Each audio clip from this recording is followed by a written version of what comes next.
Hello and welcome to Insomniac's Law, the channel where captivating stories help you unwind and drift off to sleep. Before we begin tonight's tale, let us know in the comments where you're listening from and what time it is. I love seeing how far our community reaches. If you enjoy these stories, don't forget to subscribe and turn on notifications so you never miss a new journey. Now, close your eyes, take a deep breath, and let us guide you into a peaceful slumber. Claire Bennett had always been good at disappearing, not the magic trick kind, though sometimes she wished she possessed that power, but the art of fading into backgrounds, of being present but unseen. At 16, she had mastered the ability to move through the halls of Riverside High like a ghost, clutching her worn leather journal to her chest like armor. It wasn't that she wanted to be invisible. Rather, invisibility had become a comfortable habit, like the way she tucked her feet under her when she wrote, or how she always chose the window seat on buses so she could press her forehead against the cool glass and pretend she was somewhere else, somewhere where quiet girls who filled notebooks with half-finished stories weren't overlooked. The morning of the field trip dawned grey and drizzly, perfect weather for disappearing. Claire sat alone on the bus, watching raindrops race down the window while her classmates chattered about the museum they were headed to in the city. She barely noticed when they pulled into the train station, too absorbed in sketching out a scene in her journal about a girl who could walk through walls. "Everyone stay together," Mrs. Patterson's voice cut through the humid air as they filed onto the platform. "The train arrives in 10 minutes. Claire hung back from the group, breathing in the peculiar mix of metal and moisture that seemed unique to train stations. The platform was nearly empty at this hour, save for a few hurried commuters, and her breath caught. A boy sat on one of the wooden benches, hunched over a sketchbook. His dark hair fell across his forehead as his pencil moved across the page with quick, sure strokes. He looked up suddenly, as if sensing her gaze, and Claire found herself unable to look away from eyes that seemed to hold every shade of autumn. He smiled, and something shifted in Claire's carefully constructed world of shadows and silence. The platform beneath her feet felt less solid, as if the ground itself was conspiring to push her toward him. She clutched her journal tighter. "You're holding your breath," he said, his voice carrying across the space between them with surprising warmth. "Artist's habit. I do it too when I'm drawing." Claire realized he was right and let out a shaky exhale. She hadn't even noticed she was doing it. Before she could retreat into her well-worn silence, he held up his sketchbook, turning it toward her. On the page, rendered in swift, elegant lines, was the station platform, and there, at the edge of the scene, a girl with her head bent over a journal. He'd been drawing her. The train whistle pierced the morning air, and Claire jumped. She could hear Mrs. Patterson calling for final boarding, could feel the moments slipping away like water through her fingers. The boy stood, shouldering his backpack, and Claire noticed he wore a uniform from St. Michael's, the private school across town. "I'm Jason," he said, and there was something in the way he said it, like he was sharing a secret rather than just his name, that made Claire's heart stutter. "Claire," she managed, her voice barely above a whisper. The train doors hissed open behind them. In the chaos of her classmates boarding, Jason stepped closer. "Do you believe in fate, Claire?" She didn't get to answer. Mrs. Patterson appeared at her elbow, ushering her toward the train. As Claire stepped through the doors, she looked back. Jason still stood on the platform, sketchbook in hand, that same quiet smile playing at the corners of his mouth. The last thing she saw before the doors closed was him tearing a page from his book and folding it carefully into his pocket. Claire found her window seat, pulse racing beneath her skin. As the train pulled away from the station, she opened her journal to a fresh page and began to write, her pencil moving with an urgency she'd never felt before. She didn't notice she was smiling until she caught her reflection in the window, and for the first time in years, the girl looking back at her didn't seem quite so invisible anymore. The museum field trip passed in a blur of Renaissance paintings and marble sculptures, but Claire's mind kept drifting back to the boy from the train station. His sketch of her, the way he'd captured her in just a few swift lines. made her feel simultaneously exposed and understood. She found herself writing fragments of their brief encounter in her journal, trying to preserve every detail before it faded like a dream. She never expected to see him again on the return journey. But there he was, sitting on the same bench, as if the morning had rewound itself. This time, when their eyes met, Claire didn't look away. Instead, she did something that surprised even herself. She walked toward him. "You're back," he said, closing his sketchbook. "So are you." Claire's voice was steadier now, though her heart wasn't. Jason patted the space beside him on the bench. "I have a confession to make. I might have memorized your school's field trip schedule from the station bulletin board last week." "You planned this." He shrugged, but there was a hint of nervousness beneath his casual demeanor. "I've seen you here before, you know. Writing in your journal, lost in your own world. I wanted to know what stories you were creating." Claire clutched her journal tighter, but not from fear this time. "They're not very good stories." "I doubt that." He pulled the folded paper from his pocket, the sketch from this morning. "Here, trade you a drawing for a story." The platform around them bustled with afternoon commuters, but Claire felt suspended in a bubble of possibility. Slowly, she opened her journal to the story she'd been working on during the museum tour. "It's about a girl who can see people's memories in photographs," she said, her voice barely audible above the station noise. "But she can't remember her own past." Jason leaned closer to read, his shoulder brushing hers. The contact sent a shiver through her that had nothing to do with the cool spring air. "This is beautiful," he said after a moment. "The way you describe memory like water slipping through her fingers." He looked up at her. "You're really good, Claire." For once, she believed it. They talked until the shadows lengthened across the platform. Jason shared his own creative struggles, how his mother worried about his focus on art, how he sketched in margins of his textbooks during class. Claire found herself telling him about the weight of her parents' expectations, the suffocating pressure to be practical, to be perfect. "Sometimes I feel like I'm living someone else's life," she admitted, "like the real me is still waiting to begin." "Maybe this is the beginning," Jason said softly. He reached for her hand, his fingers brushing against her palm. The touch was electric, terrifying in its possibility. The station clock chimed 5, startling them both. Claire's heart sank. Her train would arrive in minutes, and she could see Mrs. Patterson gathering the group. "I don't want this to be the end," Jason said, standing. There was an urgency in his voice that matched the pounding in Claire's chest. "Meet me here again. 1 year from today, same time, same bench. Promise me." Claire's mind raced with all the reasons she shouldn't. Her parents' disapproval, the distance between their schools, the ridiculous romance of it all. But for once, the practical voice in her head was drowned out by the thundering of her heart. "I promise," she whispered. Jason pulled out his sketchbook, tore out a page, and quickly wrote something.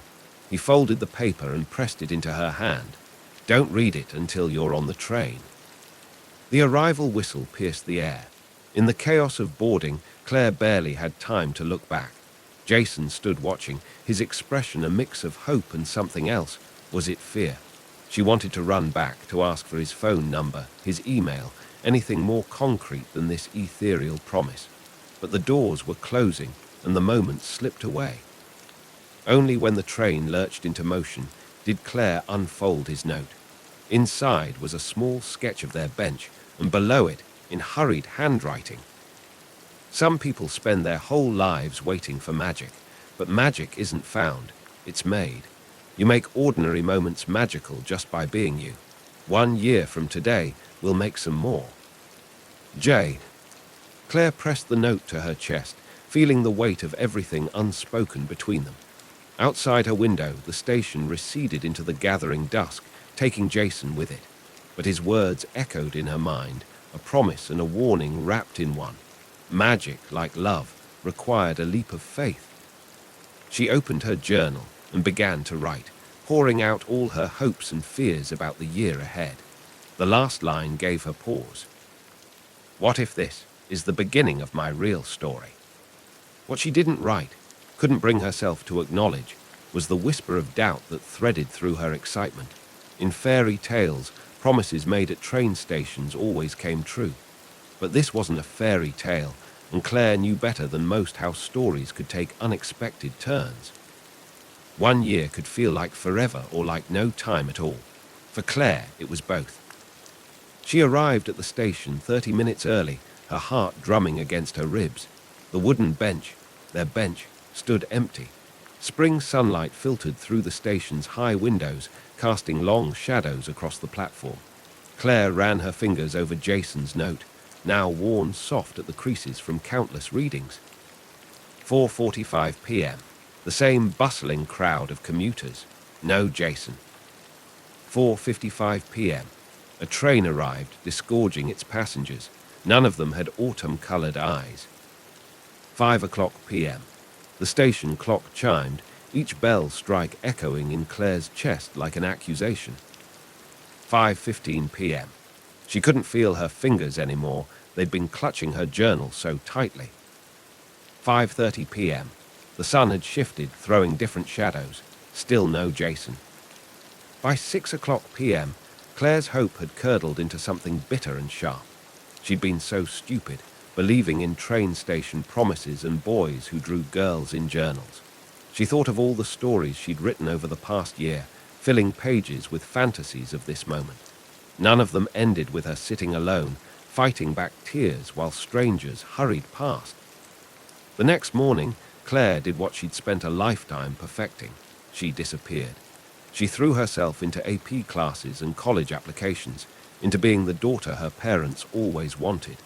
She packed away her journal, telling herself stories were for children who still believed in magic. But she couldn't stay away from the station. Every few months, she found herself drawn back, sitting on their bench, watching faces in the crowd. Each time she told herself it would be the last. Each time she returned. Years passed. Claire went to college, graduated, started writing again. Not stories about magic anymore, but quiet, aching pieces about loss and time and the weight of unspoken words.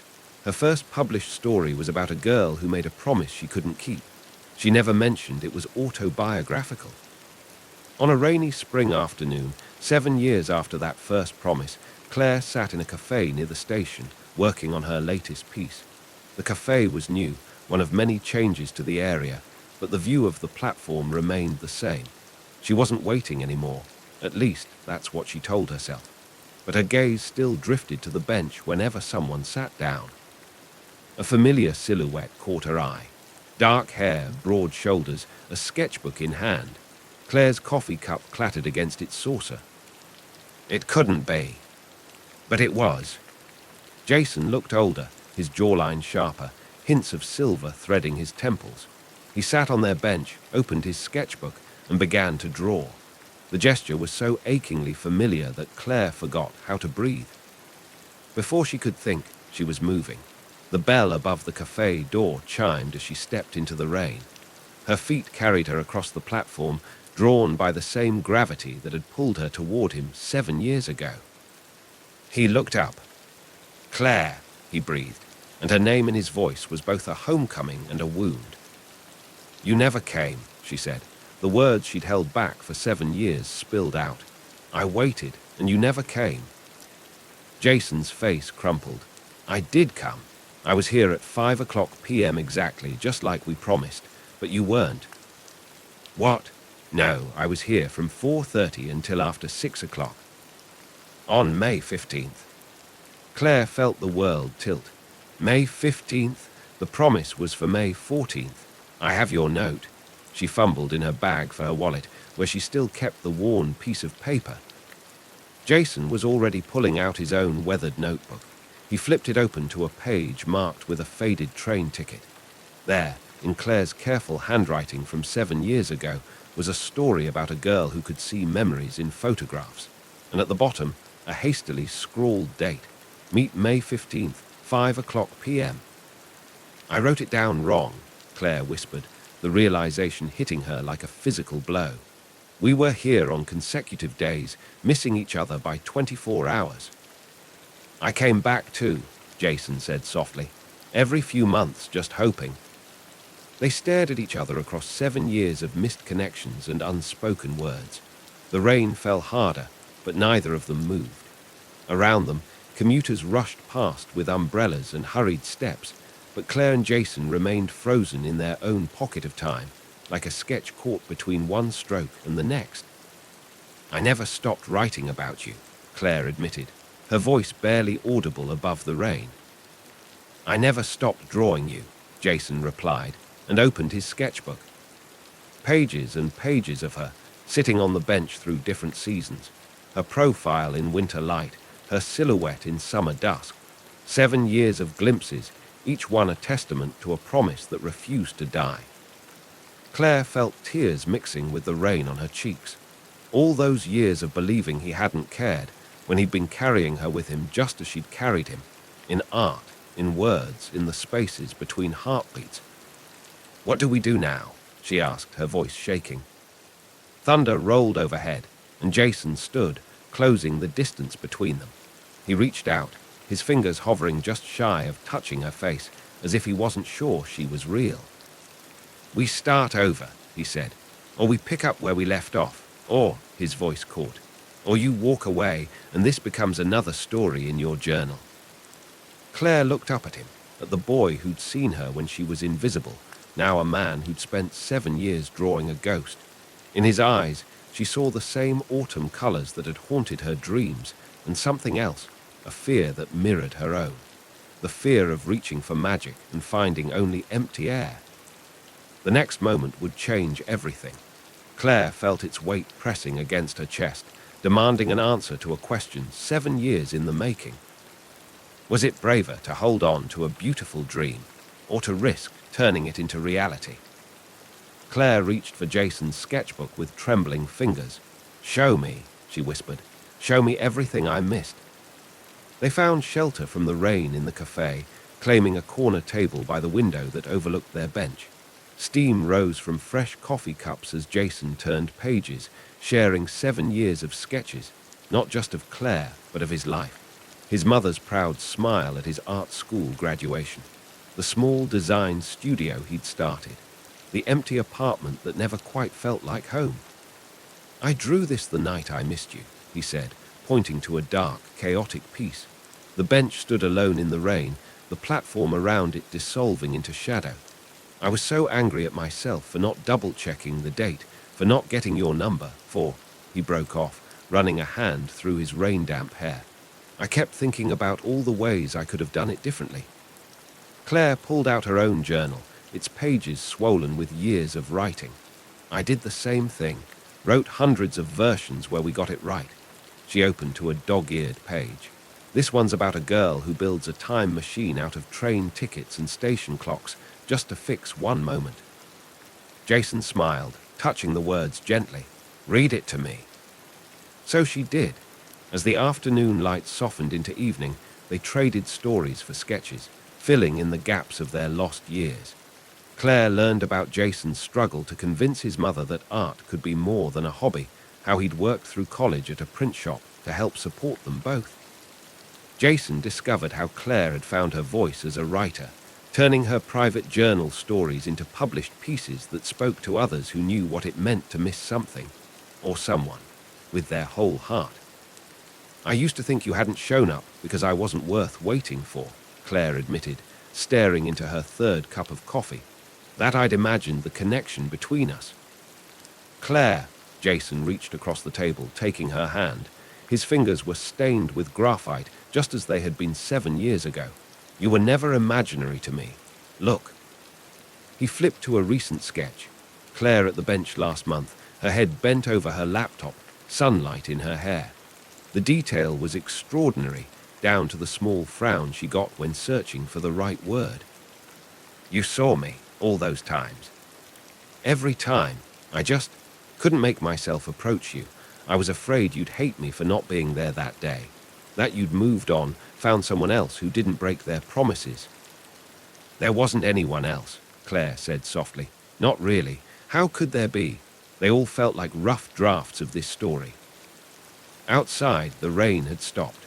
The setting sun broke through the clouds, painting the station in shades of gold and rose. On the platform, their bench caught the light, glowing like a beacon. "I have a confession," Jason said. "Remember that first sketch I did of you, the one from the morning we met?" Claire nodded. "I still have it. Every time I thought about giving up art, about taking a real job like my mom wanted, I'd look at it. Something about the way you were lost in your writing, creating your own world. It reminded me why I started drawing in the first place, to capture moments that matter, to make the ordinary magical." He pulled out his wallet and carefully extracted a folded piece of paper, the original sketch, worn soft at the creases, just like Claire's note. "We've been carrying pieces of each other all this time," Claire realized, touching the aged paper with reverence. "Maybe that's what kept bringing us back here. Not just the promise, but the pieces of ourselves we left with each other." The cafe was nearly empty now, the evening commuter rush long past. Through the window, they could see new passengers hurrying to catch their trains, each focused on their own destinations, their own stories. "So what now?" Claire asked, echoing her earlier question. But this time, there was no fear in her voice, only possibility. Jason stood, offering his hand. "Now we write a new story, together this time." He nodded toward their bench, starting right there where it all began. Claire took his hand, feeling the years of longing and regret begin to dissolve like rain. As they stepped out into the golden evening light, she realized something. The magic hadn't been in the promise they'd made 7 years ago. It was in this moment, in choosing to begin again, in believing that some stories were worth waiting for, worth fighting for, worth rewriting until they got it right. They sat on their bench, shoulders touching, as the station lights flickered on one by one. Jason opened his sketchbook to a fresh page. Claire uncapped her pen. "Tell me a story," he said. "Draw me a memory," she replied. And together, they began to fill the blank page with everything that waited ahead of them. No longer a promise of what might be, but the start of what already was. 1 year later. The wooden bench had finally been replaced. Claire ran her hand along the sleek metal surface, remembering all the hours she'd spent on its predecessor, waiting, writing, wondering. The new bench was part of the station's modernization project, just like the digital departure boards and automated ticket machines that had replaced the old paper schedules and window kiosks. But some things hadn't changed. She opened her latest novel, running her fingers over the dedication page. For the boy who drew magic in ordinary moments, and the bench where our story began, some promises are worth the wait. The book had started as a simple love story about missed connections, but it had grown into something more, a meditation on time, art, and the courage it takes to believe in second chances. The reviews had called it her breakthrough work.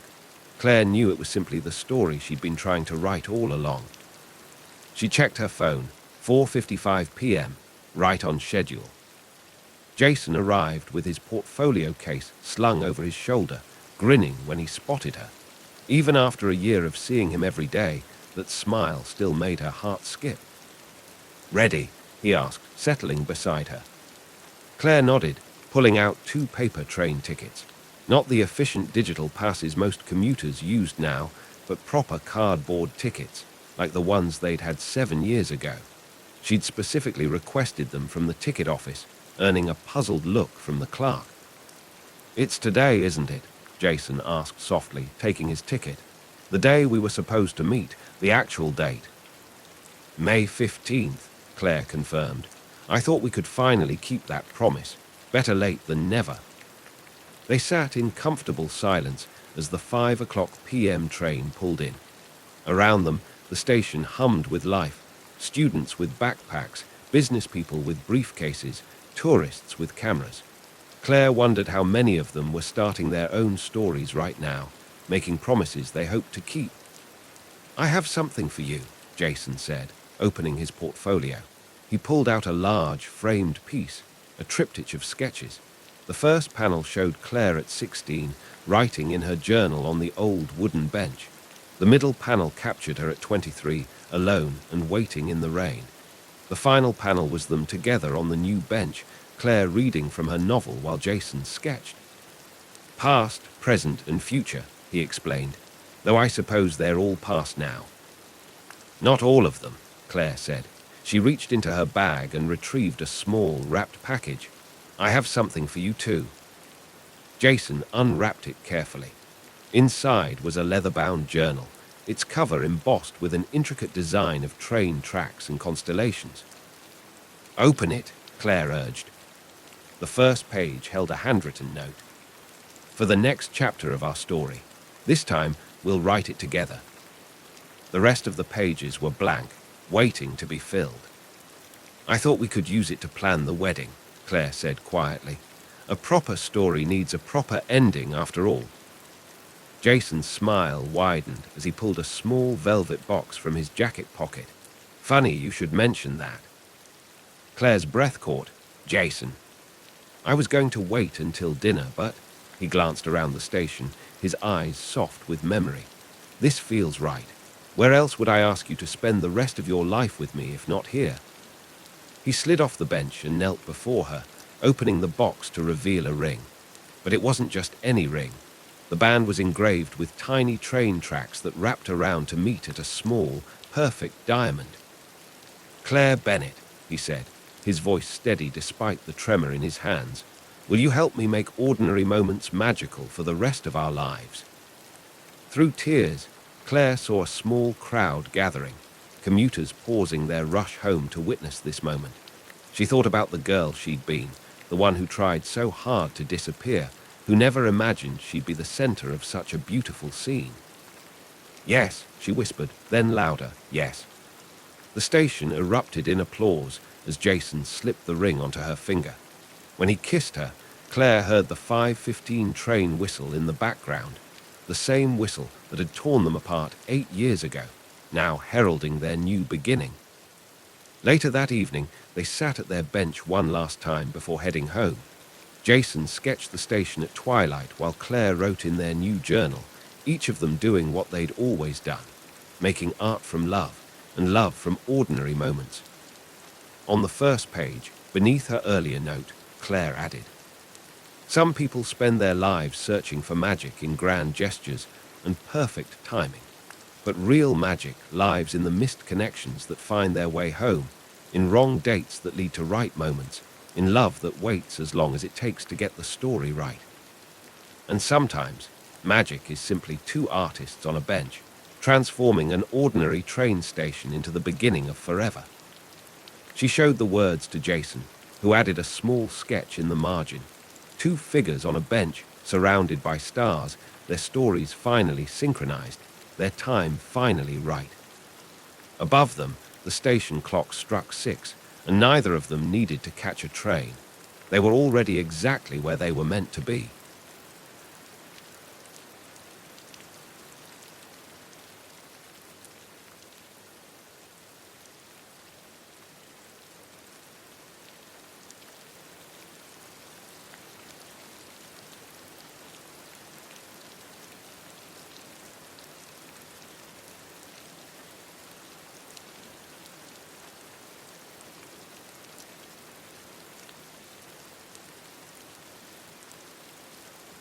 The alarm sounded at 3:15 a.m. on an early June morning in 1953, though Richard Dunbar was already awake. He'd spent the night in his darkroom, studying the prints from yesterday's shoot with growing dissatisfaction. Each image was technically perfect. His work always was, but something essential remained stubbornly absent. The same emptiness that had been haunting his photographs for months now, like the ghost of something he'd forgotten how to see. He silenced the alarm and began his pre-dawn ritual. The Graflex View camera, his constant companion for 15 years, was already packed alongside 4 film holders, each containing 2 sheets of Kodak Tri-X. He'd loaded them the night before in total darkness, his fingers moving with the certainty of muscle memory. The sturdy wooden tripod, essential for the long exposures landscape work demanded, waited by the door. Everything was precisely where it should be, just as it had been every morning for as long as he could remember.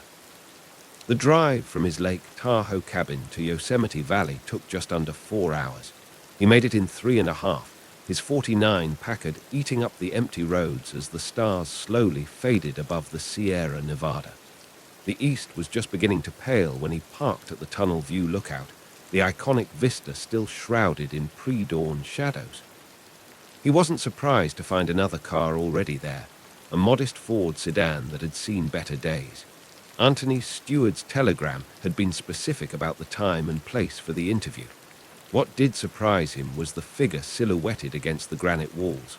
A woman working by flashlight, a large format camera already mounted on a tripod. Richard watched her for a moment, noting her methodical movements as she checked her composition through the ground glass. She wore trousers and a man's work shirt with the sleeves rolled up. Practical choices that would raise eyebrows in San Francisco, but made perfect sense here in the wilderness. Her dark hair was tied back severely, and a light meter hung around her neck rather than a camera, another telling detail. This was no Sunday photographer. "You're early, Miss Stocks," he called out, lifting his own equipment from the car. She turned, startled but composed.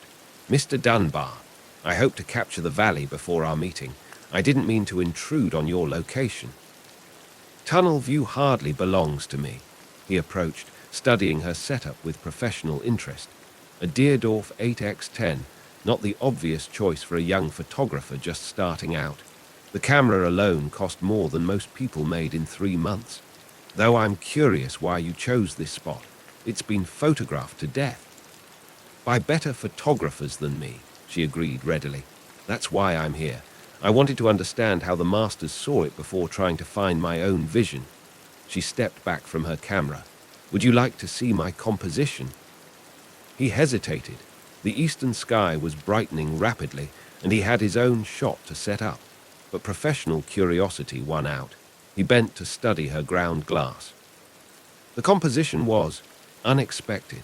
Instead of the classic wide shot capturing the entire valley, she'd focused tighter, using a fallen branch in the foreground to frame El Capitan.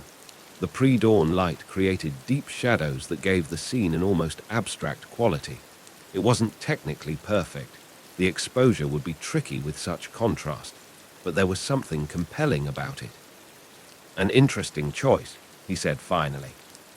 "But not what you would have done." It wasn't a question. "No," he straightened, meeting her eyes for the first time. They were darker than he'd expected, intelligent and unafraid. "I would have waited for better light." "Better light or safer light?" She held his gaze. "Sometimes the shadows tell more truth than the highlights, Mr. Dunbar." He felt an unexpected spark of something, irritation, curiosity. Before he could respond, she was already moving, efficiently breaking down her equipment to make room for his. He found himself watching her hands, confident, precise, treating the expensive camera with the respect it deserved. "Mr. Stewart sent your portfolio," he said, beginning his own setup. "Your technical skills are adequate, but this project requires more than technical proficiency. It's about capturing the essence of Yosemite, not just its surface." "The essence Mrs. Stewart loved," she added quietly. Richard's hands stilled on his tripod. Margaret Stewart. He'd met her once, years ago, at a gallery showing. She'd spent hours studying his photographs, not just admiring them, but truly seeing them. Her death had hit the Bay Area art community hard. "Did you know her?" he asked. "No," Annie's voice held a note of regret. "But I studied her photographs, not the professional ones, her personal albums. Mr. Stewart shared them with me when I interviewed with him. She saw this place differently than you do." She paused, then added, "Differently than I do, too." There was a joy in her images, even the technically imperfect ones. Especially those, maybe. The observation was unexpectedly insightful. Richard found himself studying her again, trying to reconcile her youth with the depth of her understanding. She couldn't be much over 22, yet there was something in the way she spoke about photography that resonated uncomfortably with his own recent doubts. "Why do you want this position, Miss Stocks? There are easier paths for a young photographer." "Because I want to learn from the best." She met his eyes again. but also because I think even the best photographers can sometimes forget how to see with fresh eyes. You've mastered light, Mr. Dunbar. Your work is technically flawless. But lately, she hesitated, then pressed on. Lately, your photographs feel like they're missing something. Like you're so focused on controlling every element that you've forgotten how to let the heart of a place surprise you. The words hit him like a physical blow. They were too close to his own midnight doubts, the ones that kept him awake studying prints that grew more perfect and more empty with each passing month. That's a dangerous observation to make in a job interview, Miss Stocks. I'm not here for a safe job, Mr. Dunbar. I'm here because photography matters to me the same way it matters to you, and because I think this project deserves both technical excellence and emotional truth. She gestured to the valley, where the first rays of sun were beginning to paint the granite walls. Look at that light. It's perfect, technically perfect. But what makes it beautiful is the way it struggles with the shadows, the way it reveals and conceals. That's what Mrs. Stewart saw, isn't it? The dance between light and shadow, between control and surrender. Richard felt something shift inside him, like a lens clicking out of focus. The valley was transforming in the dawn light, but for the first time in years, he found himself paying more attention to the photographer than the photograph. There was something compelling about her certainty, her willingness to challenge him even at the risk of losing the position. The work will be demanding, he said finally. Long hours, difficult conditions, most of it in backcountry, far from civilization. I know, she smiled slightly. I already bought hiking boots and had my mother let out my father's old work shirts. Your father's shirts? He was a logger before the war, taught me that anything worth doing is worth doing right. She turned back to her camera, beginning to pack it away.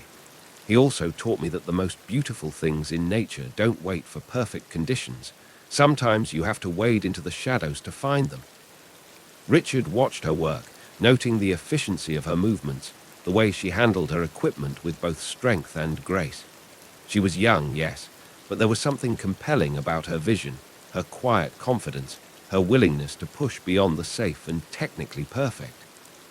The project starts Monday, he said abruptly. Dawn at this location. Bring your Deerdorf and coffee. Her hands stilled on her camera case. Strong coffee or safe coffee, Mr. Dunbar? Strong. He turned back to his own camera, hiding the unexpected quirk of his lips. Very strong. The sun was fully up now, the valley awash in golden light. Richard Dunbar had spent his career pursuing technical perfection, believing that mastery meant control. But as he watched Annie Stocks pack her car, her movements sure and graceful in the morning light, he wondered if perhaps he'd been focusing on the wrong thing all along. Sometimes the most profound images emerged not from perfect light, but from the space between light and shadow, between control and surrender, between what was safely known and what remained to be discovered. The project ahead would test them both, not just their photographic skills, but their understanding of what it meant to truly see.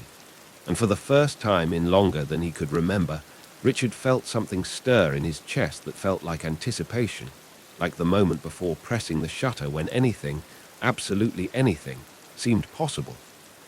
Their first month in the field tested them both. Richard insisted on starting in the backcountry, away from the tourist-crowded valley. Mrs. Stewart loved the hidden places, he explained, studying their topographical maps by lantern light, the spots most people never see. Annie traced their planned route with her finger. 3 weeks without resupply. That's ambitious. Having second thoughts.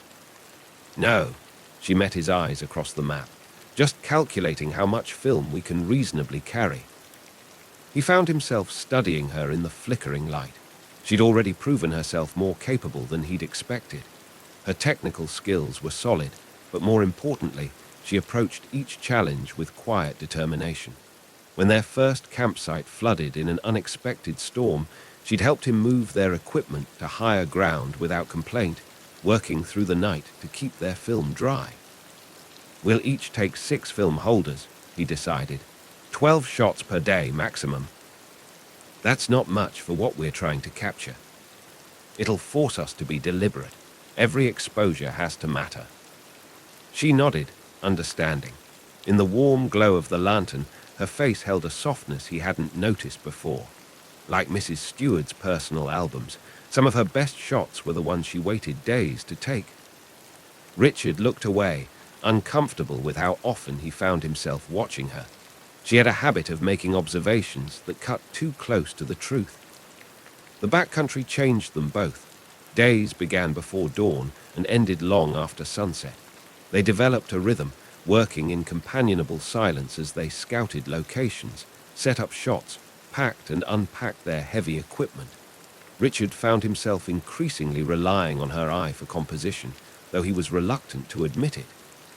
One evening, as they waited for the light to shift over a high alpine lake, Annie surprised him by asking about his early work.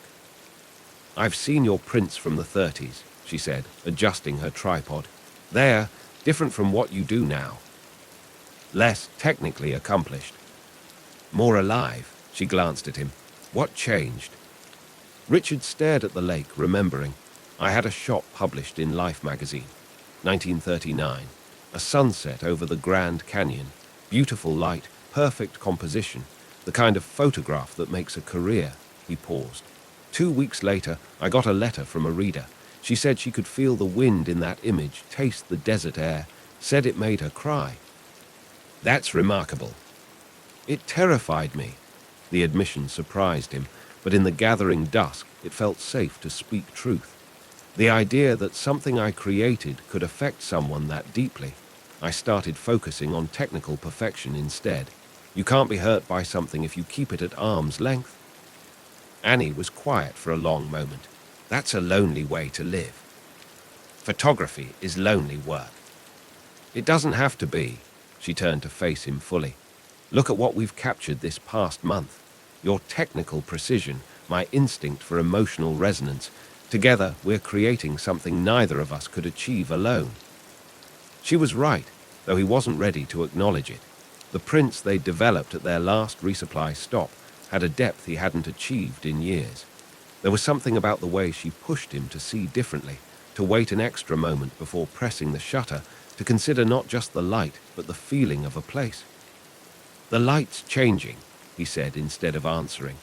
But as they worked to capture the sunset, he found himself hyper-aware of her presence beside him, of the graceful efficiency of her movements, of how her quiet passion for photography matched his own.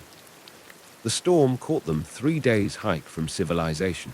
They'd been tracking a particular quality of light through the high country, following Mrs. Stewart's journals.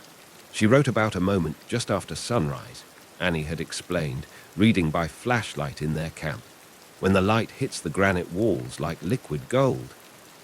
Now, huddled in a shallow cave as lightning split the sky, that golden light seemed impossibly distant.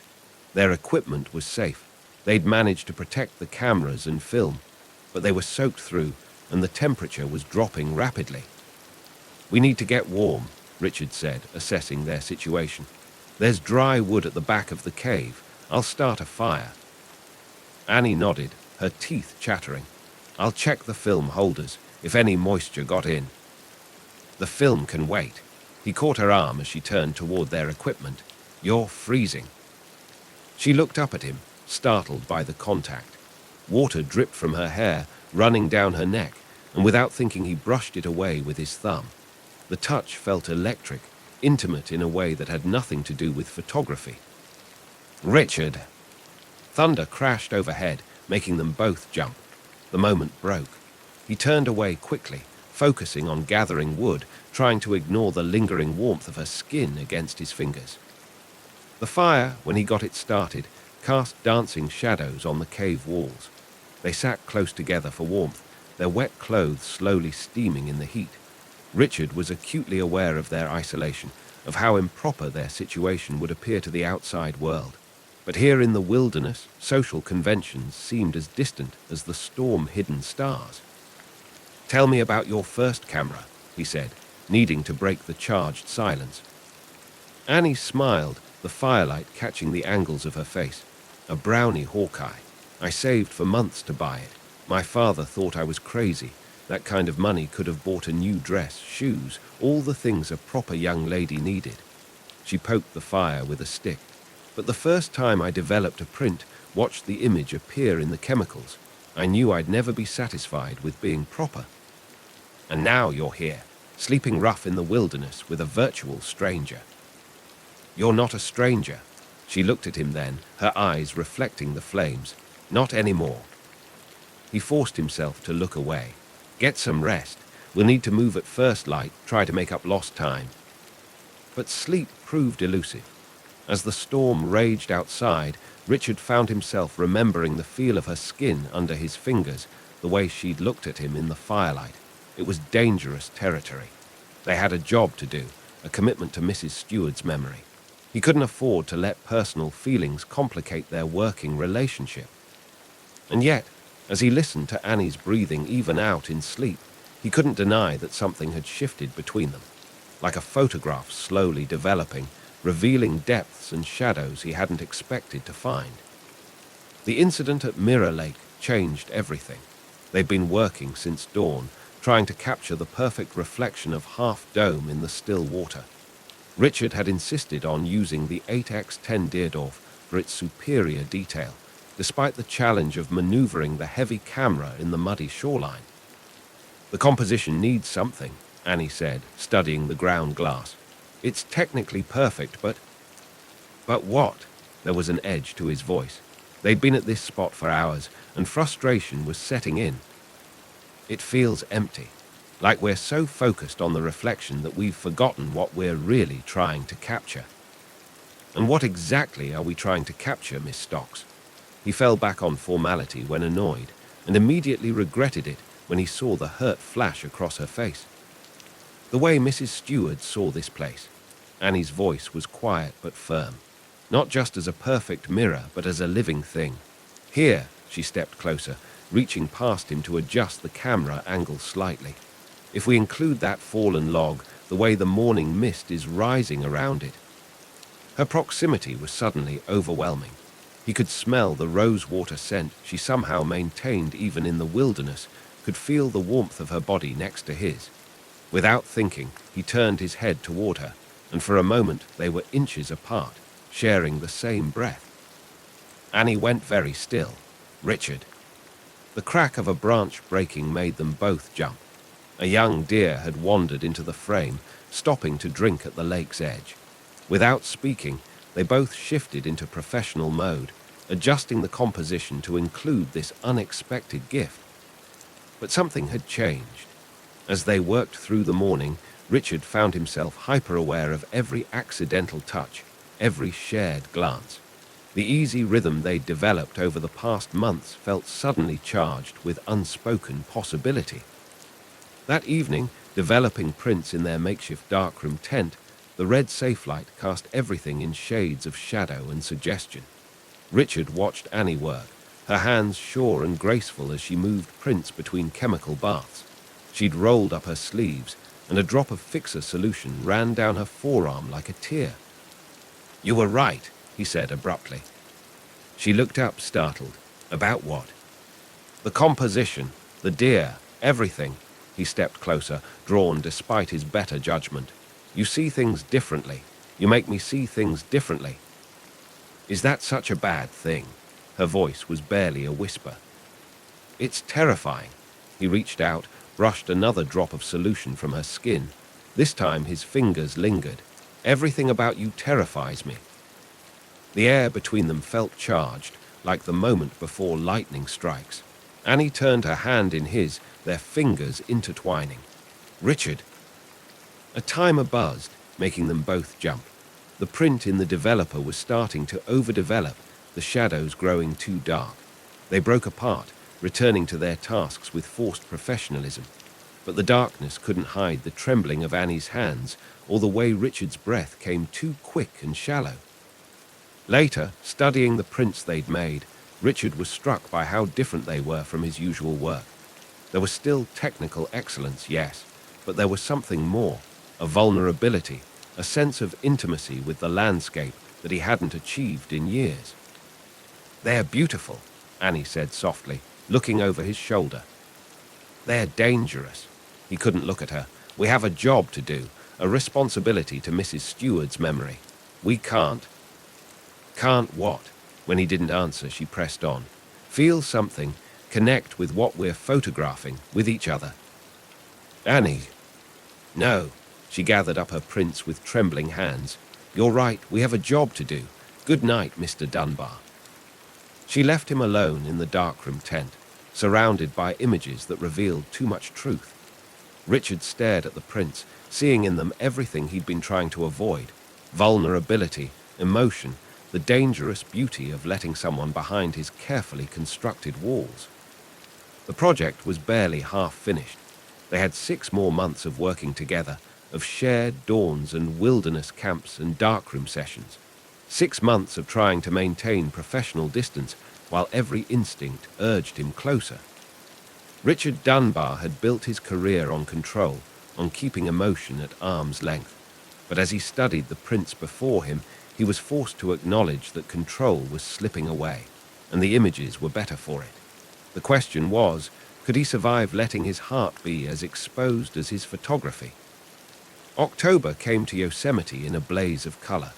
The valley maples turned fierce gold, aspens shimmered silver, yellow against granite walls, and the late afternoon light took on an almost ethereal quality. It was the kind of light photographers dreamed about, the kind Margaret Stewart had written about in her journals. They'd returned to Richard's cabin near Lake Tahoe to develop the autumn series. The project was nearly complete, just a few months left to capture winter's transformation of the park. Their work had exceeded expectations. Anthony Stewart, reviewing their preliminary prints, had been moved to tears. Margaret would have loved these, he'd said, touching one image with trembling fingers. She always said Yosemite was most beautiful when seen through eyes of love. Now, in the close confines of Richard's darkroom, those words haunted him. Annie worked at the enlarger, her movements precise as she adjusted the focus. They'd been dancing around each other for days, the tension between them growing with each shared glance, each accidental touch. The contrast needs adjustment, she murmured, not looking at him. We're losing detail in the shadows. Richard moved closer, studying the projected image. It was one of their best, half-dome at sunrise, with early snow dusting its face. But something in the composition struck him suddenly, making his breath catch. This isn't my shot, he said slowly. Annie's hands stilled on the enlarger. No. When did you? That morning after the storm, when you were breaking camp. The light was, she trailed off, then squared her shoulders. I know we agreed to focus on your compositions, but something about the way the shadows played across the snow. It's extraordinary. The admission came unbidden. The image captured everything they'd been trying to achieve, technical excellence married to raw emotional power.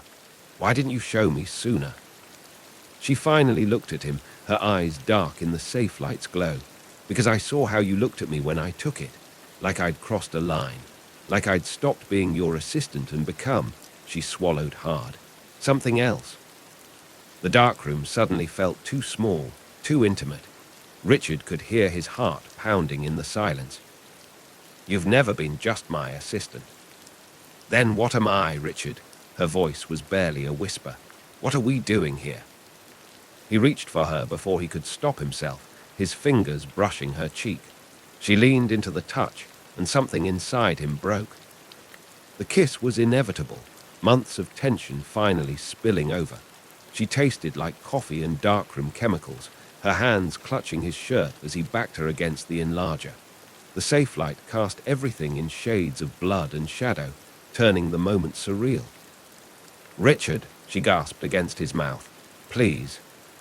The timer buzzed, harsh and insistent. They jumped apart. The print in the developer was ruined, the image degraded beyond salvation.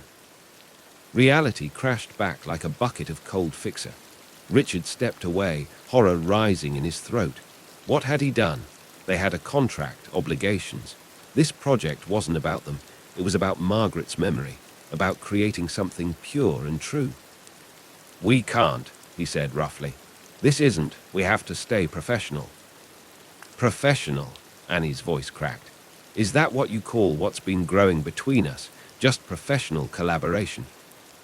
The project. To hell with the project. She grabbed one of their prints, thrust it at him. Look at this. Really look at it. Everything that makes these images powerful is because of what's happening between us.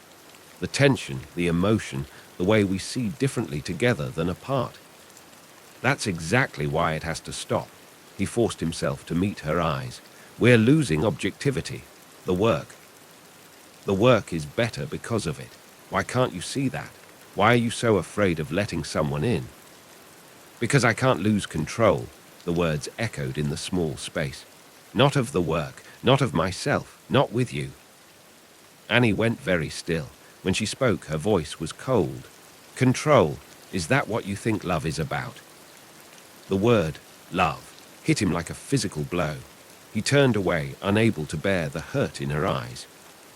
I see. She began gathering her things with trembling hands. Well, don't worry, Mr. Dunbar. Your precious control is safe. I quit. Annie. No. She yanked her coat from its hook. You want technical perfection. Fine. But remember what Anthony said about Margaret's vision. She saw Yosemite through eyes of love. All you see is light and shadow, and you're too afraid to admit there might be something more. She slammed out of the darkroom, leaving him alone in the red-tinged darkness. Through the wall, he heard her gathering her things from the cabin's main room. The front door opened, then closed. A car engine started, faded into distance. Richard sank onto his stool, surrounded by their prints. In the safe light, every image seemed to mock him. Here was the alpine lake where they'd first talked about fear and art. The meadow where she'd taught him to wait for emotion before pressing the shutter. The storm-swept granite where she'd fallen asleep beside him, trusting him completely. And there, newly developed, her shot of half-dome. It was the kind of photograph he'd spent his career trying to create, technically perfect, yet emotionally raw. The kind of image that could make a stranger cry. The kind of art that only came from letting go. Outside, snow began to fall, tiny flakes caught in the porch light. Winter was coming to the Sierras. The project's final season stretched ahead, impossible now without her. Richard stared at her ruined print in the developer, watching the image fade to black, and realized that in trying to maintain control, he'd lost the only thing that truly mattered. The timer buzzed again, insistent in the darkness, but Richard didn't move to silence it. He sat in his perfectly controlled darkroom, surrounded by images of a love he'd been too afraid to grasp, and finally understood what Margaret Stewart had known all along. Some things were beautiful precisely because they couldn't be controlled, and sometimes the most perfect moments came not from technical precision, but from letting your heart be as exposed as your film. Snow fell for 3 days after Annie left. Richard spent them in his darkroom, developing and redeveloping prints until his fingers were stained with chemicals. Each image seemed to hold a piece of her, the way she'd frame a shot differently than he would, how she'd wait for emotional resonance before pressing the shutter, her intuitive understanding of what made a photograph more than merely perfect. On the 4th day, Anthony Stewart arrived unannounced. Miss Stocks resigned, Anthony said without preamble, standing in Richard's living room. Snow fell outside the windows, turning the world soft and silent. She sent me her letter of resignation along with this. He placed a large print on Richard's coffee table. It was Annie's shot of half-dome, professionally mounted and finished. In the clean winter light, it was even more extraordinary than it had appeared in the darkroom. She said you'd understand what it meant, Anthony continued quietly, that it was her way of showing what Margaret always tried to teach her about photography. Richard stared at the image, seeing now what he'd been too afraid to acknowledge that night. It wasn't just technically accomplished. It was emotionally raw, vulnerable, beautiful in its honesty. Like Margaret's personal albums, it captured not just the landscape but the feeling of the moment. I've been a fool, he said finally. Yes, Anthony's voice was gentle. You know, Margaret used to say that the best photographs are like love letters. They're not about technical perfection. They're about showing someone else exactly how you see the world and trusting them to understand. Richard looked up sharply. Did Annie tell you what happened? She didn't have to. Anthony picked up the photograph. It's all here in this image, the way she sees Yosemite, the way she sees you. He paused. The question is, what are you going to do about it? Finding Annie proved harder than Richard expected. She wasn't at her San Francisco apartment or at any of the commercial darkrooms where she'd once worked. Finally, a colleague mentioned she'd taken a job with a small gallery in Monterey. The gallery was closed when he arrived, but light spilled from the windows. Through the glass, he could see Annie working late, mounting prints for an exhibition. She'd cut her hair shorter, and somehow the change made her look both younger and more confident. The bell chimed as he entered. She looked up, then went very still. "We're closed," she said, her voice carefully neutral. "I saw your print." He stepped closer, noting how she tensed. The half-dome shot. "Did you come all this way to critique my composition?" "No," he took a deep breath. "I came to tell you that you were right, about everything. About control, about vulnerability, about what makes a photograph and a photographer truly great." She set down her mounting tools, but didn't speak. "I've spent my whole career hiding behind technical perfection," he continued, "believing that if I could control every element, I could avoid the messiness of real emotion. But looking at our work together, looking at your work, I finally understand what I've been missing." "And what's that?" Her voice was barely a whisper. "Heart." He reached into his camera bag, withdrew a stack of prints. "These are all the shots we took together. I've been studying them, really studying them, and I can see it now. The best ones, the ones that truly capture Yosemite's soul, are the ones where we weren't just photographers. We were artists, partners, people who saw the world better together than apart." Annie's hands trembled as she looked through the prints. "These are different from the work you usually show. Because they're honest, like Margaret's personal albums, like your half-dome shot." He stepped closer. "Like what I should have said that night in the darkroom." She looked up at him, and the hope and fear in her eyes nearly broke him. "I'm not good at losing control," he admitted, "but I'm learning that some things, some people, are worth the risk. You taught me to see differently, Annie, not just through the lens, but with my heart. And if you'll let me, I'd like to spend the rest of my life learning to see the world the way you do." "Richard, I love you." The words, once so terrifying, felt like coming home. "I love your passion, your courage, your willingness to push beyond technical perfection to find real beauty. I love how you challenge me, how you make me better, how you—" She kissed him. Unlike their darkroom embrace, this kiss was soft, certain, full of promise. When they finally parted, her eyes were bright with tears. "You know this changes everything," she said. "Our work, our relationship." "I'm counting on it." He brushed a tear from her cheek. "Remember what Margaret wrote about seeing Yosemite through eyes of love. I think maybe that's the only way to see anything that matters." Annie smiled, really smiled, and something in his chest unclenched. "We still have the winter series to shoot," she said, "if you're interested in a partner rather than an assistant." "I was thinking something more permanent." He took her hand, marveling at how right it felt. "There's a gallery in Lake Tahoe interested in showing our work, not just the Yosemite series, everything we want to create together, as equals." Her eyes widened. "The Morrison Gallery, but they never show landscape work." "They do now. Apparently our style is uniquely emotional while maintaining technical excellence." He grinned. "Their words, not mine." "Our style," she repeated softly. "I like the sound of that." Outside, fog rolled in from the bay, softening the harsh edges of the world.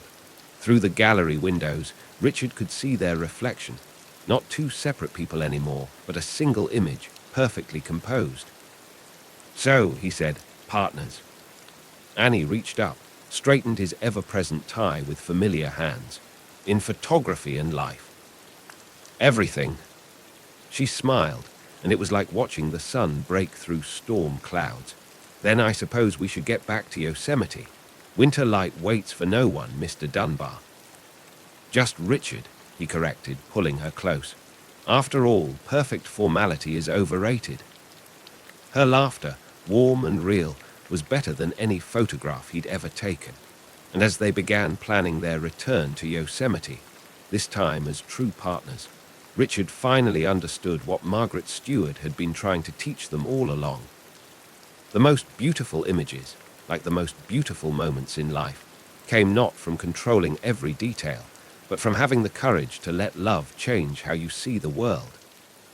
Winter in Yosemite, 1954. The pre-dawn air bit cold and sharp as Richard and Annie made their way up to Glacier Point. It was their last shoot for the project, over a year after their first meeting at the tunnel view.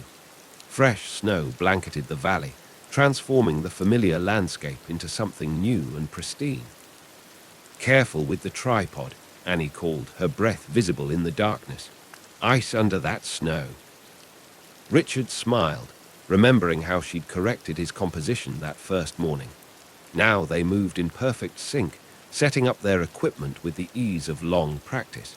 His Graflex and her Deerdorf stood side by side, their wooden bodies gleaming in the starlight. "Margaret wrote about this view in winter," Annie said, checking her light meter. "About how the snow makes everything quiet, like the whole world is holding its breath." Richard paused in his preparations, watching her work. The past 3 months had transformed them both. After their reconciliation in Monterey, they'd approached the winter series as true partners, each bringing their own vision while strengthening the others. The results had exceeded even their highest hopes. "You're staring," she said without looking up from her camera. "I'm composing." Now she did look up, smiling. "And what do you see?" "Everything that matters." The eastern sky began to lighten, painting half-dome in subtle shades of purple and gold. They worked in comfortable silence, each finding their own angle on the emerging day. When the sun finally crested the horizon, they were ready. Richard watched Annie as she worked, marveling at how she seemed to dance with her camera, responding to each shift of light with intuitive grace. Her technical skills had always been excellent, but now there was something more, a confidence, a joy that transformed mere expertise into artistry. "Got it," she breathed, stepping back from her camera. "Want to see?" He moved to study her ground glass, their shoulders touching naturally. The composition was extraordinary, half-dome emerging from dawn shadows, the fresh snow creating patterns of light and dark that spoke of renewal, of beginnings. "Perfect," he said softly. "No." She turned to face him, her eyes bright in the growing light. "Not perfect, true."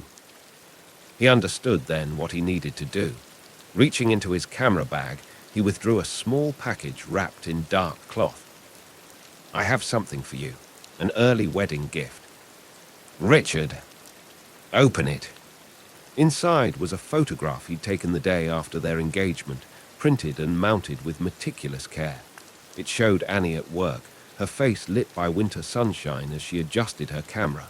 But it wasn't just a portrait. It was a love letter in silver and light, showing her exactly as he saw her. Brilliant, passionate, absolutely essential to his world. "Oh," she breathed, touching the print gently. "You've never shown me your portraits before." "I've never taken one that mattered this much." He took her hand, marveling at how perfectly it fit in his.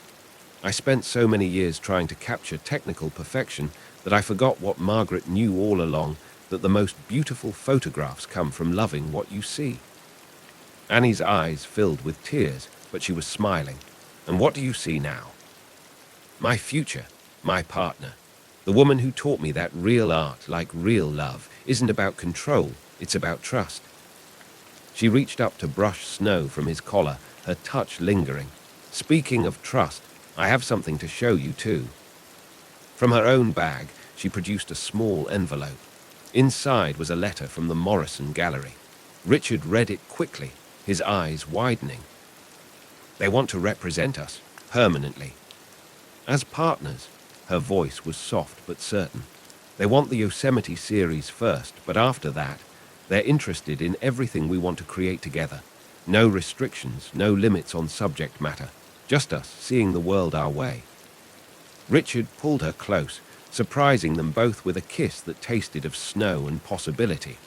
When they parted, the sun had fully risen, turning the valley into a wonderland of crystal and light. "We should start heading back home soon," Annie said eventually. "The reception's tomorrow at 2, and I still need to finish mounting the final prints for the exhibition." "Let me help with that." She laughed. "You, the man who once spent 3 hours adjusting a single print's contrast." "I've learned a few things about letting go of perfection." He began packing up their equipment, movements sure despite the cold. "Besides, I have a vested interest in making sure my wife's exhibition opening is everything she deserves." "Our exhibition," she corrected gently. "Everything we create now, we create together." The following afternoon, as their friends and colleagues gathered at the Morrison Gallery, Richard stood with Annie before the centerpiece of their exhibition. It was a diptych, his view and hers of the same Yosemite dawn, mounted side by side, different perspectives combining to create something greater than either could achieve alone. Anthony Stewart studied the images with tears in his eyes. "Margaret would have loved these," he said. "She always said that the best photographs, like the best marriages, come from two people seeing the same thing differently, but loving it equally."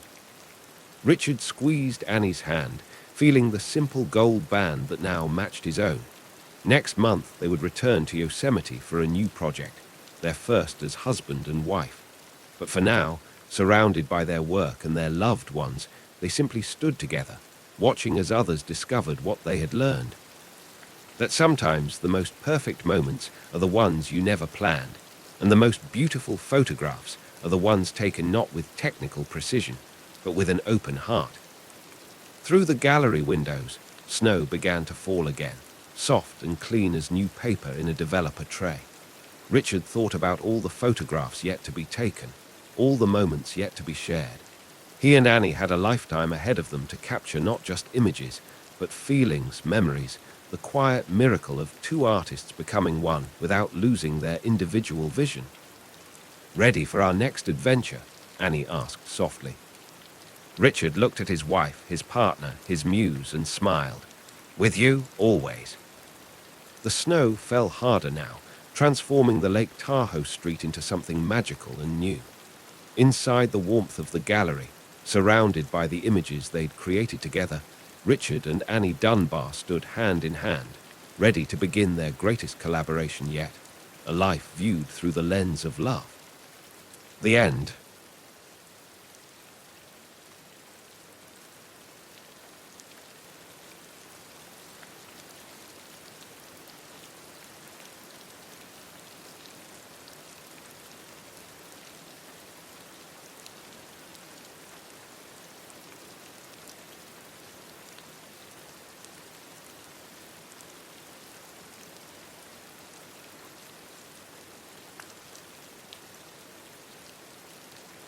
Brittany Lang was running on coffee and spite, a combination that had served her well in her meteoric rise at the San Francisco Chronicle.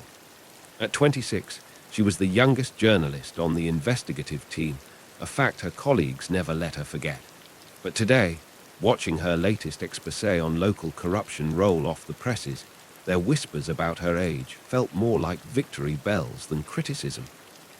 The early morning sun slanted through the newsroom's windows, catching dust motes and casting long shadows across her desk. Her phone buzzed another concerned text from her mom about working too hard and forgetting to have a life.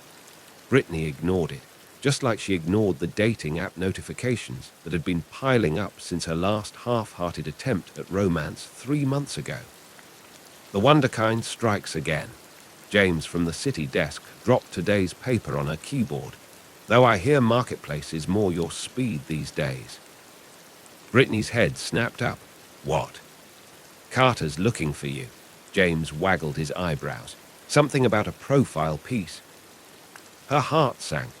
Profile pieces were for junior reporters, not investigative journalists who just exposed a chain of illegal senior living facilities. She found Carter, her editor, in his office, reading glasses perched on his nose as he studied his computer screen. "Tell me this is about the pharmaceutical price gouging story," she said. dropping into the chair across from his desk. Carter's lips twitched. "Good morning to you too, Lang. The one I've been researching for 3 months. The one that could actually make a difference." "About that." He turned his monitor toward her. "Meet your new assignment." The image showed a man in his mid-30s with dark hair and calculating eyes, wearing a suit that probably cost more than her monthly rent. Marcus Sterling, tech wunderkind turned billionaire CEO. She'd seen his face splashed across enough magazines to recognize him instantly, usually with a different supermodel on his arm. "No," the word came out flat. "Yes," Carter's tone left no room for argument. "Sterling's latest app is revolutionizing healthcare access, perfect tie-in to your pharmaceutical story." "He's a playboy with good PR." Brittany crossed her arms. "I don't do puff pieces about rich boys and their toys." "You do if you want resources for your pharmaceutical investigation." Carter's eyes softened slightly. "Look, Sterling's never given a serious interview. It's always carefully managed press releases and superficial profiles. Get me something real, the man behind the image. Show me why the most eligible bachelor in tech is still single despite being linked to half of Hollywood. Because he's probably a narcissistic jerk who can't maintain a real relationship." "Perfect," Carter grinned. "Go prove it. Interviews tomorrow at 9, his office." "Tomorrow?" Brittany stood up so fast her chair skidded backward. "That's not enough time to overthink it." "Exactly." Carter was already turning back to his computer. "Oh, and Lang, he specifically requested you after reading your corruption piece. Said he admired your, what was it, refreshingly direct approach to uncovering truth." Brittany's retort died in her throat. She walked back to her desk in a daze, sinking into her chair as she pulled up everything she could find on Marcus Sterling.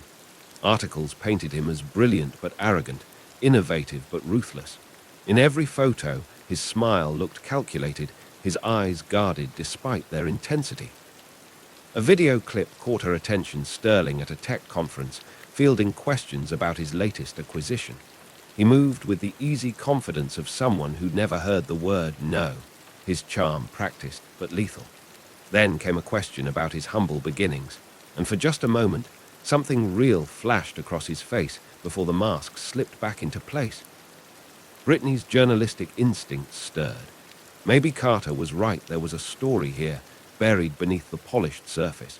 But as she studied Sterling's image, those dark eyes seemed to mock her, as if daring her to try to see past his carefully constructed facade. Fine. He wanted direct. She'd give him direct. Tomorrow morning, Marcus Sterling would learn that underestimating Brittany Lang was a mistake, no matter how many billions he had or how devastating his smile might be.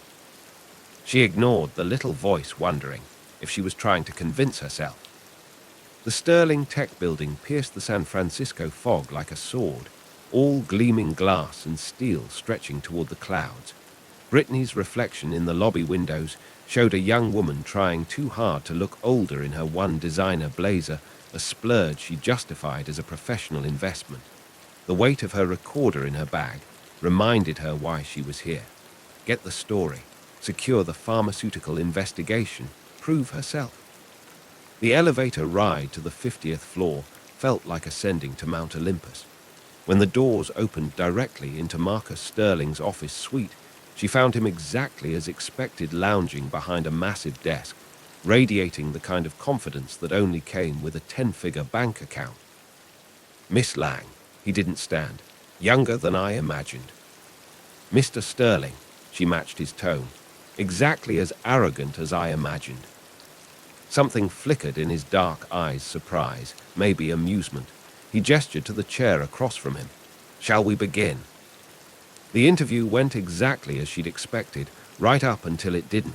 Her questions about his playboy reputation met practiced deflection. Her probe into company policies earned careful corporate responses. But when she mentioned the foster care system's technology gap, his mask slipped. "You've done your research." His voice held a new edge. "That's my job," she leaned forward. "Just like it's your job to maintain this carefully crafted image. The question is why." Their eyes locked.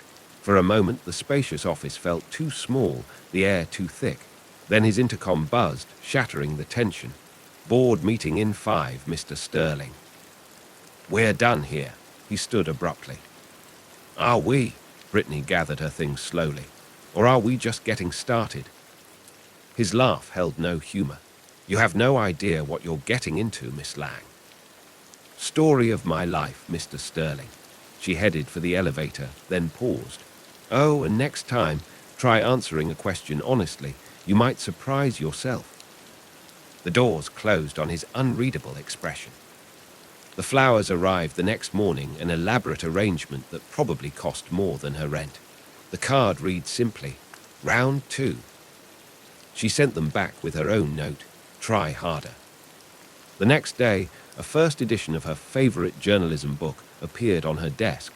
The inscription inside made her breath catch, "To uncovering truth, even when it's uncomfortable."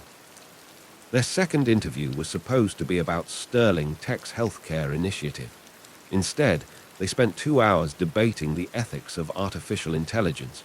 He matched her knowledge point for point, challenge for challenge. When his secretary interrupted, Brittany realized she'd completely forgotten to record anything. "Same time next week?" he asked as she packed up. "I have enough for the story." "Do you?"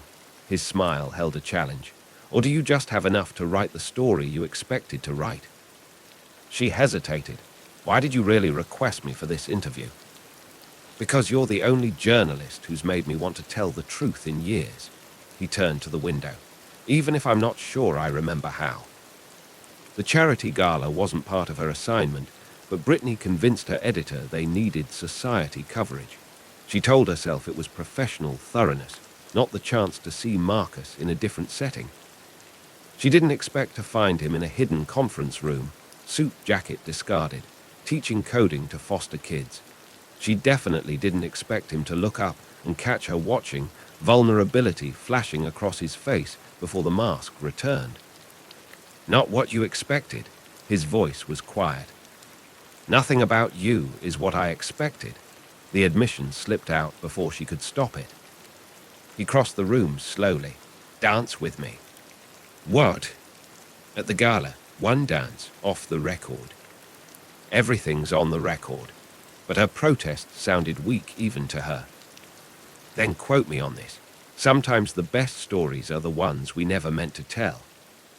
The dance felt inevitable. His hand on her waist, her fingers linked with his, moving together as if they'd done this 100 times. The rest of the gala faded away. "Why do you do it?" she asked softly. "The Playboy act." "Same reason you hide behind your press badge." His breath stirred her hair. "It's easier than letting people see what's real." "And what's real, Marcus?" The use of his first name hung between them. He pulled back just enough to meet her eyes. "That's what you're here to find out, isn't it?" The music ended. They didn't move apart. "I have another board meeting tomorrow," he said finally. "But there's something I want to show you first. Something no other reporter has seen." "Why me?" His hand tightened slightly on her waist. "Because you sent the flowers back." The something turned out to be a hidden tech lab where Sterling was developing free educational software for foster kids. Watching him demonstrate the program, passion evident in every gesture, Brittany felt her world tilting on its axis. "This is what you've been hiding behind the Playboy facade. Why?" "Board members prefer dating scandals to charity work. Keeps stock prices interesting." He ran a hand through his hair. "The program launches next month. You get the exclusive if you want it. And if I find something else while I'm investigating." His eyes met hers. "Then you write that story instead. That's what makes you different, Brittany. You follow the truth wherever it leads." The way he said her name made her shiver. They were standing too close again, the air electric between them. His phone chimed another meeting, another interruption.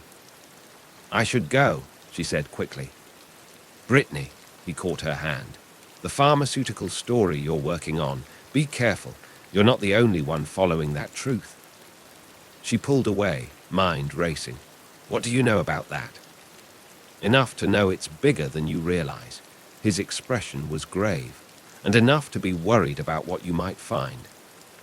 The elevator doors closed between them, but Brittany's hand tingled where he'd touched it. She had two stories now, the one she'd come for and the one she never expected to find.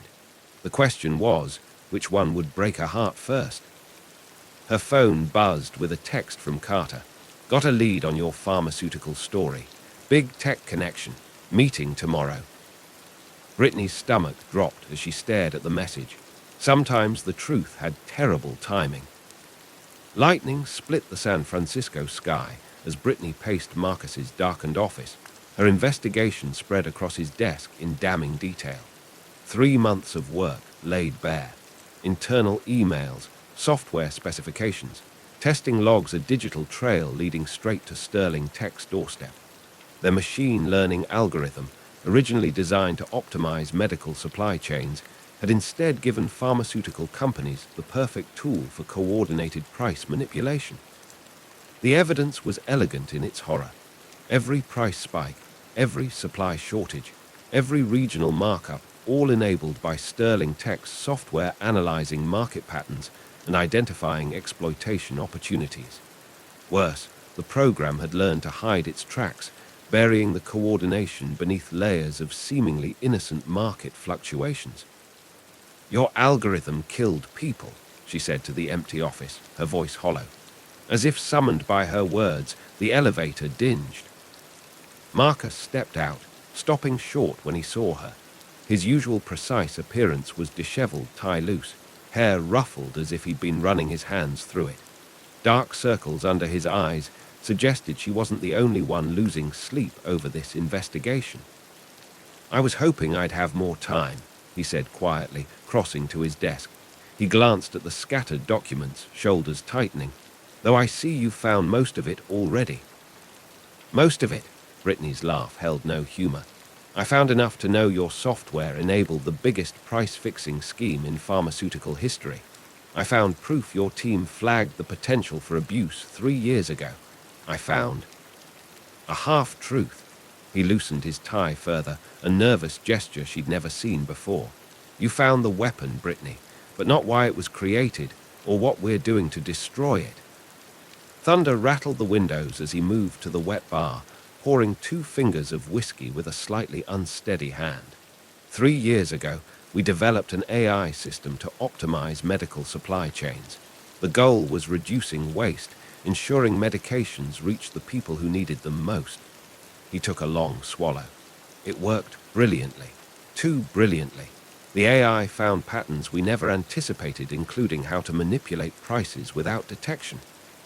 And instead of exposing it, we tried. His voice cracked. The moment we realized what was happening, I took it to the board.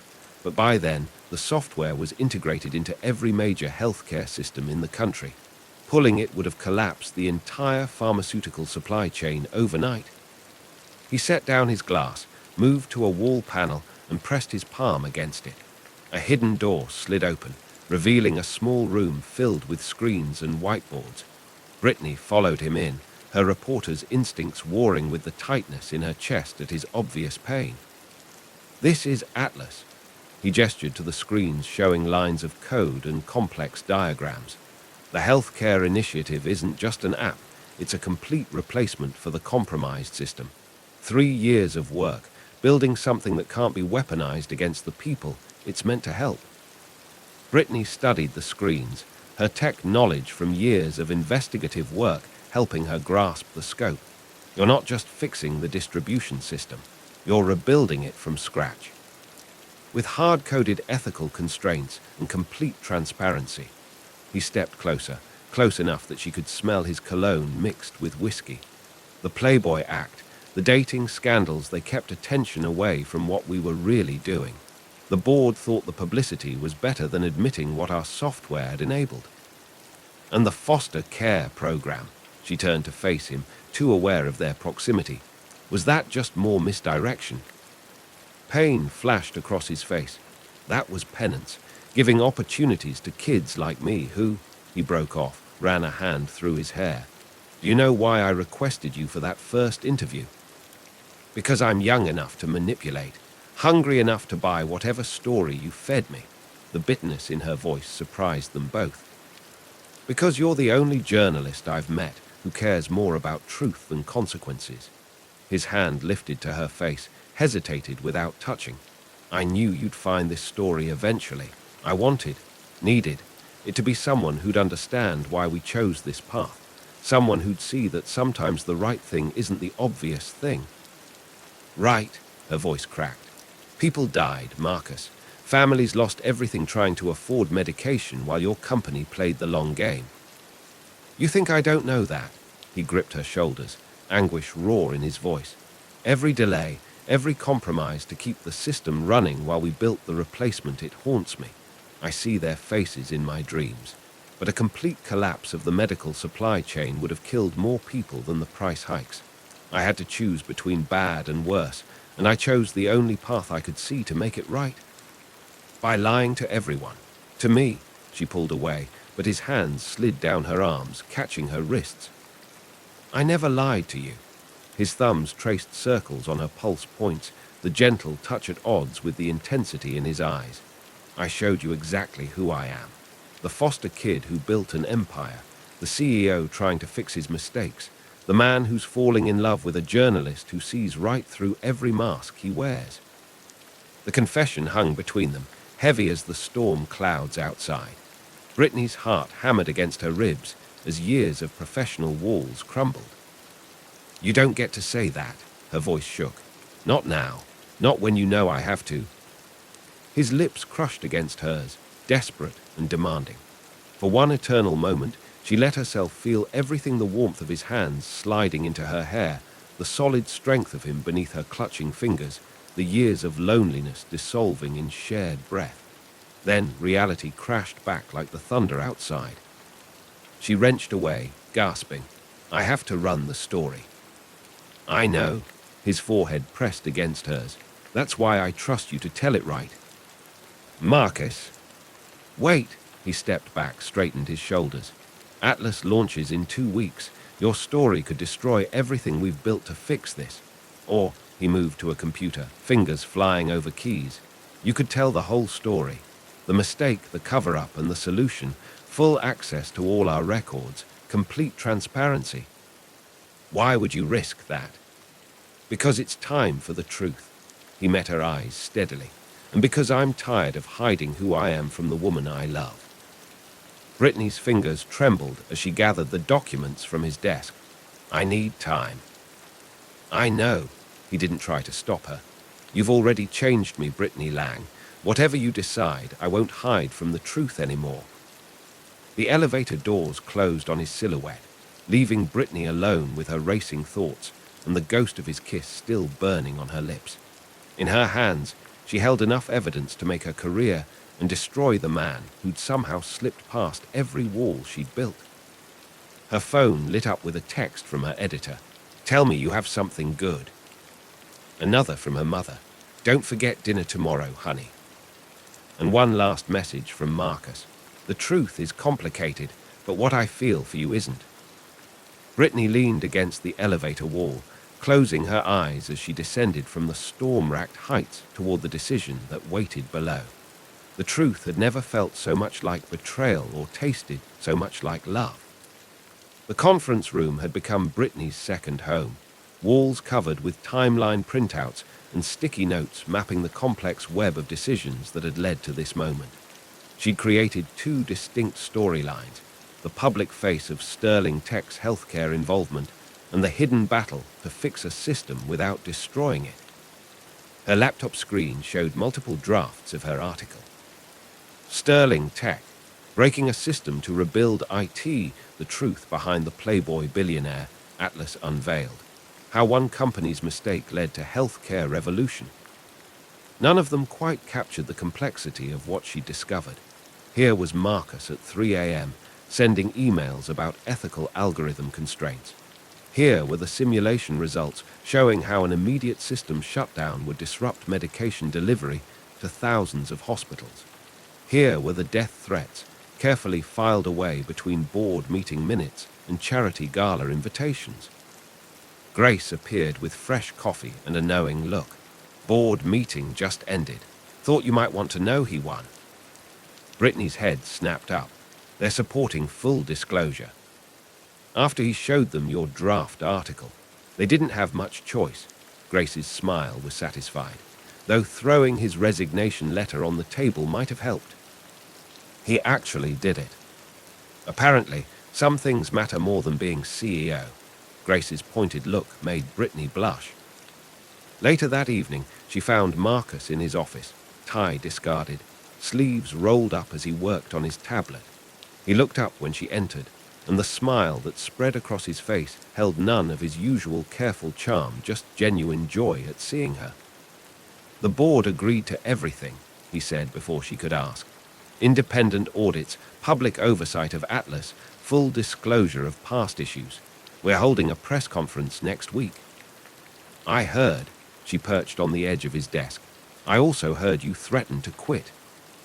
Reminded them I could do more damage as a whistleblower than a transparent CEO.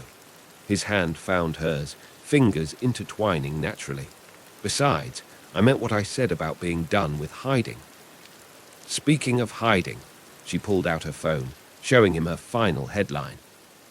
Sterling Tech's hidden hero. How a foster kid built an empire and fought to fix it. His breath caught. Brittany. The world should know who you really are, Marcus. Not just the mistakes and the fixes, but the reason behind everything you do. The foster kid who never stopped trying to protect others.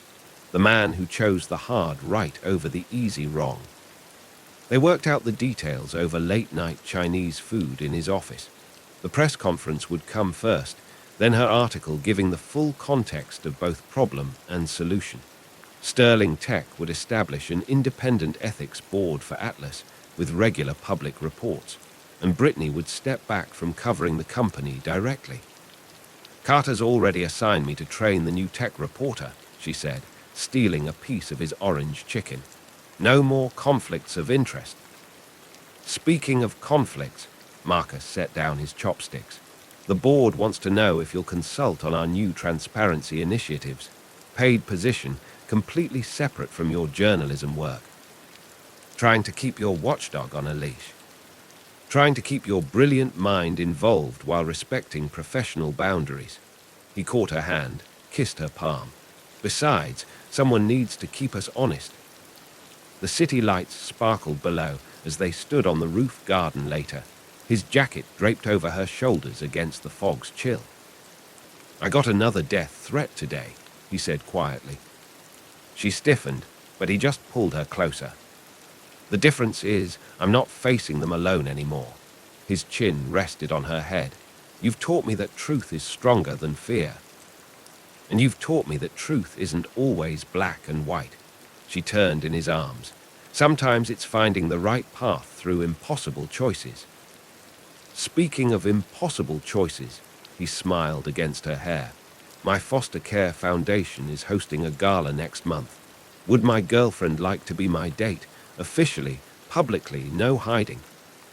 The word girlfriend made her heart skip. What happened to keeping our relationship private? I think we've both had enough of hiding. His hands framed her face. I want everyone to know that the brilliant journalist who exposed my biggest mistake is also the woman who taught me to be brave enough to fix it. Careful, she teased, even as she leaned into his touch. People might think you've gone soft. Let them, he kissed her forehead. I'm more interested in being real than being perfect. They still had obstacles to face. The press would have a field day with their relationship. Competitors would try to use Atlas's troubled history against them. There would be more threats, more challenges, more difficult choices ahead. But as Brittany put the finishing touches on her article that night, Marcus sleeping on the office couch behind her after she'd insisted he rest, she knew they'd face it all together. Their love story wasn't perfect, it was messy and complicated and real, just like the truth they'd fought so hard to tell. She added her final line. In the end, the biggest story wasn't about software or scandals or stock prices. It was about two people who discovered that real love, like real truth, doesn't hide from the hard parts. It faces them, fixes them, and grows stronger in the process. Marcus stirred on the couch, reaching out in his sleep. Brittany saved her article and went to him, letting him pull her close. "Stay," he murmured, still half asleep. "Always," she whispered back, finally ready to say the words that had been writing themselves in her heart. "I love you too." His arms tightened around her, and Brittany smiled, knowing that tomorrow would bring new headlines, new challenges, and new chapters in their story. But for now, in the quiet of their private truth, they were exactly where they needed to be. 3 months after the Sterling Tech Exposé broke, Brittany stood in the back of a crowded auditorium, watching Marcus command the stage as he announced Atlas's official launch. Gone was the calculated charm of the playboy billionaire. In its place was something far more powerful, authentic passion, as he explained how the new system would transform healthcare access. She smiled, remembering the first time she'd seen that genuine side of him, teaching coding to foster kids in a hidden conference room. Now the whole world was seeing it. The press had been skeptical at first. A CEO voluntarily exposing his company's mistakes seemed too good to be true. But Marcus had never wavered, facing every hard question with the same honest vulnerability he'd shown her that stormy night in his office. Her article had won her the Pulitzer nomination Carter had always promised, but watching Marcus now, she knew she'd gained something far more valuable than professional acclaim. He found her eyes in the crowd as he wrapped up his speech, the corners of his mouth lifting in that private smile that still made her heart skip.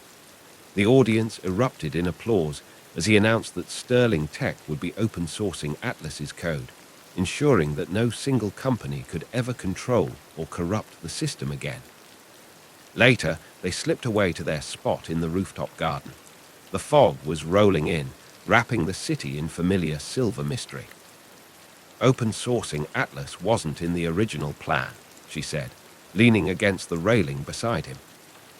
"Plans change." His shoulder brushed hers. "Someone taught me that transparency is worth more than control." "Careful, Mr. Sterling. People might actually start to trust you." "Good." He turned to face her, expression serious. "Because I need them to trust me when I tell them I'm stepping down as CEO." Brittany straightened. "Marcus." "To focus on the foundation." He caught her hands before she could protest. "The foster care program has grown bigger than we ever imagined. After your article, we've had tech companies across the country wanting to partner on educational initiatives. It needs full-time leadership. And running a multi-billion-dollar company doesn't. The company needs someone focused on business." His eyes held hers. "I need to focus on making things right. Really right, not just fixing past mistakes." Understanding dawned. The foster kid who became a billionaire, going back to help more kids do the same. With help from a brilliant journalist who specializes in keeping people honest. He pulled her closer. "The Foundation's board wants to establish a journalism scholarship program for foster kids. We need someone to oversee it who understands both worlds." "Are you offering me a job, Mr. Sterling?" "I'm offering you a partnership." He reached into his pocket, withdrew a small velvet box. "In every sense of the word." Brittany's breath caught as he opened it, revealing a simple but elegant ring. "I thought about doing this somewhere fancy," he said softly, "but this felt right, where we first started being honest with each other, where you taught me that real love, like real truth, doesn't need elaborate disguises." Tears blurred her vision as he knelt. Behind him, the fog parted just enough to show the city lights, as if San Francisco itself was bearing witness. "Brittany Lang, you walked into my office expecting to expose a story, and instead you exposed my heart. You taught me that being real is better than being perfect. That truth is worth the risk. That love doesn't hide from the hard parts." His voice roughened. "Will you marry me and keep teaching me these things for the rest of our lives?" She pulled him to his feet, laughing through her tears. "Only if you promise to keep surprising me with who you really are." "Is that a yes?" "It's a headline." She drew him down for a kiss. "Tech billionaire finally gets the story right." His laugh rumbled against her lips. "I love you, Miss Lang." I love you too, Mr. Sterling.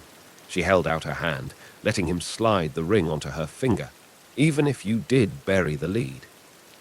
Later that night, they sat in his office, soon to be his former office, as Brittany drafted the press release about his career change. On her other laptop, she was working on a new story about educational access in foster care. What? She asked, catching his thoughtful look. Just thinking about that first interview. How sure you were that you had me figured out. I was right about one thing. She smiled at his raised eyebrow. You did turn out to be a story worth telling. Marcus pulled her away from the laptops and into his arms. Outside, fog and city lights created a familiar glow, the same view that had witnessed their first honest moments. But now there were no masks, no walls, no stories left untold between them. So, he murmured against her hair, what's our next chapter? Brittany closed her eyes, feeling the steady beat of his heart against her cheek. I think we're just getting to the good part. In the end, it wasn't the story either of them had expected to write. It was better. It was real. It was truth and love and second chances, all wrapped up in headlines and heartstrings. And it was only the beginning.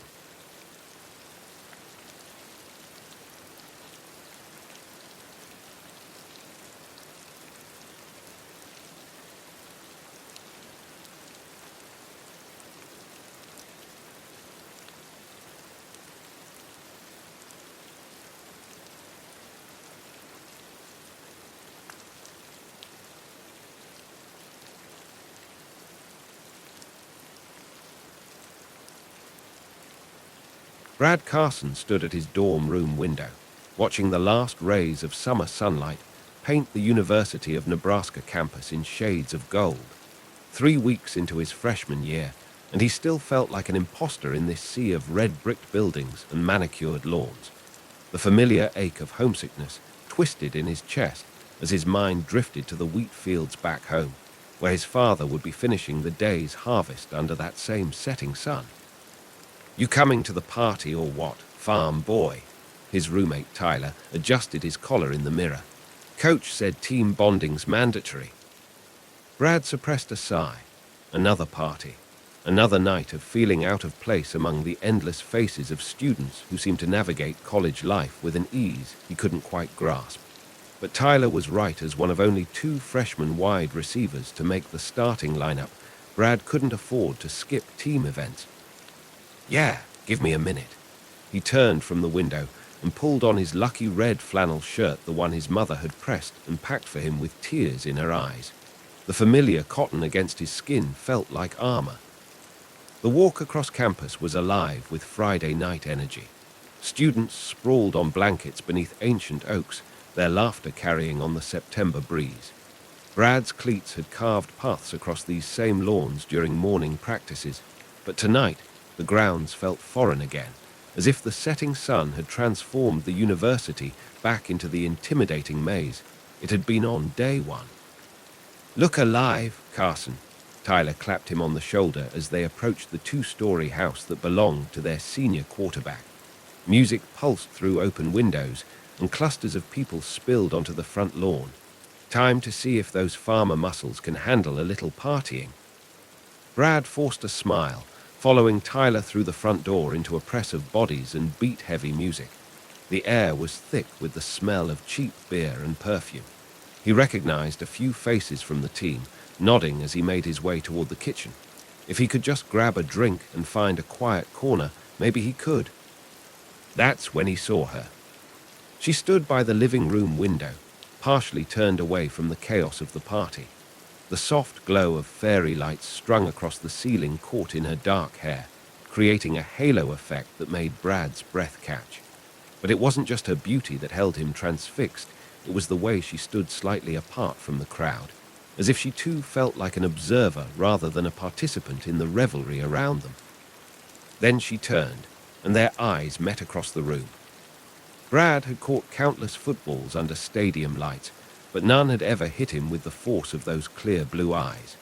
She held his gaze for a moment, and the hint of a smile touched her lips, not the practiced party smile he'd seen 100 times tonight, but something more genuine, almost conspiratorial. as if they shared a secret about the absurdity of it all. Before he could second-guess himself, Brad's feet were moving. He navigated through the crowd with the same instinct that guided him across the football field, barely registering the faces he passed. The closer he got, the more details emerged: the elegant slope of her neck, the way she held herself with unconscious grace, the subtle accent in her voice as she excused herself from a conversation with another party-goer. "Hi," Brad said, surprising himself with the steadiness in his voice. "I'm Brad Carson." She turned to face him fully, and that smile broadened. "Tamsin Prescott," she replied, and her English accent wrapped around the words like silk. She extended her hand, and Brad took it. The moment their hands touched, an electric current seemed to pass between them. It wasn't just static electricity or his imagination. He could see in the slight widening of her eyes that she felt it too. For a heartbeat, the pulsing music and chattering voices faded away, leaving only the warm pressure of her hand in his and the knowing look they shared. "You're not much for parties either, are you, Brad Carson?" Tamsin asked, withdrawing her hand but maintaining that connection with her eyes. "That obvious, huh?" He laughed softly, relaxing despite himself. "What gave me away?" "The way you're standing," she said, gesturing with her glass, "like you're ready to run a defensive play against the whole room." Brad blinked in surprise. "You know football?" "I've learned a few things since coming to Nebraska." There was something in her tone, a hint of a larger story, but before Brad could pursue it, she continued, "Though I must admit, American football still seems needlessly complicated compared to proper football, what you lot insist on calling soccer." Their conversation flowed easily after that, moving from sports to their respective adjustments to college life. Brad found himself sharing things he hadn't told anyone about: the weight of his scholarship, the pressure to prove himself, the way he missed the simple clarity of life on the farm. Tamsin listened with genuine interest, asking questions that showed she understood more than she let on about feeling out of place. But there were moments when something flickered behind her eyes, especially when the conversation turned to her own background. She spoke of England in broad strokes, steering away from specifics about her family or her life before Nebraska. Once, when a phone notification lit up her screen, Brad caught a glimpse of tension crossing her features before she quickly composed herself. "Would you like to get some air?" she asked suddenly, nodding toward the back door. "I find I can barely hear myself think in here." The back porch was mercifully empty, the music muffled enough to allow for comfortable conversation. A crisp autumn breeze carried the scent of approaching rain. They stood side by side at the railing, looking out over the darkened yard where fireflies danced like distant stars. "Sometimes," Tamsin said softly, "I watch those little lights and imagine they're carrying messages between two worlds." Brad turned to study her profile, struck by the poetry of the thought and the touch of melancholy in her voice. In that moment, she seemed both present and somehow far away, like she was straddling two realities. He had the strangest urge to reach out and anchor her to this one, to ensure she wouldn't fade away like the fireflies themselves. "What kind of messages?" he asked instead. She smiled, but it didn't quite reach her eyes. "Oh, impossible things, reminders of who we are beneath all our circumstances." She turned to face him then, and something in her expression made his heart skip.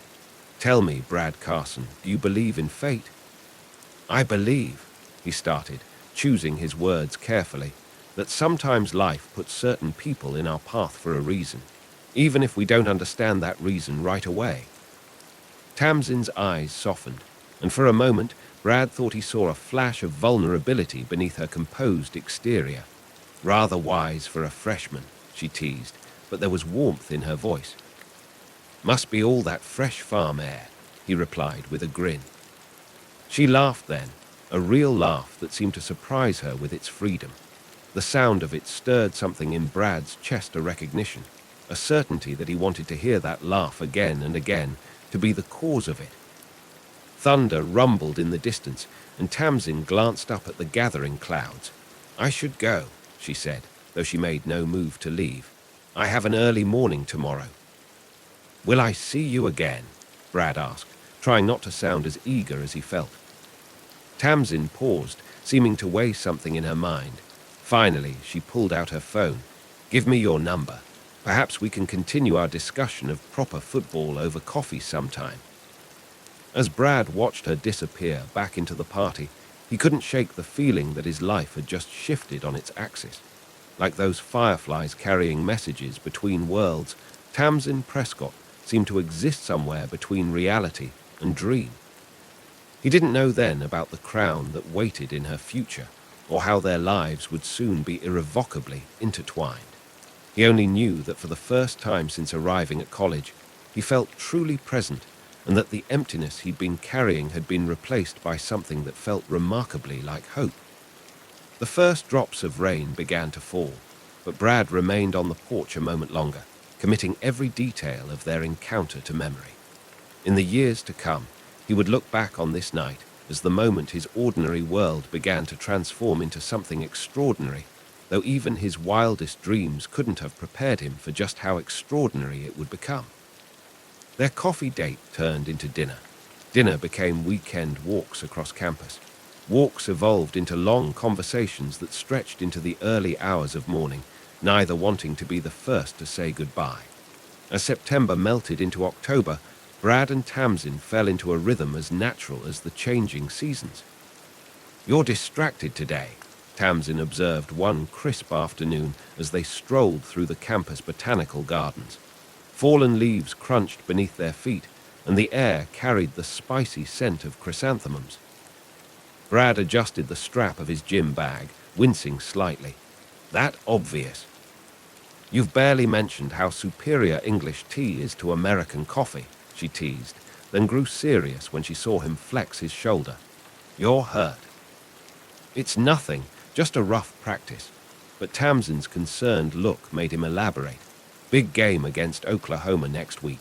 Coach has us running drills until we can't feel our legs." Tamsin stopped walking, turning to face him. Without hesitation, she reached up and gently probed his shoulder. Her touch was clinical, practiced something Brad filed away in his growing mental list of Tamsin's unexpected skills. "You've strained your rotator cuff," she said. "My brother used to," she caught herself, hand falling away. "I mean, I've seen similar injuries in athletes." It was the first time she'd mentioned her family without immediately changing the subject. Brad waited, hoping she might continue, but the moment passed as quickly as it had come. He'd learned not to push when Tamsin retreated behind her careful walls. Instead, he caught her hand before she could step back. "Maybe you could help me with some physical therapy," he suggested with an exaggerated waggle of his eyebrows. Tamsin laughed, the sound bright against the autumn quiet. "Cheeky," she said, but she didn't pull her hand away. Her fingers intertwined with his, warm despite the October chill. They resumed walking, hand in hand now, and Brad marveled at how natural it felt, how right. But there was something about the way Tamsin kept glancing at their joined hands, as if memorizing the sight, that made his chest ache with an emotion he couldn't quite name. "I have an idea," he said suddenly. "Come home with me this weekend." Tamsin's step faltered. "What?" "To the farm. Dad's hosting the harvest festival, and I promised I'd help out. You could meet my family, see where I grew up." He squeezed her hand gently. "Unless you have other plans." There was that look again, the one that suggested she was wrestling with something just beyond his understanding. But then her face softened. "I'd love to."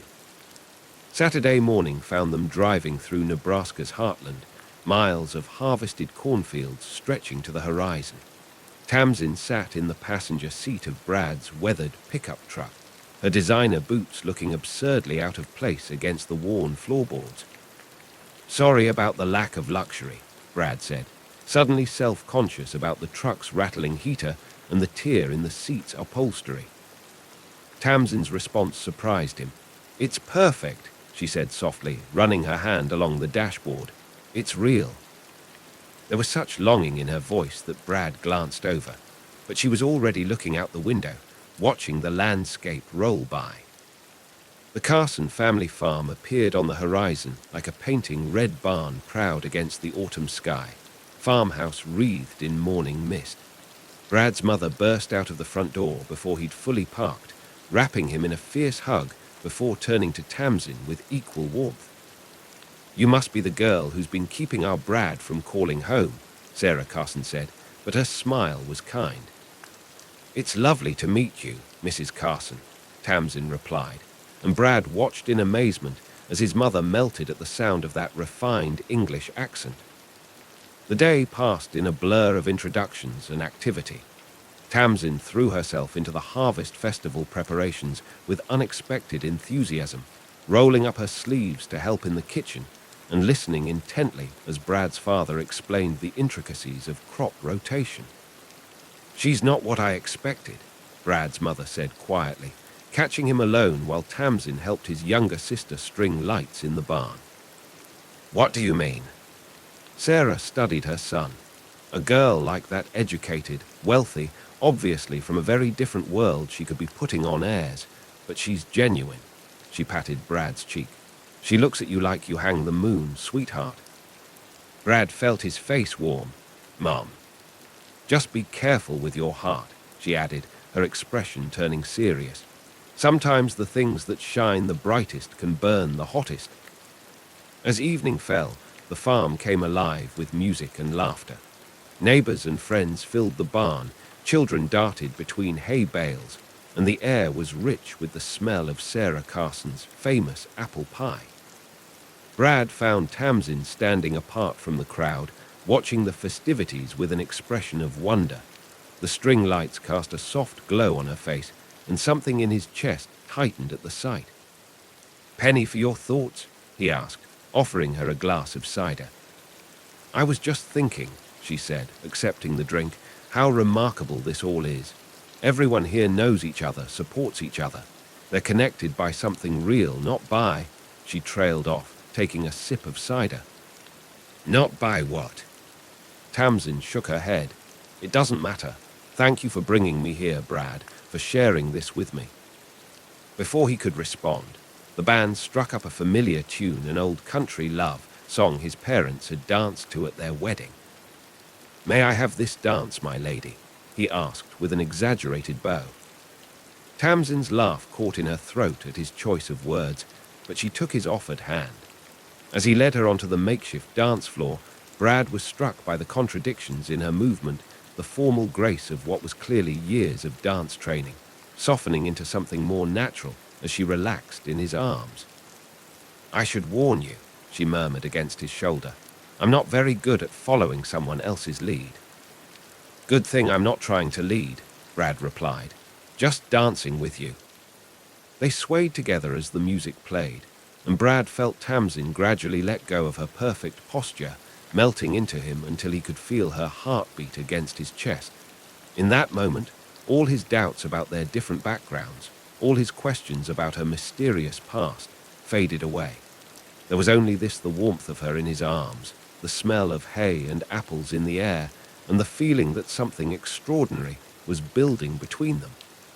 But later that night, as they sat on the farmhouse porch watching stars emerge in the vast Nebraska sky, Brad caught Tamsin wiping away tears. "Tamsin," he reached for her hand. "What's wrong?" "Nothing's wrong," she said quickly, but her smile was brittle. "Everything's perfect. That's what makes it so." She took a shaky breath. "Brad, there are things about me, about my life, that I haven't told you." His heart thundered in his chest. "You can tell me anything." Tamsin turned to him then, her eyes bright with unshed tears. "Can I? What if it changes everything?" "Hey!" Brad cupped her face in his hands, thumbs brushing away the moisture on her cheeks.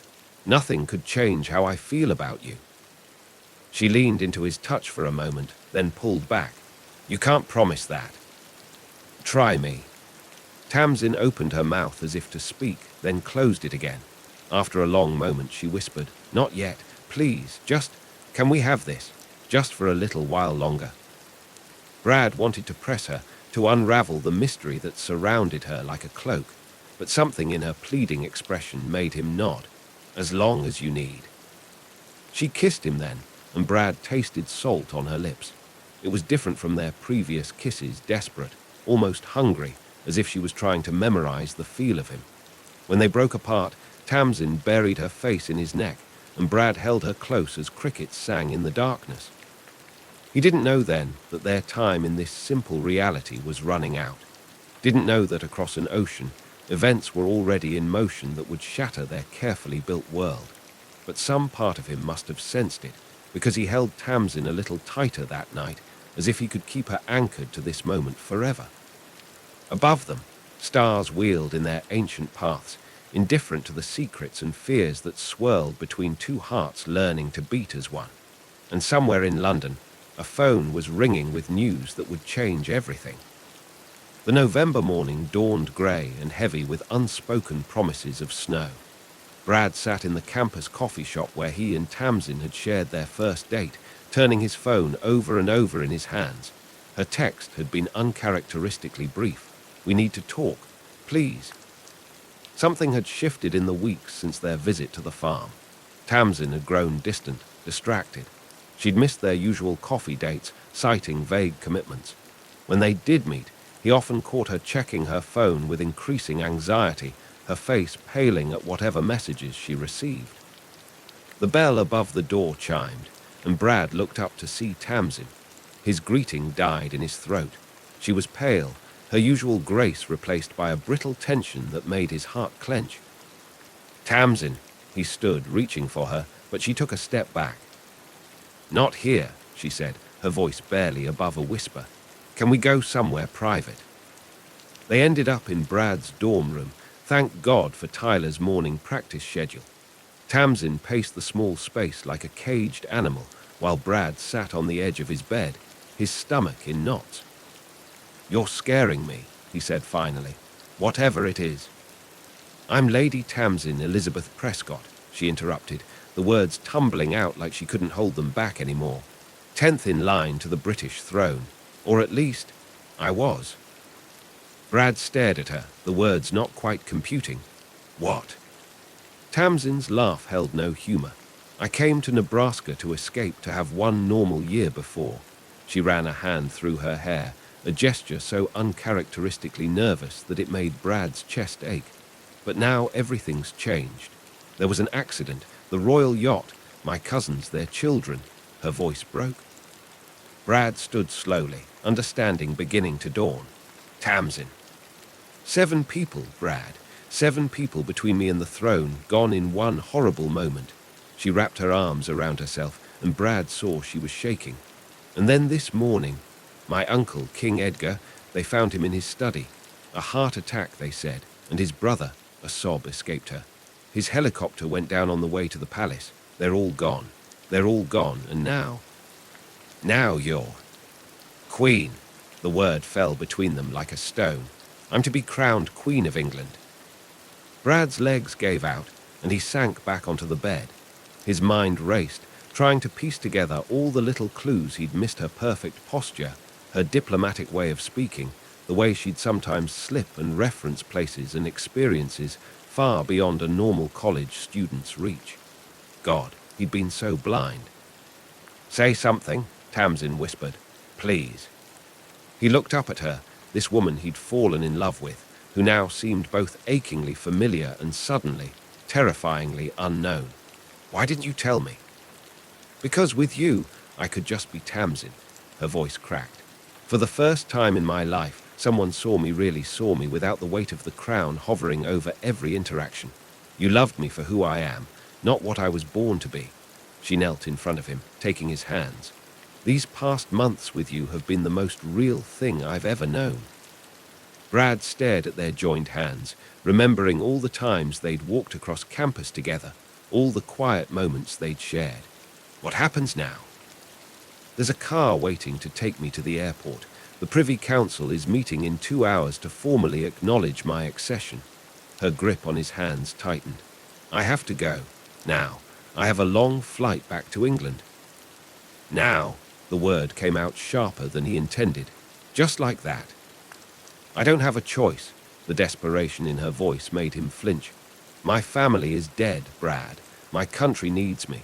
I have responsibilities that—" "I know," he cut her off, gentler this time. "I know you do." He reached up to cup her face, thumbs brushing away tears she hadn't seemed to notice were falling. "But what about us?" Tamsin leaned into his touch, her eyes closing. "That depends on you." "What do you mean?" She opened her eyes, and Brad saw in them a vulnerability that broke his heart. "I'm not just asking you to accept that I'm royal. I'm asking you to accept that I'm about to become one of the most visible people on the planet. Every move you make, every word you speak will be scrutinized. Your life will never be truly private again." She took a shaky breath. "It would be easier for you to walk away now." Brad was quiet for a long moment, letting the full weight of her words sink in. His whole life would change. His dreams of a quiet future, of taking over the family farm someday, of raising children away from the spotlight, all of it would have to be reimagined. But then he looked at Tamsin, really looked at her. Beneath the titles and responsibilities, beneath the weight of a crown she never wanted, she was still the woman who'd laughed at his terrible jokes, who'd gotten dirt under her perfectly manicured nails helping his mother in the garden, who danced with him in a Nebraska barn like it was a royal ballroom. "Do you remember," he said slowly, "that first night when you asked me if I believed in fate?" She nodded, her eyes never leaving his face. "I said sometimes life puts certain people in our path for a reason." He stood, pulling her up with him. "I didn't understand the reason then, but I do now."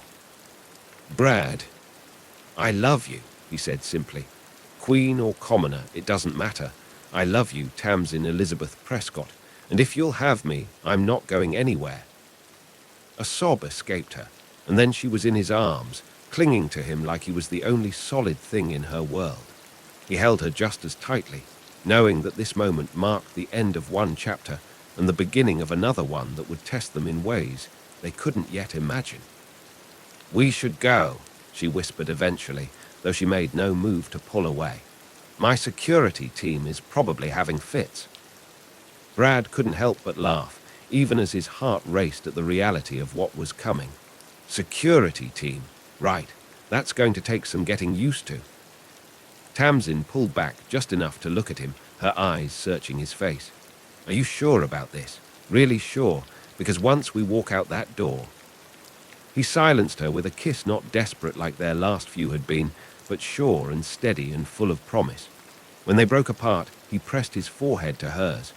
"God save the Queen," he whispered, and felt her smile against his lips.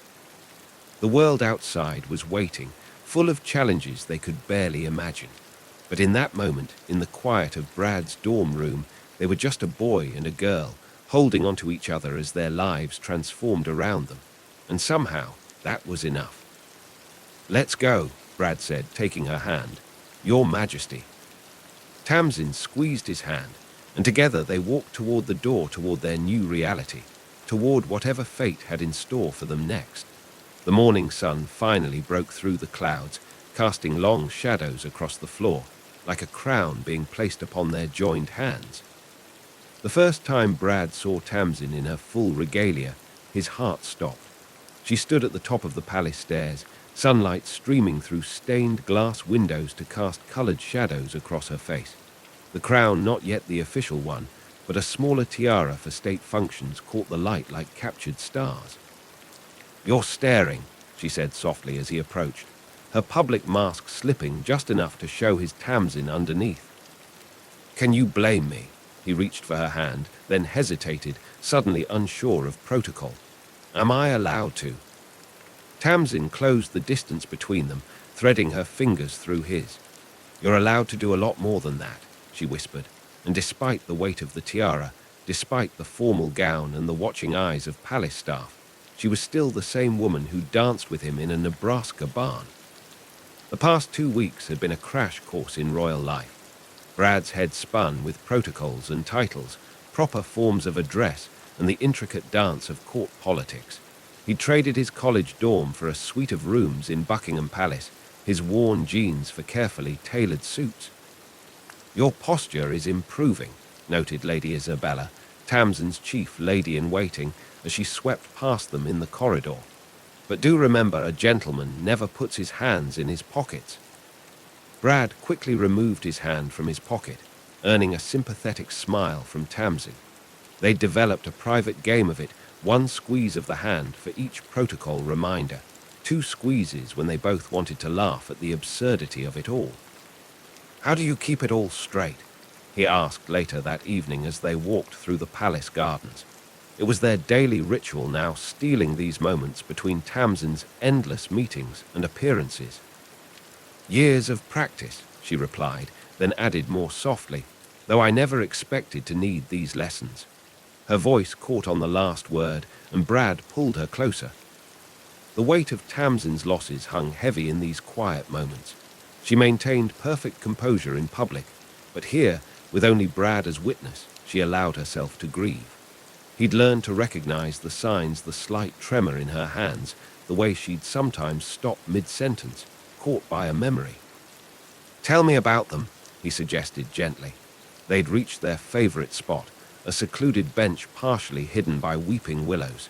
Here, they could almost pretend they were just two young people in love, not a queen and her consort-to-be. Tamsin was quiet for a long moment, her head resting on his shoulder. "My cousin Richard had this ridiculous laugh," she said finally. "It would echo through the whole palace during family gatherings. And his children," she took a shaky breath. Emma was learning to play piano. She'd practice at dawn, these horrible scales that would wake everyone up, but nobody had the heart to tell her to stop. Brad held her as the memories spilled out, each one a thread connecting her past to their present. He'd learned that sometimes the best thing he could do was listen, to be the steady ground beneath her feet as she navigated this sea of loss and duty. But their time wasn't all heavy with grief. There were moments of pure joy too, like when Tamsin snuck into his suite one morning wearing jeans and a Nebraska Cornhuskers sweatshirt she'd stolen from his luggage. "Quick," she'd said, eyes sparkling with mischief. "Let's escape before Lady Isabella finds me dressed like a commoner." They'd spent that morning exploring London like tourists, Tamsin's security detail following at a discreet distance. She showed him her favorite hidden corners of the city, places that held memories of a more carefree time. They ate fish and chips from paper wrappings and laughed when Brad accidentally called the River Thames the Thames. "You're good for her," said Philip, the head of Tamsin's security team, catching Brad alone after their adventure. "We haven't seen her smile like that since before." The comment warmed Brad, but he couldn't shake his lingering doubts about his place in this world. They surfaced again during his first official public appearance when he heard the whispers. American farm boy, not suitable, political liability. Tamsin found him afterward in the palace library, slumped in one of the ancient leather chairs. "I heard what Lady Ashworth said," she said without preamble. "Tamsin, no, listen to me." She knelt in front of his chair, taking his hands in hers. "You know what my uncle, the king, told me the last time I saw him? He said that the crown's greatest weakness is its isolation from the real world, that we become so wrapped in tradition and protocol that we forget how to connect with our people." She reached up to cup his face, making him meet her eyes. "You, Bradley Carson, with your farm boy charm and your Nebraska values, are exactly what this monarchy needs. More importantly, you're exactly what I need. Even when I accidentally bow to the footman. Especially then." Her smile was soft, private. "You make me remember who I am beneath all this. When I'm with you, I'm not just the queen, I'm still that girl who fell in love in a college party in Nebraska." The moment was interrupted by a knock at the door. "Your Majesty," Tamsin's secretary called. "The Prime Minister has arrived for your meeting." Tamsin sighed, the weight of her role settling back onto her shoulders, but before she stood, she leaned in to kiss Brad softly. "Stay strong, my love. We're in this together." As Brad watched her go, back straight and head high, he felt something shift inside him. The whispers and sideways glances didn't matter. The protocols and traditions he could learn. What mattered was the woman who carried the weight of a nation on her shoulders, who somehow managed to balance duty and love with grace he couldn't fathom. Later that night, unable to sleep, Brad found himself on the palace balcony overlooking the city. London sprawled before him, a tapestry of lights and shadows, so different from the starlit fields of home. A soft footfall behind him announced Tamsin's presence. "I couldn't sleep either," she said, wrapping her arms around him from behind, "thinking about tomorrow's Privy Council meeting." "Actually," he turned to face her, "I was thinking about us, about how far we've come from that first night at the party." Tamsin's face softened. "Do you regret it, any of it?" "Not for a second," he pulled her closer, "though I do have one request, Your Majesty." "Oh, when we get married, and yes, that's when, not if I want us to have two ceremonies. The big royal wedding that protocol demands, and a small one, just us and my family, in that barn back home." Tears welled in Tamsin's eyes, but her smile was radiant. "In that case, I have a request too." "Anything." "Dance with me." She held out her hand, just as she had that night in Nebraska, right here under the stars. And so they danced, the Queen of England and her American farm boy, while London slept below. No music played except the rhythm of their hearts. No crown adorned Tamsin's head except the stars above. In that moment, they were simply Brad and Tamsin again, two souls who had found each other against all odds, learning to balance love and duty, past and future, farm and palace. The challenges ahead were many. Tomorrow would bring more meetings, more protocols, more whispers to navigate. But here, in each other's arms, they had found their truth that love, real love, could bridge any distance, weather any storm, and even, perhaps, support the weight of a crown. The morning of Tamsin's coronation dawned clear and bright, sunlight streaming through Westminster Abbey's ancient stained glass windows like liquid gold. Brad stood in a side chamber, adjusting his ceremonial uniform for the 100th time, when a familiar voice made him turn. "Nervous, farm boy." His mother stood in the doorway, resplendent in a deep blue dress that had been specially designed for the occasion. Sarah Carson's eyes were bright with tears as she approached her son.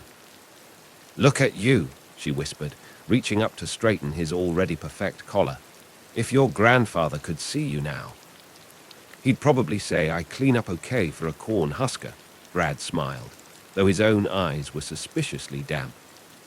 The past couple of weeks had been a whirlwind of preparation, protocol, and private moments stolen between state functions. Brad had thrown himself into his royal training with the same determination that had earned him his football scholarship, while Tamsin navigated her new role with a grace that took his breath away. "She asked to see you," Sarah said softly, "before the ceremony." Brad's heart skipped. "Is that allowed?" "Since when has that ever stopped you two?" Following a discreet palace guard through the Abbey's labyrinthine corridors, Brad found Tamsin in the Queen's waiting room. She stood before a full-length mirror, already dressed in her coronation gown, though the crown itself waited on its cushion nearby. "I thought it was bad luck for the groom to see the bride before the wedding," she said without turning, catching his reflection in the mirror. "Good thing this isn't a wedding, then." Brad crossed the room to stand behind her, their eyes meeting in the mirror. "Though you look more beautiful than any bride." Tamsin turned to face him, and Brad saw the vulnerability beneath her composed exterior. "I keep thinking about that night at the Harvest Festival," she said softly. "How simple everything seemed then." "Nothing about you has ever been simple, Your Majesty." He caught her hand, bringing it to his lips. "That's what makes you extraordinary." A knock at the door signaled it was time. Before Tamsin could step away, Brad pulled her close for one last private moment. "I love you," he whispered. "Queen, princess, or college girl in a Nebraska barn, I love every version of you." Tamsin's answering kiss tasted of promise and forever. The ceremony itself passed in a blur of ancient words and solemn vows. Brad watched from his designated place as Tamsin knelt before the Archbishop, her head bowed under the weight of history and expectation. When the crown was finally placed upon her head, he felt the collective intake of breath from the assembled dignitaries. But Brad wasn't watching the crown. He was watching Tamsin's hands clasped tightly in her lap, and he knew she was doing their private signal 2 squeezes, their code for when the moment became almost too much to bear. Without thinking, he squeezed his own hands in response and saw her shoulders relax infinitesimally. Hours later, after the ceremony and the procession and the endless formal receptions, Brad found Tamsin in their private garden. She still wore her crown and ceremonial robes, but her feet were bare in the grass. "There you are," he said softly, shrugging off his jacket to wrap around her shoulders. "The Prime Minister is looking for you." "Let him look." Tamsin leaned back against his chest, tilting her head to see the stars emerging in the darkening sky. "Just give me 5 more minutes of being just yours." Brad chuckled. "You're never just mine anymore. You belong to history now." "No," she turned in his arms, her eyes fierce despite her exhaustion. "Everything out there, the crown, the duty, the history that belongs to Queen Tamsin Elizabeth Regina. But in here," she placed her hand over his heart, "I'm still just Tamsin. Your Tamsin." "My Tamsin," he agreed, pulling her closer. "Who'd have thought a Nebraska farm boy could fall in love with a queen? Who'd have thought a queen could find her heart in Nebraska?" They stood in comfortable silence, listening to the distant sounds of London celebrating their new monarch. Finally, Tamsin spoke again. "I have something to show you." She reached into a pocket of her robes and pulled out a small, worn photograph. Brad recognized it immediately, the two of them at the harvest festival, dancing in his family's barn, neither aware the picture was being taken. "I keep it with me," Tamsin said softly, "to remind me of who we are at our core. Not queen and consort, not titles and protocols, but just us," Brad finished. He studied the photo, remembering the simple joy of that moment. "We should frame it. Put it right next to all those formal portraits of your ancestors." Tamsin laughed, the sound as free and clear as it had been in Nebraska. "Scandalous. I love it." A discreet cough announced the presence of Tamsin's secretary. "Your Majesty, the Prime Minister." "Tell him 5 minutes, Norman," Tamsin said without looking away from Brad. "The Queen is having an important consultation about agricultural policy with her American advisor." Once they were alone again, Brad touched the crown gently. "Heavy." "Not anymore," Tamsin smiled up at him. "Not with you helping me carry it." Later that night, as London's celebrations continued below their windows, Brad held Tamsin close in their bed, her crown carefully placed on its cushion, her ceremonial robes replaced by one of his old Nebraska t-shirts. She was already half asleep, the exhaustion of the day finally catching up with her. "Brad," she murmured, "thank you for choosing this, for choosing me." He pressed a kiss to her temple. "As if I ever had a choice. Pretty sure fate made that decision the moment you walked into that party." Tamsin smiled against his chest. "Tell me again about that night." "Which part? How you pretended not to know anything about football, or how you tried to hide your accent?" "Tell me about the moment you knew." Brad was quiet for a moment, remembering. "It was when you looked at me across that crowded room," he said finally. "Like you saw past everything I was trying to be, straight to who I really was. No one had ever looked at me quite like that before." "I saw my future," Tamsin whispered. "I just didn't know then what form it would take."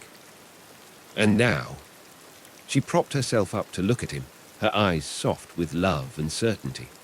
"Now I know that whether I'm wearing a crown or your old sweatshirt, whether we're in Buckingham Palace or a Nebraska barn, my future is wherever you are." "God save the Queen," Brad murmured against her lips.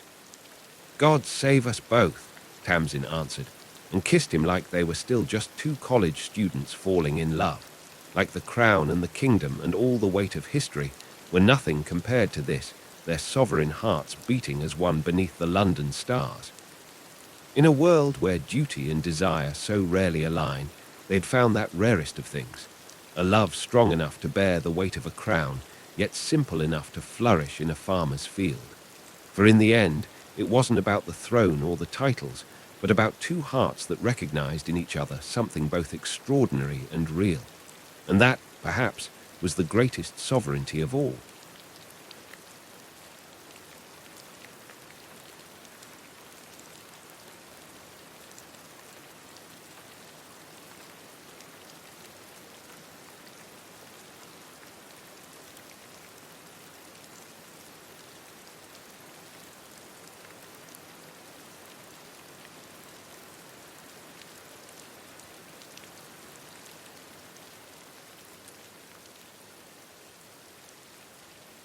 The lavender stalks whispered secrets to the morning breeze as Claire traced her familiar path through the fields.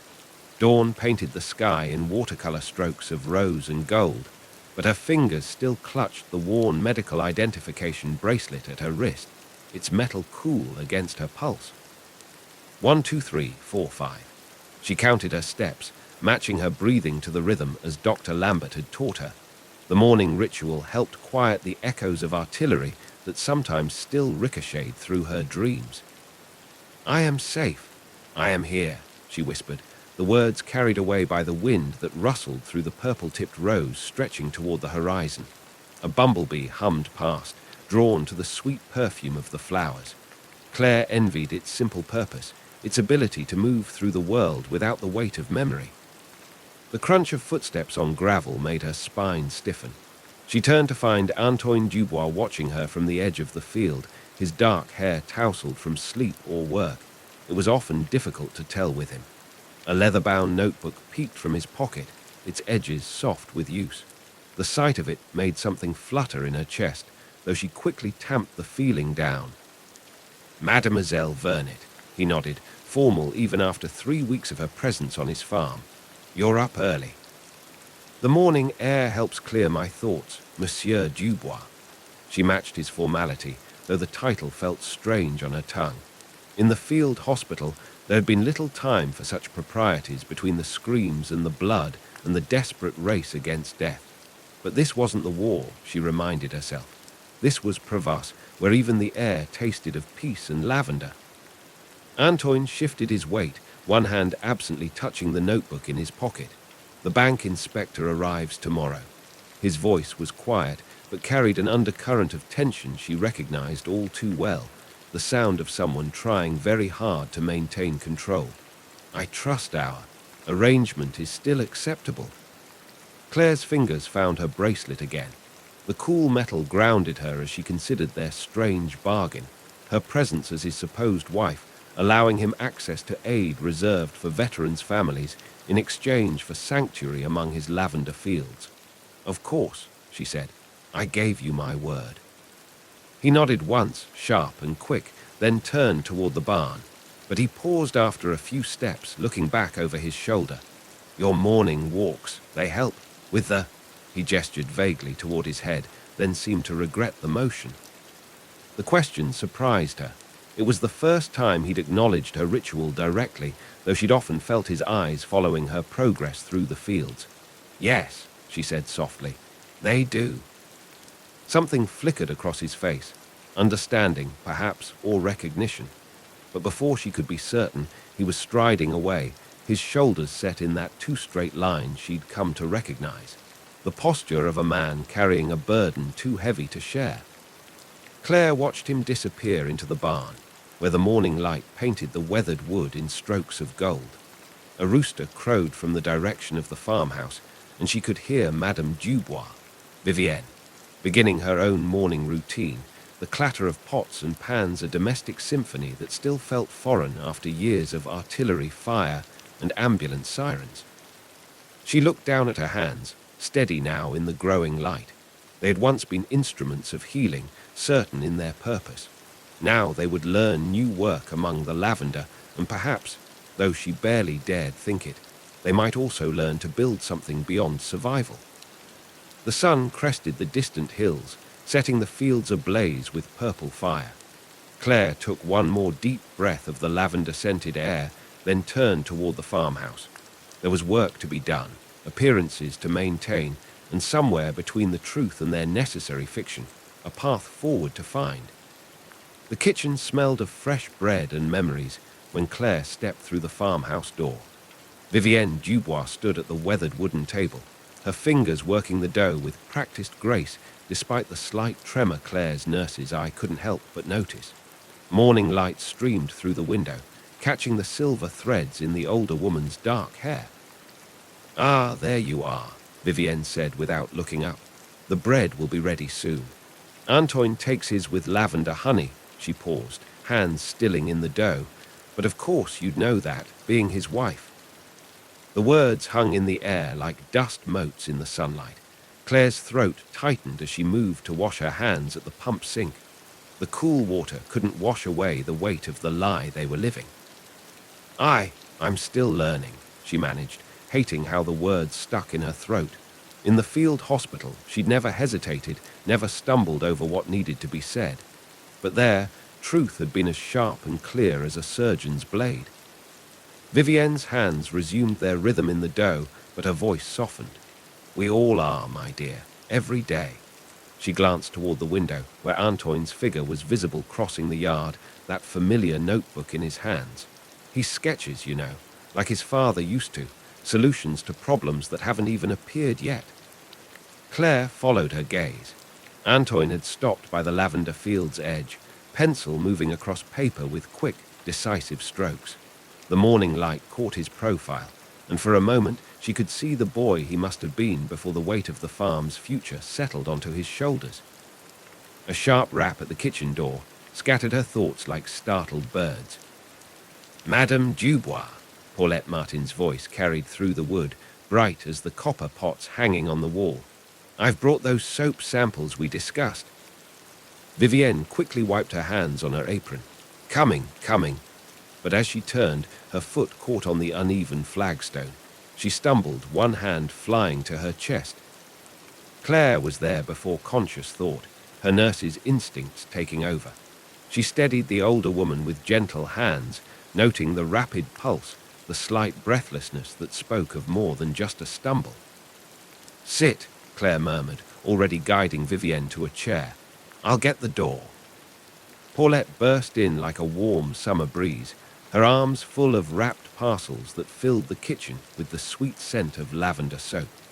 Her cheerful expression faltered when she saw Vivienne seated, Claire hovering nearby with professional concern, poorly disguised as casual attention. Oh, is everything? Perfectly fine, Vivienne cut in, though her hand remained pressed to her chest. Just these old stones always trying to trip me. She forced a laugh that didn't reach her eyes. Now, show me what you've brought. Claire retreated to the sink, but kept Vivienne in her peripheral vision as Paulette unwrapped her soaps, chattering about essential oil ratios and market prices. The older woman's color was improving, but that hand hadn't moved from her chest. Through the window, Antoine was still absorbed in his notebook, unaware of what had just transpired in the kitchen. Claire watched him tear out a page, crumple it, then begin again with fierce concentration. So many secrets in this house, each one as fragile as lavender blooms before a storm. The morning passed in a blur of domestic tasks that still felt foreign to Claire's hospital-trained hands. As she helped Vivienne with the bread and listened to Paulette's plans for the upcoming market day, her mind kept returning to the tremor she'd noticed, the shortness of breath. Medical concerns tangled with their precarious deception. How could she suggest a proper examination without raising questions about her expertise? A farmer's wife wouldn't know to watch for signs of heart strain. Claire, Vivienne's voice pulled her from her thoughts. Would you take some bread to Antoine? He forgets to eat when he's worried about the bank. The older woman's eyes held something unreadable, knowledge or challenge, or perhaps both. Claire accepted the warm loaf wrapped in clean linen, its weight as substantial as the unspoken things between them. Outside, the sun had climbed higher, burning away the morning mist, but not the shadows that seemed to cling to the edges of their carefully constructed world. Tomorrow, the bank inspector would arrive, and their performance would need to be flawless. But for now, there was only the bread in her hands, the lavender swaying in the breeze, and Antoine's bent head as he sketched solutions to problems that multiplied like weeds after rain. Antoine's pencil stilled as Claire's shadow fell across his notebook. The scent of fresh bread mingled with lavender on the morning breeze, and something in his chest tightened at her quiet approach. He'd been sketching irrigation patterns again, anything to avoid thinking about tomorrow's inspection. Your mother sent this. Claire held out the bread wrapped in linen, her sleeve pulling back just enough to reveal that medical bracelet she always wore. She says you forget to eat when you're worried. A retort rose to his lips, but died as he noticed the concern in her eyes, not for him, he realized, but directed back toward the farmhouse. His mother. Something cold settled in his stomach. What happened? The words came out sharper than he'd intended. Claire's fingers worried at her bracelet. She stumbled in the kitchen, just for a moment, but she hesitated, then squared her shoulders in a way he'd come to recognize. It was the same stance she took during her morning walks when she fought whatever demons the war had left her. Her pulse was rapid, and there's a tremor in her hands that's not just age. Thunder rumbled in the distance, though the morning sky remained stubbornly blue. Antoine's hand clenched around his notebook, crumpling the corner of his latest sketch. You were watching her like a nurse. I am a nurse. The words hung between them like the coming storm. Claire took a breath, then continued more softly. And before you say it, yes, I know that raises questions. A farmer's wife with medical training, but surely keeping your mother healthy matters more than our deception. Antoine stood abruptly, shoving the notebook into his pocket. And the story we've crafted so carefully, the one that's supposed to save this farm tomorrow. A warm wind gusted through the lavender, carrying the sweet scent that had once meant home and hope, but now felt like a chain around his neck. Claire didn't back away from his anger. If anything, she seemed to grow calmer, more certain. Your mother needs to be examined by a doctor, she said, and soon. I've seen enough heart conditions to. Mademoiselle Vernet, Paulette's voice cut across the field. The soapmaker was hurrying toward them, her face flushed with excitement or exertion. Oh, pardon. Madame Dubois, I mean. She tittered at her deliberate mistake, but her eyes were sharp. I've just heard from my cousin in the village. The bank inspector, Monsieur Gerard. He's arrived early. He's taking rooms at the inn right now. The blood drained from Antoine's face. Claire's hand found his arm, her grip steady and grounding. When? The word felt like gravel in his throat. They say he'll begin his rounds this afternoon. Paulette clutched her shawl against another gust of wind. I thought you should know, since... Her gaze darted between them, hungry for any sign that might confirm the whispered speculations about the sudden appearance of Antoine's mysterious wife. Thank you, Paulette. Claire's voice was warm but firm. We appreciate the warning. Now, if you'll excuse us, my husband and I have preparations to make. My husband? The words sent an unexpected jolt through Antoine's chest, even as part of him recoiled at the lie. But Claire's hand was still on his arm, and her fingers weren't trembling. She'd survived a war, he reminded himself. Surely they could survive this. Of course, Paulette retreated, though reluctantly. I'll just check on dear Vivienne before I go. She seemed a bit piqued earlier. I'll see to my mother. Antoine's voice was quiet, but carried enough steel to make Paulette blink. Thank you for the soap samples. Claire will settle the account later. When Paulette had finally gone, Claire's hand fell away from his arm. The absence felt like a physical thing. We need to talk, she said. About your mother, about the inspector, about all of it. But first, she pressed the bread into his hands, still warm through the linen. Eat something, please. You'll need your strength. Another rumble of thunder, closer now. Antoine looked up at the gathering clouds, then back at Claire. She'd already turned toward the farmhouse, her back straight, her steps measured. 1, 2, 3, 4, 5. He'd noticed her counting rhythm weeks ago, but had never asked why. There were so many things they'd never asked each other. The wind picked up, carrying the first hints of rain. Antoine broke off a piece of the bread, remembering how his mother's hands had shaped it. The same hands that now trembled that Claire's nurse's eyes had assessed with professional concern. His fingers found the notebook in his pocket, full of sketches and solutions, but none for the problems that mattered most. Thunder cracked overhead like artillery fire, and he saw Claire falter mid-step before catching herself. Without conscious thought, he was moving, closing the distance between them as the first heavy drops began to fall.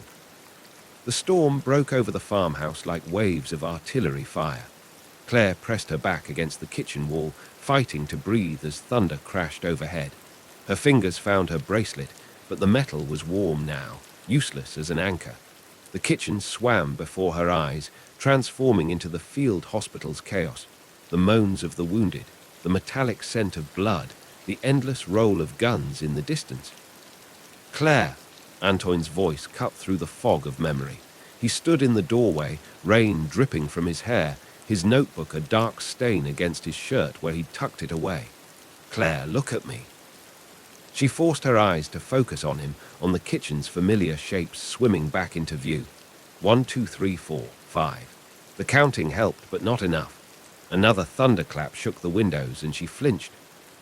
"Mademoiselle, Monsieur Dubois," a cultured voice called from the front of the house. "Anyone home?" The bank inspector. Claire's heart stuttered. Antoine's eyes met hers, wide with panic that matched her own, but for entirely different reasons. "Here," she whispered, reaching for his hand. "Help me up, we have to." A cry from upstairs cut through everything. The storm, their fear, the inspector's approaching footsteps. Vivienne's voice, tight with pain. "Mammon!" Antoine turned toward the stairs, but Claire's grip on his hand tightened.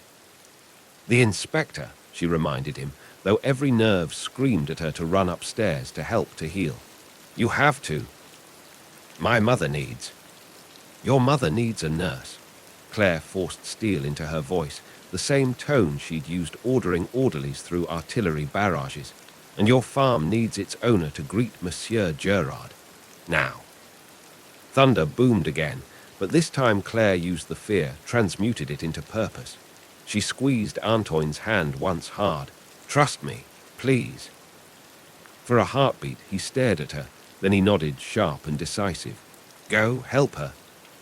Claire was already moving toward the stairs as Antoine strode to meet the inspector. She caught fragments of his greeting. "Monsieur Gerard, welcome to our humble farm," before another peal of thunder swallowed the words. She found Vivienne crumpled beside her bed, one hand pressed to her chest, breath coming in short gasps. The older woman's eyes widened at Claire's approach. "The inspector," Vivienne managed. "You should be." "Hush!" Claire knelt, her fingers finding Vivienne's pulse, too fast, too irregular. "Let me help you onto the bed." "But the farm." "We'll still be here." Claire's hands were steady now, her mind clear. This was what she knew, what she'd trained for. "Antoine is handling the inspector. My job is handling you." Vivienne's laugh turned into a cough. "Such a practical girl. No wonder he—" She broke off with a grimace of pain. Claire eased her onto the bed, mind already cataloguing symptoms and possibilities. No wonder he what? But Vivienne's eyes had drifted closed, her breathing still labored but slightly easier in a reclined position. Outside, the storm raged on. Claire could hear male voices below, Antoine and the inspector moving through the house. Let Antoine's sketched dreams and her practiced lies hold for a few more hours. Right now, this was what mattered. A patient in need, a pulse beneath her fingers, the sure knowledge of what had to be done. "Claire," Antoine's voice, quiet but urgent from the doorway. "The inspector wants to see all of the property. How is she?" "Stable for now." Claire didn't look up from where she monitored Vivienne's pulse. "But she needs a doctor. A real one, not just a war nurse playing at being a farmer's wife." Silence stretched between them, broken only by thunder and rain. Then Antoine's footsteps crossed the room. His hand came to rest on her shoulder, warm and solid. "You're not playing at anything," he said softly. "Not anymore."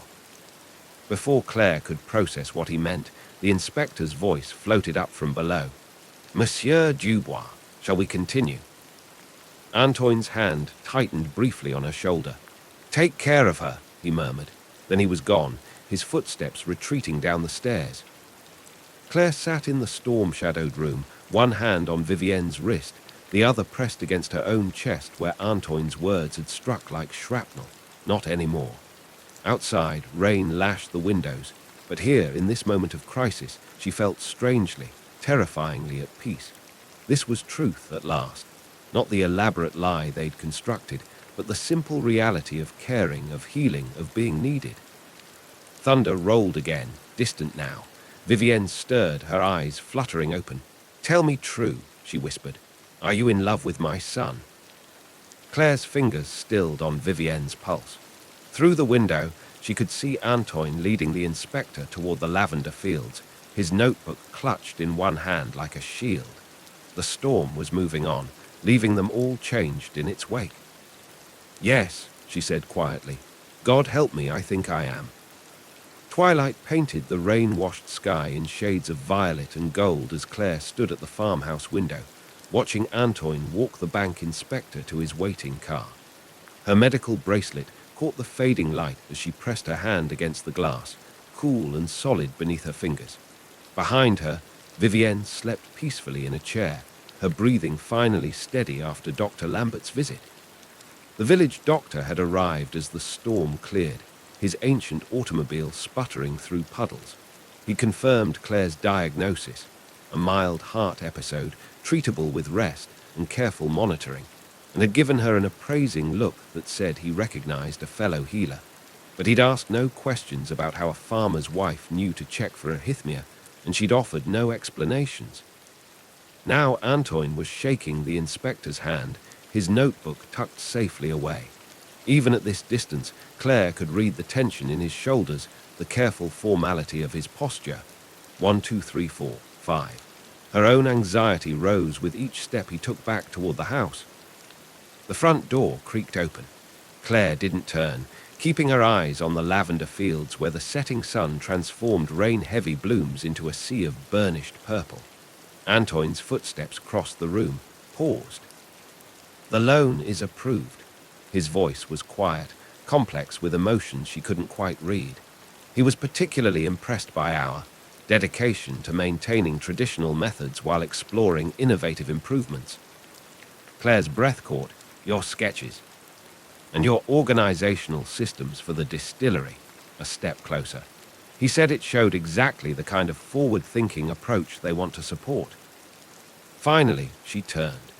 Antoine stood in the center of the room, his hair still damp from the rain, his father's ledger clutched in one hand. He looked exhausted, triumphant, and somehow younger without the weight of imminent failure pressing down on him. "So the farm is safe," she said softly. "Yes." He glanced at his sleeping mother, then back to Claire. "Thanks to our deception." "Antoine, I heard you." The words were gentle, but they stopped her cold. "Earlier, with Mammon, I came back to check on her and I heard what you said." Heat bloomed in Claire's cheeks.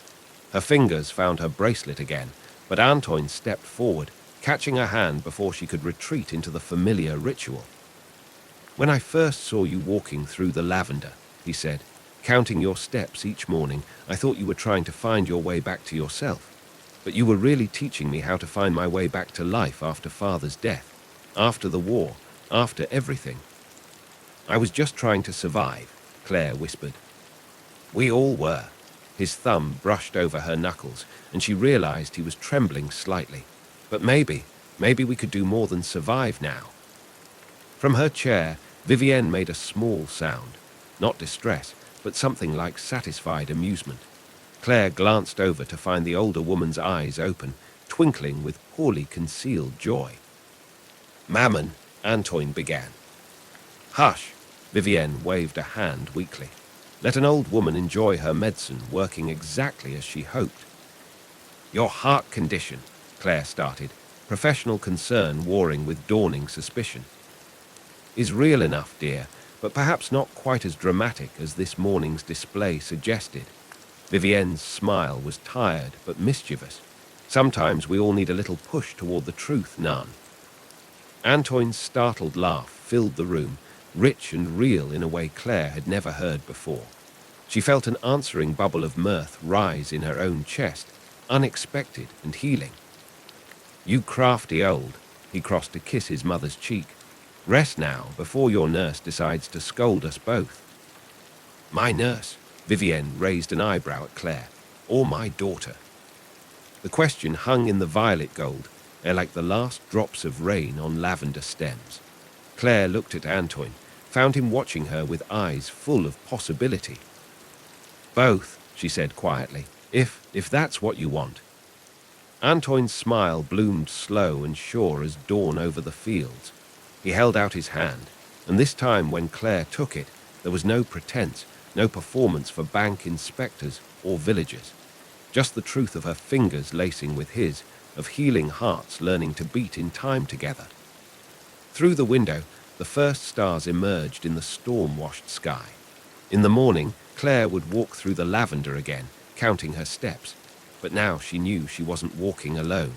Now her path led not away from the war's shadows, but toward something bright and fragrant and real. Home.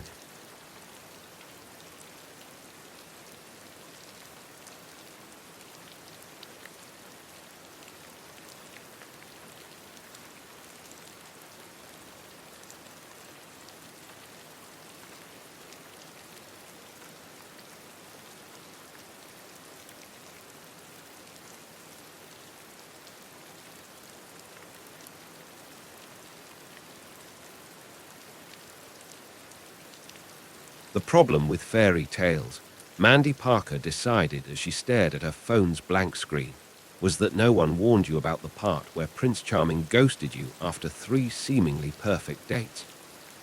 At 30, she'd mastered the art of brushing off dating disappointments with the same determination she applied to her cutthroat career in marketing. Her motto, "Just keep swimming," a phrase that earned her more than a few eye rolls from colleagues who didn't appreciate the profound wisdom of Finding Nemo. Another one bites the dust. Lisa, her best friend and fellow marketing executive, leaned against the doorframe of Mandy's corner office, wearing the knowing smirk of someone who'd witnessed too many of these moments. He said he needed to focus on his spiritual journey. Mandy made air quotes with her perfectly manicured fingers, which apparently means unfollowing me on Instagram and hitting up yoga instructors half his age. Lisa's eyes drifted to the army of Pixar merchandise, surrounding them, a collection that transformed Mandy's otherwise sophisticated office into what some might call a shrine to animated storytelling. A massive Finding Nemo poster dominated one wall, while Buzz Lightyear kept watch from her desk, positioned next to a framed Harvard MBA diploma that cost more than her first car. "You know," Lisa ventured carefully, "maybe the problem isn't the guys. Maybe it's that you're looking for a Disney prince in a world of," she gestured vaguely, "finance bros and tech startups." "I'm not looking for a prince," Mandy protested, absently straightening her Toy Story coffee mug. "I'm looking for someone who gets that you can be a grown-up and still believe in magic. Someone who understands that quoting Pixar movies in serious meetings isn't weird, it's strategic." She paused, thinking of her last boyfriend who'd called her childish for crying during Up. Is it really too much to ask for a guy who's ambitious but not soulless, who can rock a suit but also geek out over animation? In Los Angeles, probably, Lisa's phone buzzed. "Speaking of soulless, we've got that call with the Netflix team in 30. Try not to quote Finding Nemo this time." "That was one time," Mandy called after her retreating friend. And P. Sherman, 42 Wallaby Way, Sydney, is a perfectly valid metaphor for brand recognition. Alone again, Mandy turned to her window, taking in the sprawling Los Angeles skyline. At 30, she had everything she dreamed of as a kid, well, everything except someone to share it with. Someone who'd understand why she kept a beaten-up Nemo plush on her desk, a reminder of the day her parents told her they were divorcing, and 7-year-old Mandy found comfort in a story about never giving up, about family being worth fighting for. With a sigh, she opened Instagram, her fingers automatically scrolling through her latest post, a video about balancing professional success with personal authenticity, featuring her infamous office decor. The comments were rolling in, most of them from fellow marketing professionals asking about her campaign strategies. But one caught her eye, stopping her mid-scroll. Mark Bennett, an office that perfectly balances professionalism with personality, love the Pixar touches, especially the Nemo collection. "Remember, fish are friends, not food. P.S. You've got a friend in me." Something about the comment made her pause. Most guys either ignored her Pixar obsession or tried to mansplain animation to her. But this felt different. Curious, she tapped on his profile. Mark Bennett, 32, corporate attorney. His profile picture showed a man in a crisp suit with an unexpected warmth in his smile, the Manhattan skyline behind him. Only a few posts, mostly skylines and coffee shops, but his bio made her laugh out loud. NYC attorney by day, secretly convinced my life is a Pixar movie. To infinity and beyond, or at least to the next court date. She hadn't meant to click like on his 5-month-old photo, or to notice how his rare smile transformed his whole face. And she definitely hadn't meant to spend the next 20 minutes scrolling through his sparse feed, picking up clues like she was preparing for a client presentation. Ivy League educated, recently single, a casual mention in a comment about embracing change, terrible taste in coffee shops, but excellent taste in movies, judging by his occasional references to classic films. Her finger hovered over the message button. This was crazy. He lived in New York. She'd sworn off long distance after the great Seattle disaster of 2023. Plus, he was probably just being nice. Just because he quoted Bruce from Finding Nemo didn't mean. Her phone buzzed. A new comment. Mark Bennett.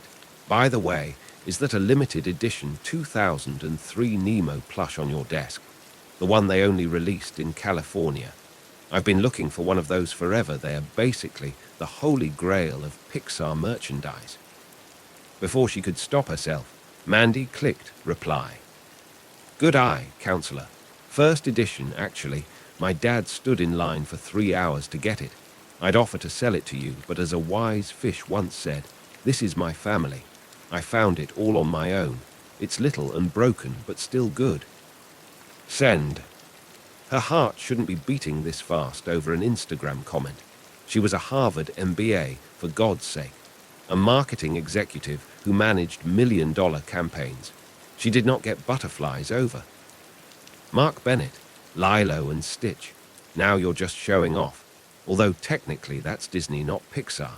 I'd argue the point further, but I have a feeling you'd counter with Peace Sherman, 42 Wallaby Way, Sydney, and I'd lose instantly. Mandy stared at her phone, a slow smile spreading across her face. For the first time in ages, she felt that little spark of possibility, the kind that usually only came from watching the first few minutes of a new Pixar film, when anything seemed possible and magic felt real. Her phone buzzed again, the Netflix meeting reminder. Right, real life, responsibilities, no time for fairy tales or cross-country Instagram flirtations with mysterious lawyers who quoted Pixar films. Still, she clicked on the message button and typed. Tell you what, counselor, beat me in a Pixar quote-off and I'll consider joint custody of the Nemo plush. But fair warning, I never look back, darling. It distracts from the now. Send. As she gathered her things for the meeting, Mandy couldn't help but smile. Maybe Lisa was right, maybe she had been looking for a Disney prince. But what if, just maybe, what she really needed was someone who understood that the best stories weren't about perfect princes at all. They were about finding your way home, even when home turned out to be something or someone you never expected. Her phone lit up one last time. Mark Bennett, challenge accepted, although I should warn you I am speed, winking face. For the first time in longer than she could remember, Mandy Parker laughed out loud in her office, not caring who heard. Sometimes, just sometimes, life had a way of surprising you. And maybe, just maybe, that was the real magic. After all, as a wise fish once said, you never know where you're going until you get there.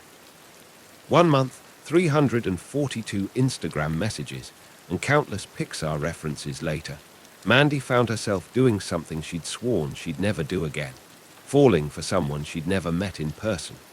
Though never met felt like a technicality at this point after all. How many hours had they spent on late-night FaceTime calls, sharing stories and dreams until the New York sunrise painted Mark's apartment in gold?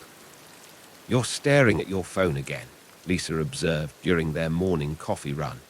Either the stock market crashed or Lawyer Boy sent another message.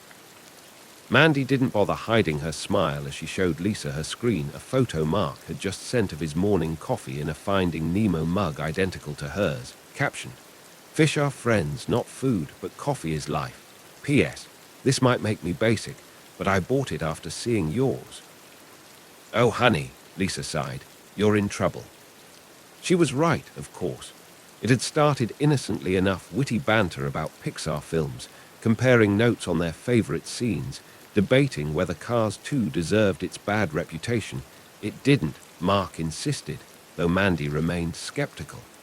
But somewhere between their first video call, where Mark had made her laugh so hard she snorted coffee through her nose, and their now nightly chats, something had shifted. Maybe it was the way he listened, really listened, when she talked about her parents' divorce, about how Finding Nemo had been her escape, her reminder that families could look different and still be perfect. Or maybe it was how he'd opened up about his own struggles, about being the rebellious younger son who chose corporate law instead of joining his father's practice, about using humor to cope with expectations. My ex used to hate my Pixar references, he'd admitted one night, his voice soft in the darkness. Said they were unprofessional, that I needed to grow up. What did you tell her? That growing up doesn't mean growing cold. He'd paused, and even through the screen, Mandy felt the weight of his next words. You're the first person who's ever really gotten that. It was dangerous, this feeling. This sense that maybe, just maybe, she'd found someone who saw her, really saw her, Disney obsession, and all, and didn't want to change a thing. But reality had a way of crashing through even the most magical moments. I have to be in LA next month, Mark announced during one of their calls, trying and failing to sound casual. Some depositions for the Morgan case. I was thinking. Mandy's heart skipped. That's funny, because I was thinking too. Oh yeah, his smile was soft, hopeful. What were you thinking? That Disneyland is only an hour from LA. Miss Parker, are you asking me on a date? Depends, counselor. Are you saying yes? His laugh was warm, sending shivers down her spine. To infinity and beyond. The next few weeks were torture. Every text, every call felt charged with anticipation. Mandy threw herself into work, launching a major campaign that had her team working overtime. But even in her most stressed moments, her phone would buzz with a message from Mark. Remember, just keep swimming. P.S. I practiced my evil Emperor Zurg voice for our Disney trip. Prepare to be impressed. But as the day approached, doubt began to creep in. What if the chemistry wasn't the same in person? What if she'd built this connection up in her head? What if you're overthinking this? Lisa interrupted her spiral during their weekly wine night. The man bought a matching coffee mug, Mandy. He quotes Finding Nemo in legal briefs. His firm's partners hate that, Mandy smiled, remembering Mark's story about sneaking to infinity and beyond into a contract's footnotes. See, that smile right there. When was the last time anyone made you light up like that? Never, Mandy thought but didn't say. The night before their meeting, neither of them could sleep. They ended up on FaceTime at 2 a.m., both trying not to acknowledge the nervous energy crackling between them. What if, Mark started, then stopped. What if what? He ran a hand through his already messy hair. What if this is crazy? Meeting at Disneyland like we're living in some romantic comedy. Would you prefer somewhere more sophisticated, counselor? A wine bar, art gallery, something more befitting a high-powered New York attorney? God, no. His laugh was shaky but genuine. I want the fairy tale. I want Mickey Mouse ears and overpriced popcorn and... He hesitated, then finished softly. And you? Mandy's heart did a complicated gymnastics routine in her chest. Well then, as a wise toy once said, you've got a friend in me. Just a friend. His voice was teasing, but she heard the real question underneath. Show up tomorrow and find out. Later, lying in bed, Mandy stared at her ceiling, her mind racing. She thought about all her past relationships, about how hard she tried to be what those men wanted, more serious, less enthusiastic, more adult. She thought about Mark, who sent her Pixar memes during important meetings and understood why she kept a threadbare Nemo plush on her desk. Her phone buzzed one last time. Mark, can't sleep. Keep thinking about tomorrow. Is it crazy that I'm nervous? I feel like Woody meeting Buzz for the first time. Everything's about to change, isn't it? Mandy smiled in the darkness, typing back. Me, change is good. Sometimes the best stories start with a little crazy.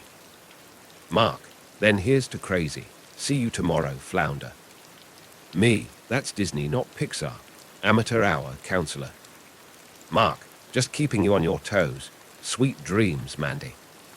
She fell asleep smiling, dreaming of tomorrow, of magic and possibility, and a man who understood that sometimes the best kind of love story started with a shared laugh and a little bit of faith. What she didn't dream about, couldn't have known to dream about, was how tomorrow would change everything. How one perfect day would lead to the hardest choice either of them would ever have to make. How sometimes the biggest adventures started with something as simple as a matched coffee mug and a shared love of animated films. But that was tomorrow. For now, Mandy Parker slept, her Nemo plush tucked under her arm, while 3,000 miles away, Mark Bennett finally drifted off too, his identical Nemo mug sitting on his bedside table, both of them unaware that their biggest adventure was about to begin. After all, as a wise toy once said, the thing that makes Woody special is that he'll never give up on you. Ever. And neither would they. Mandy spotted him immediately at LAX baggage claim, towering over other travelers in his crisp blue button-down, looking simultaneously polished and adorably nervous as he scanned the crowd. Her heart did a complicated gymnastics routine when their eyes met, his whole face lighting up with recognition. "You didn't have to come to the airport," were his first words in person, even as he pulled her into a hug that felt both new and familiar. "I could have taken a car too." "And miss your face when you realize LA traffic is worse than New York." She pulled back, trying to memorize every detail. He was exactly like his photos, yet completely different, more real, more everything. "Besides, I figured we might as well start our Disney adventure with the true Southern California experience, the 405 freeway at rush hour." "How romantic," he laughed, then pulled something from his carry-on. "Speaking of romance, I brought backup." It was a Buzz Lightyear pin, vintage, the kind they only sold in the parks in the early 2000s. Mandy's eyes widened. "How did you?" "eBay, 2 in the morning after our third video call. I figured." He rubbed the back of his neck, a gesture she'd seen through screens but never in person. "Well, to infinity and beyond, right?" Mandy laughed, reaching into her own bag. "Great minds think alike, counselor." The vintage Nemo plush she handed him was worn but perfect, its colors slightly faded from years of love. Mark cradled it like it was made of gold. "Is this?"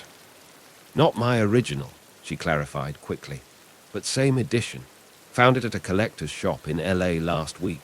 Figured it was time you had your own, since joint custody seemed a bit complicated with 3,000 miles between us." Their eyes met, and suddenly those 3,000 miles felt like nothing at all. All the anxiety, all the what-ifs, dissolved in the simple reality of being here, together, holding pieces of each other's childhood dreams. The drive to Anaheim should have been awkward first meetings, usually were, but somehow they fell into the same easy rhythm they'd found in their video calls.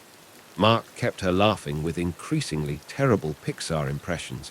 "I've been practicing my crush voice for weeks," while Mandy gave him a running commentary on LA landmarks, complete with movie references. "And that," she pointed, navigating through traffic, "is where they filmed parts of La La Land." "La La Land?" Mark raised an eyebrow. "That's not Pixar, Parker, you're slipping." "I contain multitudes, counselor. Plus," she grinned, "the La La Land Observatory is right next to where they recorded the vocals for When She Loved Me from Toy Story 2. Now you're just showing off." "Always." They arrived at Disneyland just as the morning crowd was building. Mark insisted on paying for parking. "You drove, I park. It's only fair." And they both pretended not to notice how naturally their hands found each other as they walked from the lot to the park entrance. "So," Mark said softly, squeezing her hand, "what's the plan, Miss Marketing Executive? I assume you've got our day mapped out with military precision." "Actually," Mandy bit her lip, "I thought maybe we could just wing it. I know that sounds crazy coming from me, but sometimes the best adventures are unplanned, Mark finished, his eyes twinkling, like meeting someone through an Instagram comment about a stuffed fish. Exactly, she hesitated, then added, though I did make one reservation, for lunch, at that restaurant that looks like Gusto's from Ratatouille, because anyone can cook, he grinned. See, this is why you're the perfect woman. The words hung between them, heavy with possibility. Mandy felt her cheeks flush. Perfect is a strong word, counselor. I stand by my statement. He pulled her closer as they approached the gates. Shall we begin our adventure, my lady? I believe Space Mountain awaits. Space Mountain, not Finding Nemo first. Save the best for last, he winked.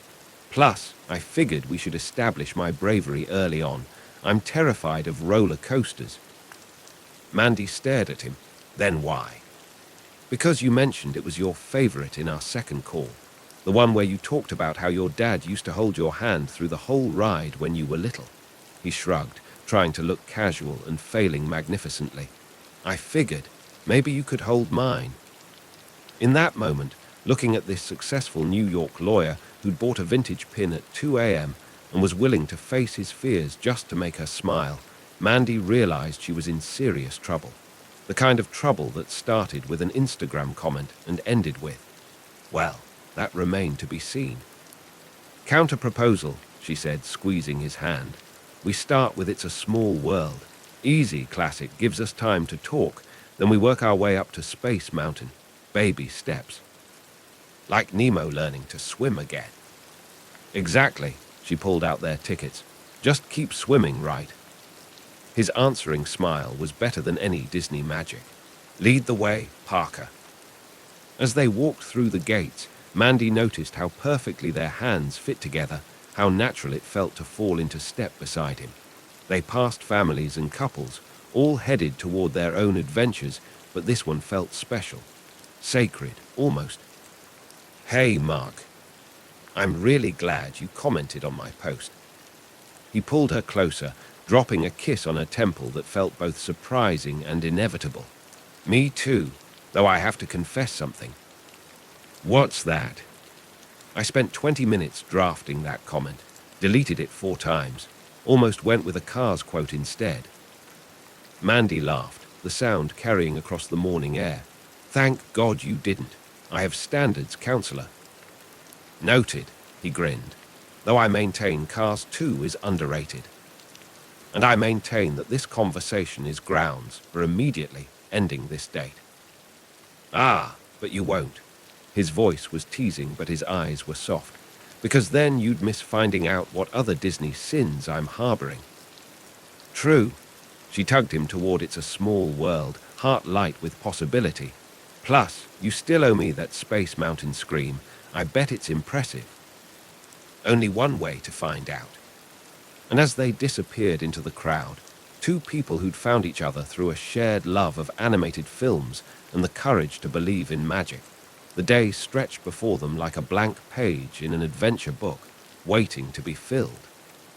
After all, as a wise toy once said, you've got a friend in me. Though friendship, they were both beginning to suspect, was just the beginning of their story. Their first date together at Disneyland had been perfect, almost too perfect. That was 2 months ago. Now, sitting in her office at midnight, Mandy stared at the email that threatened to shatter everything. Partnership Track New York office, dear Mr. Bennett. We are pleased to offer you the position of junior partner. Mark had forwarded it to her without comment, just a single question mark. She knew what he was asking new because they'd spent the last 2 months flying back and forth, building something that felt terrifyingly real, something that made her previous relationships look like pale imitations of love. Her phone buzzed. Mark's face appeared on FaceTime, looking as exhausted as she felt. Hey, he said softly. Hey yourself, counselor. She tried for lightness, failed. Congratulations on the promotion. Junior partner by 33, that's impressive. Mandy. It's everything you've worked for, she continued, her voice steady even as her hands shook. Your father will be thrilled. Finally, a Bennett-making partner, even if it's not at his firm. Stop, Mark's voice cracked. Just stop analyzing this like it's one of your marketing campaigns. Talk to me, really talk to me. The thing was, Mandy had gotten good at talking. Great, even. She could talk about her feelings, about her fears, about all the ways past relationships had left her scared of trusting too deeply. What she couldn't do, what terrified her, was ask someone to choose her over everything else. What do you want me to say? She swallowed hard. That I've fallen in love with you. That these past 2 months have been like living in a fairy tale. That every time you fly back to New York, it feels like someone's ripping my heart out. Yes, Mark said simply. That's exactly what I want you to say, because that's how I feel too. Then, why did you forward me that email? Because I needed you to know what we're facing. Because I'm tired of pretending this is sustainable, the flights, the time zones, the goodbye kisses that hurt more each time. He ran a hand through his hair, a gesture she'd come to love. Because I need to know if you're all in like I am. All in, Mandy laughed, but it came out more like a sob. Mark, they're offering you partnership in New York. That's your dream. No, he said quietly. That was my father's dream for me. My dream. He paused, and she saw him gather his courage. My dream is waking up next to you, making you laugh with terrible Pixar impressions, building a life with someone who gets all of me, not just the suit and tie version. So what are you saying? I'm saying I found some law firms in LA that are hiring. I'm saying I could transfer, start over. No, the word burst out before she could stop it. No, I won't let you give up everything for me. I can't be responsible for... For what? His voice sharpened. For making me happy. For being the first person in my life who makes me feel like I don't have to choose between success and joy. You don't understand, Mandy whispered. Everyone leaves eventually. At least if you take the partnership, it'll be for a good reason. The silence that followed was deafening. Do you remember, Mark finally said, his voice dangerously quiet, what Woody says to Buzz? You've got to understand, these are Andy's toys, and Buzz responds. In a few years, he'll cast us aside for other toys, other diversions. Why should I care? Mandy quoted automatically. Because you're his. Mark's eyes were intense, even through the screen. That's what love is, Mandy. It's choosing to care even when it's scary, even when there are no guarantees. Mark, I love you. The words hung between them, electric. I love your Pixar obsession and your brilliant mind and the way you light up when you're excited about something. I love that you understand why I keep making these stupid movie references, because sometimes it's easier to say hard things through other people's words. Tears were flowing freely down Mandy's cheeks now. I can't ask you to give up your dream for me. You're not asking, I'm choosing, but I need you to choose too. He took a deep breath. I need you to be brave enough to believe that sometimes people stay. That love doesn't have to end just because all your other stories did. Mandy stared at his face on her screen, this man who turned her world upside down with an Instagram comment about a Nemo plush. Who understood why she kept Disney movies playing in the background when she worked late. Who looked at all her walls and quirks and imperfections and somehow saw magic. I'm scared, she whispered. I know, but you know what Dory says. When life gets you down, you know what you gotta do. They finished together. Just keep swimming. Mark smiled, soft and sure. I'll turn down the partnership. I'll move to LA, but only if you're ready to stop swimming away. Mandy looked around her office at the Pixar posters and plush toys, at all the ways she tried to hold on to childhood magic while building adult success. She thought about all the times she'd chosen safety over risk, control over vulnerability. I need time, she said finally, to be sure this isn't crazy. Something flickered in Mark's eyes, hope or hurt. She couldn't tell. How much time? The partnership offer. When do you have to decide? Friday, 3 days. I'll be on a flight tomorrow. Have dinner with me. One last time before everything changes. Mandy nodded, her throat too tight for words. Hey, Mark said softly. Remember what Buzz says. This isn't goodbye. It's just so long for now. After they hung up, Mandy sat in her darkened office, holding her threadbare Nemo plush. On her desk, next to her Harvard diploma and company awards, sat a framed photo from their day at Disneyland, both of them laughing, Mickey ears askew, looking at each other like they'd discovered something precious and rare. She thought about what Mark had said about choosing to care, about being brave enough to believe in magic, about how sometimes the biggest adventures started with letting go of the steering wheel and trusting the journey. Her phone buzzed one last time. Mark, whatever you decide, you've got a friend in me, always. Mandy closed her eyes, remembering every moment that had led them here, from Instagram messages to cross-country flights, from shared laughs to deeper understanding. She thought about love and risk and the courage it takes to believe in happy endings. After all, as a wise toy once said, the thing that makes Woody special is that he'll never give up on you. Ever. The question was she ready to stop giving up on herself? Lisa found Mandy at 3 a.m., still in her office, surrounded by a sea of sticky notes forming what looked like the world's most emotional flowchart. Okay, Lisa said, setting down 2 cups of coffee. Talk to me. Mandy gestured at her wall of notes. I'm doing a cost-benefit analysis. Of love, Lisa raised an eyebrow. Honey, I don't think that's how this works. It's how I work, Mandy muttered, but even she had to admit there was something absurd about trying to quantify feelings with colorful post-its. She'd organized them by category. Reasons to trust, blue, past hurts, yellow, and evidence of Mark's commitment, pink. The pink section was embarrassingly large. He bought a matching coffee mug, she said quietly. I know. He quotes Finding Nemo in legal briefs. You mentioned that. He's willing to give up partnership for me, Mandy's voice cracked. No one's ever. I mean, my own parents couldn't even. Lisa crossed the room and hugged her friend. Sometimes, she said gently, the bravest thing we can do is believe we deserve the love we're being offered. Mandy thought about all the ways she'd been running from love, from vulnerability, from the possibility of happiness. She thought about Mark, who saw her Disney obsession not as something to outgrow, but as something to cherish. Her phone buzzed, a text from Mark. Landing in 2 hours. Brought you something from NY. Here's a hint. It's blue, it lives in the ocean, and it never stops swimming. Kind of like someone else I know. Attached was a photo of a Finding Nemo snow globe, clearly bought from the Disney store in Times Square.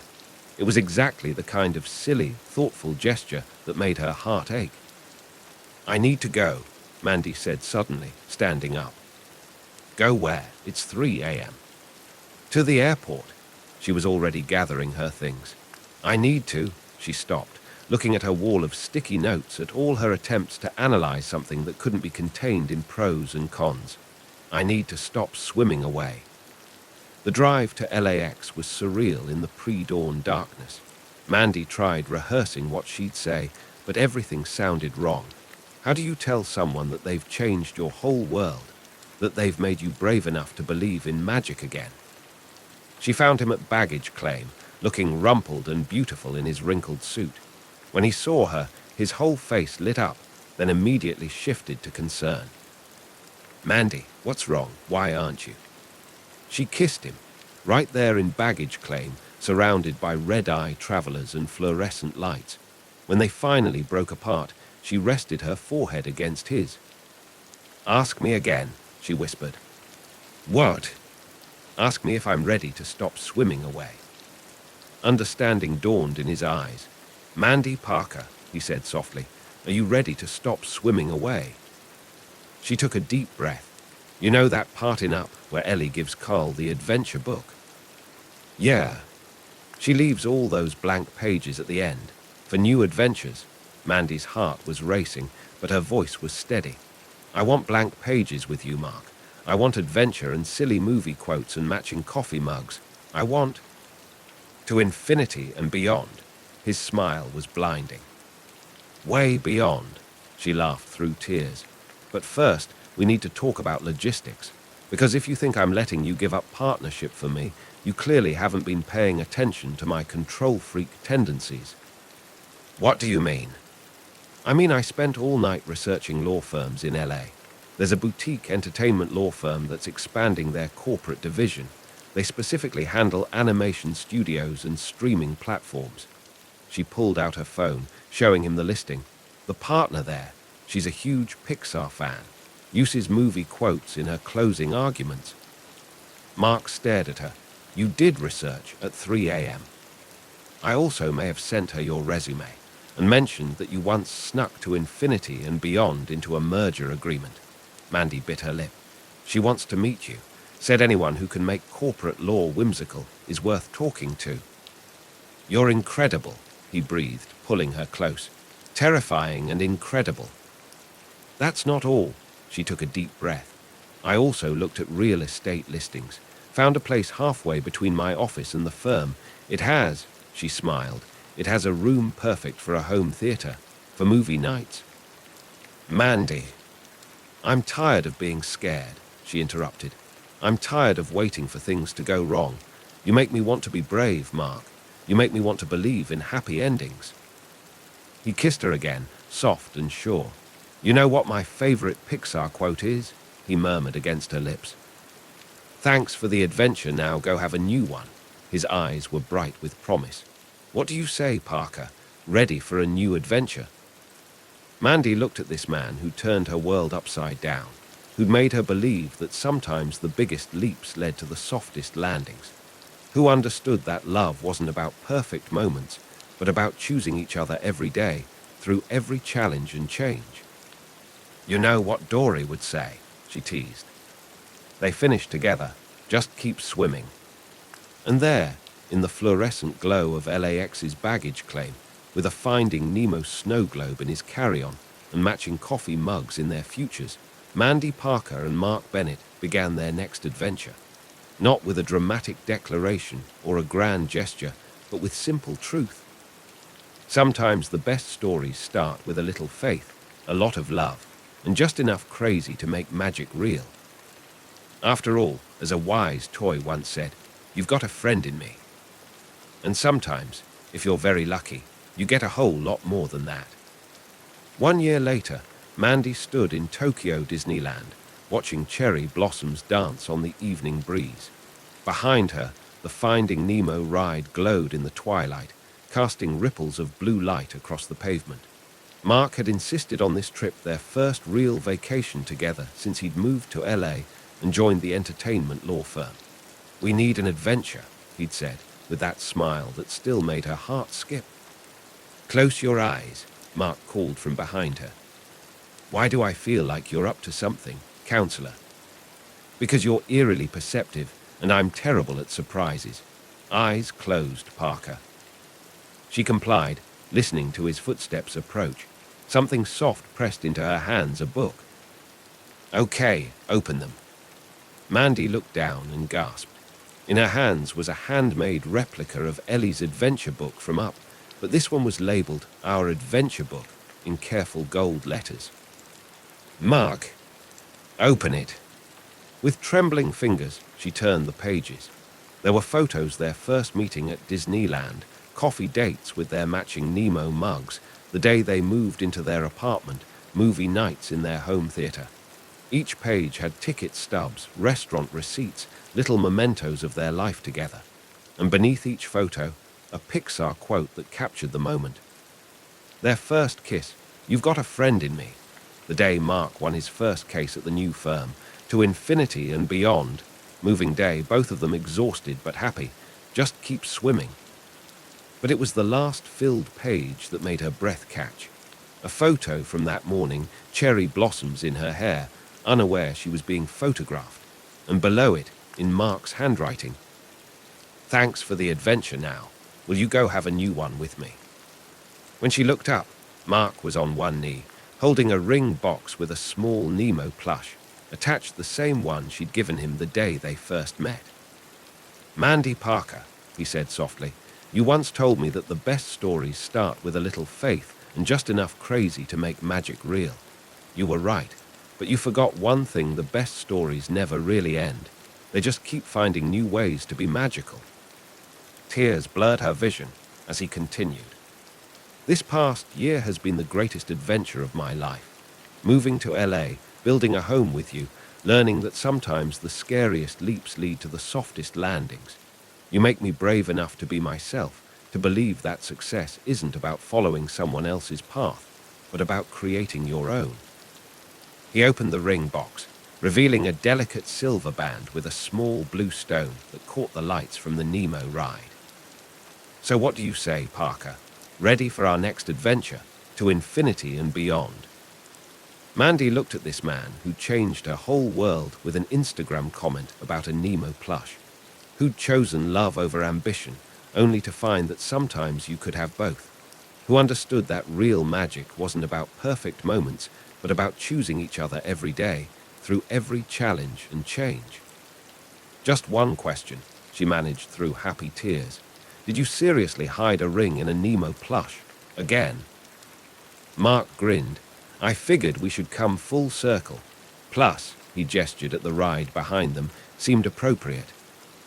Mandy pulled him to his feet, wrapping her arms around his neck. You know what Dory would say about this moment. They finished together, laughing. Just keep swimming. Later, as they celebrated with Mickey-shaped ice cream because some traditions were sacred, Mandy looked through the adventure book again. The last few pages were blank, waiting to be filled. You left room, she observed. Of course, Mark squeezed her hand. We're just getting started. And he was right, because the best love stories don't end with a perfect moment or a grand gesture. They continue in quiet mornings over matching coffee mugs, in silly arguments about which Pixar movie to watch, in the 1,000 tiny ways two people choose each other every day. 6 months later, they added a new photo to their adventure book, their wedding day, where they exchanged vows filled with movie quotes and promises of eternal friendship, where Mark's new law partner officiated, wearing a subtle Pixar tie, where Mandy's old Nemo plush sat in a place of honor, watching two people who'd found magic in the most unexpected place. And at the reception, during their first dance, Mark leaned down and whispered the words that had started it all. You've got a friend in me. Mandy smiled, remembering that first Instagram message, that first spark of possibility. Just a friend. No, he said softly. So much more than that, to infinity and beyond. And as they danced under twinkling lights, surrounded by friends and family, and more than a few Disney plush toys, Mandy Parker Bennett realized something important. Sometimes the best fairy tales aren't about princes or perfect endings. They're about finding someone who makes the ordinary magical, who turns everyday moments into adventures. They're about learning that love isn't about never being scared, it's about being brave enough to swim forward anyway, together. The adventure book still sits on their coffee table, its pages gradually filling with new memories, new quotes, new moments of magic. And on quiet evenings, when they're curled up watching their favorite movies, they still quote along with every line, their matching Nemo mugs close at hand. Because as a wise toy once said, the thing that makes Woody special is that he'll never give up on you. Ever. And neither would they. After all, some adventures are meant to last forever.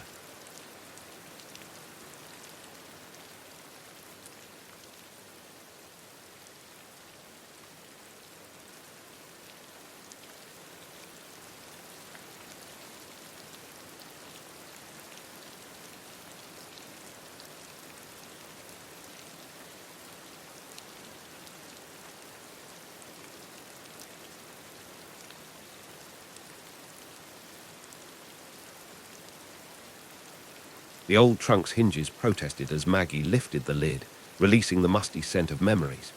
Her weathered hands, once young and restless, now wrinkled and still, trembled as they brushed against the yellowed paper inside.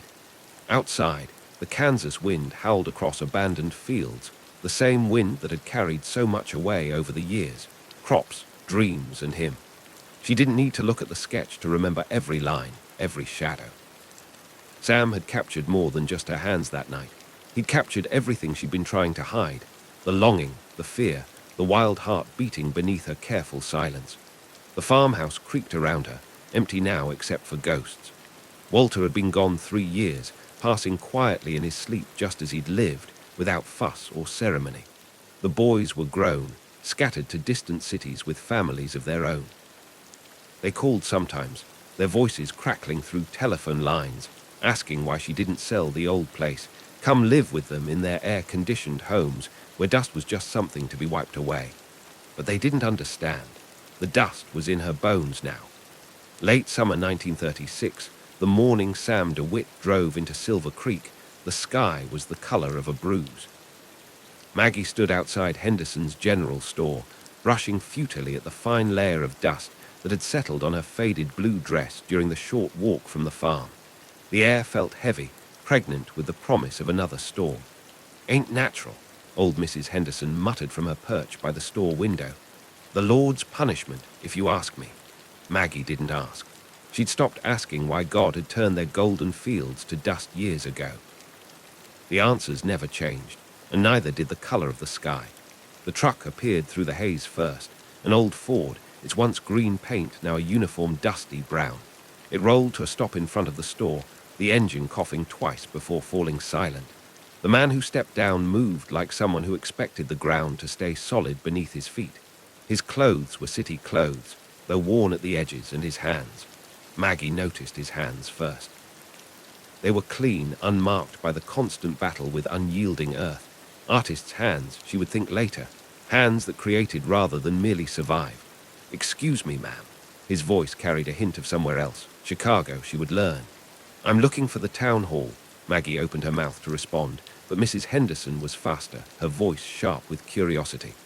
"Ain't had a town hall since 34. Bank foreclosed. What business you got here, mister?" He turned towards the old woman with a smile that transformed his whole face. "Sam DeWitt, ma'am. Government Soil Conservation Service. Here to help with erosion control if folks are willing to learn new techniques." Mrs. Henderson snorted.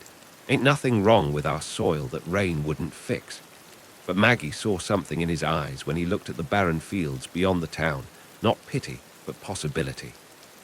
Same look she used to see in her own reflection before duty and dust buried it deep. "The town council meets at the church now," Maggie said quietly. 2 blocks down, can't miss it. White building with the crooked steeple." He tipped his hat to her, and for a moment their eyes met. Later, she would remember this as the moment everything changed, though nothing moved except the ever-present wind. "Much obliged, Mrs. Callahan," she supplied. "Margaret Callahan." "Thank you, Mrs. Callahan." He lingered for a heartbeat too long, as if there was something else he wanted to say. Then he was walking away, his footsteps leaving brief impressions in the dust before the wind erased them. Mrs. Henderson clicked her tongue. "Government men. Think they know everything about farming from reading books in Chicago." Maggie watched him disappear down the street, his figure blurring at the edges like a mirage.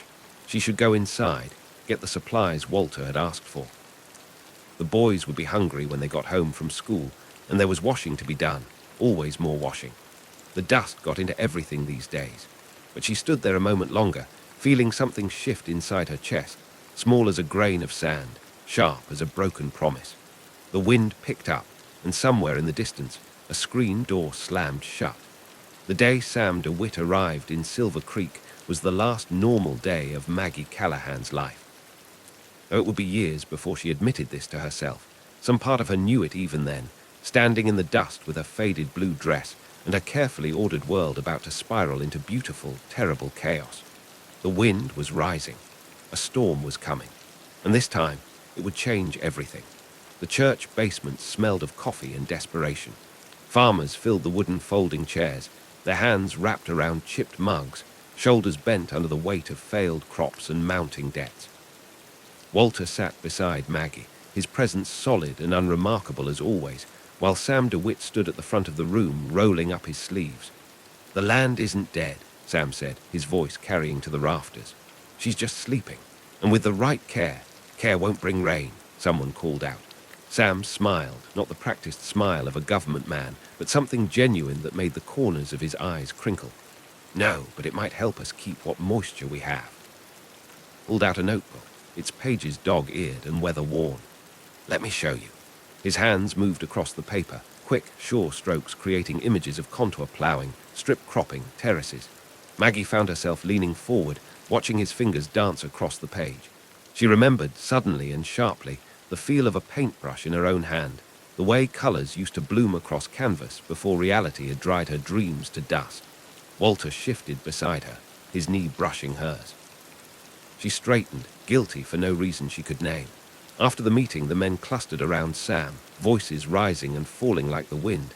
Walter joined them, leaving Maggie to gather empty coffee cups. She didn't mind. It was what wives did, after all. Invisible work, keeping the world turning. "You have an artist's eye," she startled, nearly dropping a cup. Sam stood nearby, his notebook open. "I'm sorry. I noticed you watching while I sketched." He turned the notebook toward her. "You see things differently than most people here. The way you tilted your head, following the lines." Heat crept up her neck. "I used to paint. Nothing special, just..." She stopped, remembering her mother's words. "Never apologize for your gifts." When had she forgotten that? What did you paint? Such a simple question. Why did it feel like opening a door she'd nailed shut years ago? The sky, mostly. The way it changes. "Sometimes I thought I could capture every color it holds," but she gestured vaguely at the window, where the dust-choked heavens pressed down like a coffin lid. "But now the sky's forgotten how to be anything but brown." His voice was soft, understanding. She nodded, not trusting herself to speak. "Mrs. Callahan." "Maggie," she corrected, then wished she hadn't. "Maggie." Her name in his mouth sounded different, like a song she'd forgotten the words to. "Would you show me your farm tomorrow? I'd like to see what we're working with, maybe sketch out some ideas." She should say no. There were 1,000 reasons to say no. "Around 10, the words escaped before she could catch them. He smiled that smile again, the one that reached his eyes. "I'll bring coffee." That night, as she scrubbed dishes in water that was already grey with dust, Walter spoke from his chair by the radio. "That government fellow seems to know his business." "Does he?" Her hands didn't pause in their work. "Be worth trying some of those new methods. Can't make things worse anyway." He cleared his throat. "He's coming by tomorrow, to look at the fields." Walter nodded, returning to his paper. That was Walter, accepting, unquestioning. Sometimes Maggie loved him for it. Sometimes she wanted to scream until the windows shattered. She went to bed early, but sleep eluded her. The wind whispered around the house corners, and somewhere in the distance, a coyote called, a lonely sound that echoed in her chest. She thought of Sam's hands moving across paper, creating possibilities from nothing. She thought of her old paintbrushes, buried in a trunk in the attic, their bristles probably stiff with age. Just before dawn, she slipped from bed and climbed to the attic. The trunk was where she'd left it, half hidden behind old quilts. Inside, wrapped in faded cloth, her brushes lay like fallen soldiers. She touched one gently, remembering. The sun was rising when she descended, painting the dust-filled air with shades of gold she hadn't noticed in years. She made breakfast, packed the boys' lunches, kissed Walter goodbye as he headed to the fields. Normal things, safe things. But her hands trembled slightly as she pinned up her hair. And when she caught her reflection in the window glass, she barely recognized the woman looking back. There was something in her eyes that hadn't been there yesterday, something that looked dangerously like hope. At precisely 10 o'clock, an old Ford truck appeared on the horizon, drawing a line through the dust like a brush stroke on canvas. The wind picked up, carrying the scent of coffee and something else, something that smelled like rain, though the sky was cloudless and vast above them. Maggie stepped onto the porch, her heart beating a rhythm she thought she'd forgotten how to dance to. The storm inside her was just beginning to turn. The old oak tree stood like a skeleton against the evening sky, its bare branches reaching toward clouds that promised rain but never delivered. Beneath it, Maggie watched Sam's sketch in his notebook, his pencil moving with the same quiet certainty that had begun to unravel her carefully ordered world. 6 weeks had passed since his first visit to the farm. 6 weeks of professional consultations that somehow always ended with them here, in this spot where the wind seemed to sing a different song. She couldn't say exactly when their conversations had shifted from soil conservation to dreams buried deeper than any roots, but she knew it was dangerous, this feeling of being seen, truly seen for the first time in years. "Hold still," Sam murmured, his eyes flicking between her hands and his paper. "The light's perfect right now." Her hands rested in her lap, work roughened and stained with berry juice from the morning's preserving. Once she would have been ashamed of such hands in front of a city man, but Sam looked at them like they were something worth capturing, worth remembering. "Tell me more about Chicago," she said, needing to fill the silence with something besides the sound of her heart. His pencil never stopped moving. "It's alive, always moving. Buildings so tall they scratch the sky. At night, the lights make you forget the stars exist." He glanced up, caught her watching him. "You'd hate it." She laughed, surprised. "How do you know?" "Because you see colors where other people see dust. You hear music in the wind. Chicago's beautiful, but it's a different kind of beautiful. It's not." He gestured at the prairie, stretching endlessly around them. "This. And what is this, Mr. DeWitt?" His pencil stilled. "Something that gets in your blood. Something that changes you if you let it." The way he looked at her then made her breath catch. She turned away, watching the sun sink toward the horizon. In the distance, a lone figure worked the fields, Walter, still fighting the endless battle against the dust. Her throat tightened. "I should go," she said, standing quickly. "The boys will be hungry." Sam nodded, but as she turned to leave, he spoke again. "Maggie." She stopped, not turning. "I've been offered a position in California. They're setting up new conservation programs there." The wind picked up, sending dust devils dancing across the barren field. Somewhere a screen door slammed. "When?" Her voice sounded strange to her own ears. "End of summer. 2 months." The knowledge settled in her chest like a stone. "Will you?" He cleared his throat. "Will you look at something before you go?" She turned then. He held out his notebook, open to the sketch he'd been working on. Her hands filled the page, but they weren't the work-worn hands she saw every day. In his drawing, they were elegant, strong, alive with possibility. They were the hands of a woman who painted skies and held dreams and reached for what she wanted. They were the hands she might have had in another life. "Sam." His name felt like a prayer and a curse on her tongue. "Keep it," he said quietly, tearing the page free. "To remember." "Remember what?" He smiled, but it didn't reach his eyes. "That someone saw you. The real you." She took the sketch with trembling fingers, careful not to let their hands touch. The paper felt warm, alive with more than just graphite and possibility. That night, after the boys were asleep and Walter had trudged up to bed, Maggie sat at the kitchen table, the sketch hidden in her apron pocket. The radio played softly, Bing Crosby singing about pennies from heaven, while she mended one of Tommy's shirts by lamplight. Normal things, safe things. But her fingers kept straying to the paper in her pocket, and when she finally pulled it out, spreading it on the table beside her mending, the contrast was stark enough to make her eyes burn. The woman with those hands would know what to do. The woman with those hands wouldn't sit here night after night, drowning in silence and duty while her heart screamed for something more. But she wasn't that woman. She was Maggie Callahan, wife of Walter, mother of 2 boys who needed her, keeper of a home that was crumbling like the earth beneath it. She was. Thunder rumbled in the distance. She went to the window, drawn by the unfamiliar sound. The sky had turned the color of bruised plums, and against all odds, against all reason, rain began to fall. She stood there for a long time, watching water paint patterns in the dust, listening to the music it made on the roof. In her pocket, the sketch burned like a secret, like a promise, like a sin. The rain fell harder, and somewhere in the darkness, an old screen door creaked open and closed, the sound almost lost in the steady drumming of water on tin. Maggie pressed her palm to the cool glass of the window, leaving a print that slowly faded as her skin warmed the surface.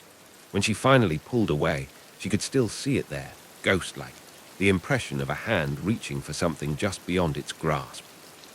The dust storm came without warning, rolling across the prairie like judgment from an angry god. One moment the sky was brass bright and burning. The next, darkness swallowed the sun whole. Maggie was hanging laundry when she saw it coming.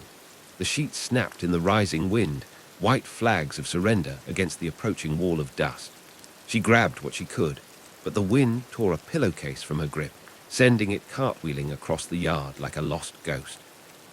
The screen door slammed behind her as she stumbled inside. Through the window, she watched the storm devour the world. The boys huddled at the kitchen table, Tommy clutching his schoolbook, Jimmy pressing his face into her skirt. Walter was still out there somewhere, trying to save what he could of the withering corn. And Sam, the thought came unbidden, unwanted. Sam was probably safe in town, in his rented room above the Mercantile. She shouldn't be thinking about him at all. Shouldn't be wondering if he was watching this same storm, if he was thinking of a figure emerged from the dust darkness, staggering toward the house. Her heart leaped before she recognized Walter's familiar gait. He burst through the door in a cloud of dirt, coughing, his handkerchief pressed to his face. Storm might last days, he managed between coughs. Worst one yet. Maggie moved automatically, pouring water, wetting cloths to cover their faces. Normal things, safe things. But her hands shook, and when Tommy asked if they were going to die, she had to turn away to hide her face. The storm lasted 3 days. They spent them in the semi-darkness, listening to the wind howl like a hungry animal. Maggie read to the boys by lamplight, told stories, played word games, anything to keep their minds off the dust seeping through every crack, off the way the walls groaned under the storm's assault. On the second night, after the boys were finally asleep, Walter spoke from his chair by the radio. Sam DeWitt's leaving. Maggie's hands stilled in the dishwater. What? Heard it at Henderson's before the storm hit. Train ticket to California, they said. Walter's voice held no accusation, no knowing, just quiet fact like commenting on the weather. Guess them government folks don't stick around long. She said nothing. What was there to say? The water had gone cold, the soap scum forming a grey film on her skin. You've been different since he came, Walter continued, still in that same calm voice. Like something woke up in you, something I ain't seen in a long time. Walter, her voice cracked. Let me finish. He folded his newspaper carefully, squares within squares. I ain't blind, Maggie. I see how he looks at you, how you look at him when you think nobody's watching. He smoothed the paper with work-roughened hands. See how you're fading, same as these fields. Been seeing it for years, if I'm honest. Just didn't know what to do about it. The silence stretched between them, heavy as the dust outside. When she finally turned, she found Walter watching her with eyes that held more understanding than she deserved. I haven't, she started, but he shook his head. I know you haven't. You're too good for that. He stood slowly, joints creaking like the house's timbers. But sometimes being good is its own kind of sin. He crossed to where she stood, and for one wild moment she thought he might embrace her. Instead, he placed something on the counter beside her, a train ticket, crisp and white against the dust-covered surface. Got it last week, he said quietly. Before the storm, thought maybe, but it's your choice to make, Maggie, not mine. She stared at the ticket, her vision blurring. The boys would understand someday. And you, he was silent for a long moment. I already do. The lamp flickered, shadows dancing across the walls. Outside, the storm raged on, but in the kitchen, time seemed to stand still. Why? She whispered. Walter's smile was sad, gentle. Because I remember the girl who used to paint the sky, the one who saw colors where other folks just saw dirt. And maybe, he touched the ticket lightly, maybe she deserves one last chance to fly. He left her there, his footsteps heavy on the stairs. Maggie stood at the sink, the ticket burning like a brand beside her, while the wind screamed and the house creaked, and somewhere, miles away, a train whistle cut through the storm's fury. When morning came, the storm had begun to clear. Maggie walked to the window, her decision settling in her chest like a stone. The world outside was transformed, buried under drifts of dust that looked almost like snow in the pale light. And there, half buried in a dust drift by the porch, lay Sam's notebook, blown from God knew where by the storm's fury.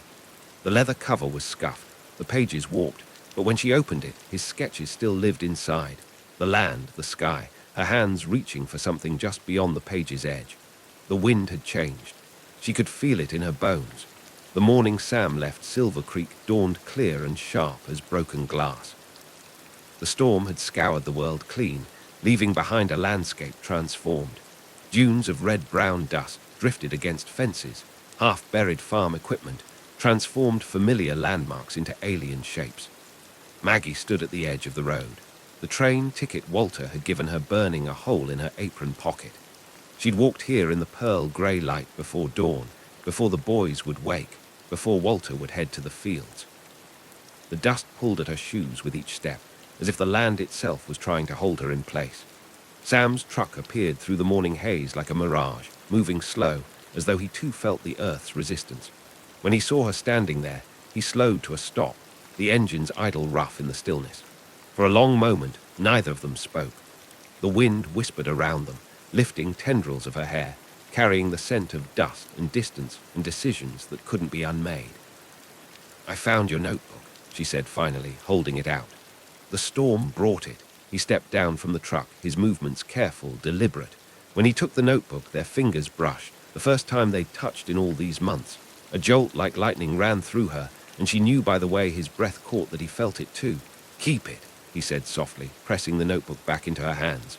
"Something to remember me by." Sam, his name caught in her throat like dust. He reached into his jacket, pulled out a folded paper, another sketch. This one showed the old oak tree where they'd spent so many afternoons, but he'd drawn it as it must have been years ago, before the dust storm stripped it bare. In his vision, it was full of life, its branches heavy with leaves that seemed to dance in an unseen wind. "I drew this last night," he said. "Couldn't sleep, kept thinking about what could have been." She took the sketch with trembling fingers, and as she did, the train ticket slipped from her pocket, landing face up in the dust between them. Sam went very still. "Walter bought it," she said quickly. He knows about how I feel, what I've been wanting." "And?" Sam's voice was rough, hopeful. Maggie looked down at the ticket, then out at the farm where her whole life lay sleeping. Through the morning haze, she could just make out the shape of the house, the barn, the fields stretching endlessly toward the horizon. Behind her, the road led away into a future she could almost taste. Art galleries in California, rain-washed skies, Sam's hand in hers as they walked city streets she'd only dreamed of. "I can't," she whispered. Sam nodded slowly, as if he'd known all along. Maybe he had. "Because of the boys. Because of me." The truth of it surprised her even as she said it. "I'd lose myself out there, trying to be something I'm not. The girl who dreamed of leaving, she's gone. And the woman I am now," she gestured at the farm, the dust, the sky that stretched endless and empty above them. "This is in my bones. It's who I've become. You could become something else." But his voice held no conviction now, only a gentle understanding that broke her heart more than anger would have. "No."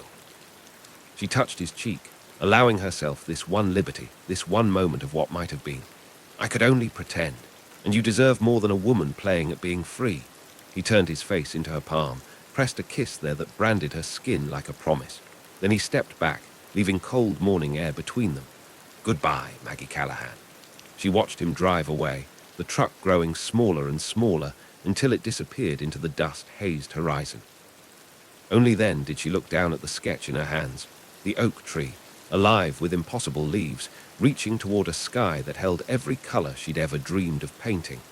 The wind picked up, and Maggie let it take the train ticket from her fingers. It spiraled up, dancing on the current like a leaf in autumn, until it vanished into the morning light. Then she turned and walked home. Late summer 1960, the setting sun paints the prairie in shades of gold and purple, colors so familiar they ache. Maggie stands on the porch of the old farmhouse, Sam's notebook in her weathered hands. The years have yellowed the pages, but his sketches still live inside, the land, the sky, her hands reaching for something just beyond the edge. She thinks of Walter, gone now but remembered in every board of this house, every furrow of these fields. She thinks of her boys, grown and gone to lives of their own. She thinks of Sam, wherever he is, and hopes he found someone who could give him the kind of love she couldn't, the uncomplicated kind, the free kind. The wind rises, warm and familiar as an old friend's touch. Maggie opens the notebook one last time, lets her fingers trace the lines he drew so long ago. Then slowly, deliberately, she tears out each page, releasing them one by one into the wind. They dance away like autumn leaves, like memories, like dreams of what might have been. She watches until the last one disappears against the darkening sky. Some loves aren't meant to be kept. Some are just meant to remind us that we were alive once, that we were seen, that we were brave enough to choose our own way of being free. The screen door creaks behind her. In the kitchen, the radio plays an old song, something about pennies from heaven. Maggie smiles, remembering, and goes inside to make her evening tea. Above the prairie, the sky burns with all the colors she never painted, all the dreams she chose to let fly. The wind carries them away, one by one, into the gathering night. The end.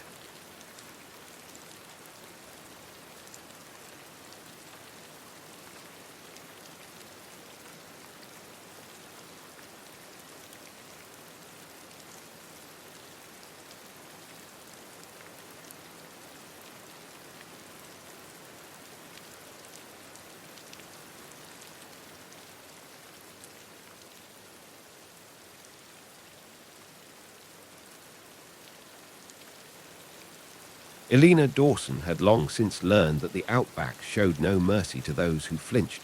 The merciless sun beat down on her shoulders as she stood at the edge of her veranda, watching a trail of dust approach Dawson's Run. Another drifter seeking work, no doubt. They never stayed long. Not once they realized the station's owner wore skirts instead of trousers. She adjusted her father's old Acabra hat, its leather worn smooth from years of use. The weight of it still felt wrong, even 3 years after his passing, just like the weight of running the station alone. The rider drew closer, his silhouette resolving through the shimmering heat. He sat his horse well, she had to give him that. Not the usual slouch of a city boy playing at being a stockman. There was something in his posture that spoke of purpose, and something else she couldn't quite name. Ellie's mare nickered softly from the yard, and she found herself gripping the veranda rail harder than necessary. "Steady on, old girl," she murmured, though whether to the horse or herself, she couldn't say. The stranger dismounted with fluid grace, leading his horse to the water trough. He moved like a man who knew his place in the world, even if that place was nowhere in particular. Their eyes met across the dusty yard, and Ellie felt something shift in her chest, like the first tremor before an avalanche. His eyes were the color of drought-starved sky, and they carried shadows she recognized all too well. War eyes, her father would have called them, the kind that had seen too much and come back different. "James Calloway," he said simply, his voice carrying easily across the space between them. No miss or ma'am, just the straightforward introduction of one equal to another. "Heard you might be looking for help." Ellie straightened, adopting the stern expression that had become her armor. "Heard wrong, then. We're managing fine." A ghost of a smile touched his lips. "That why your south fence is down, or why your cattle are 3 weeks late for market."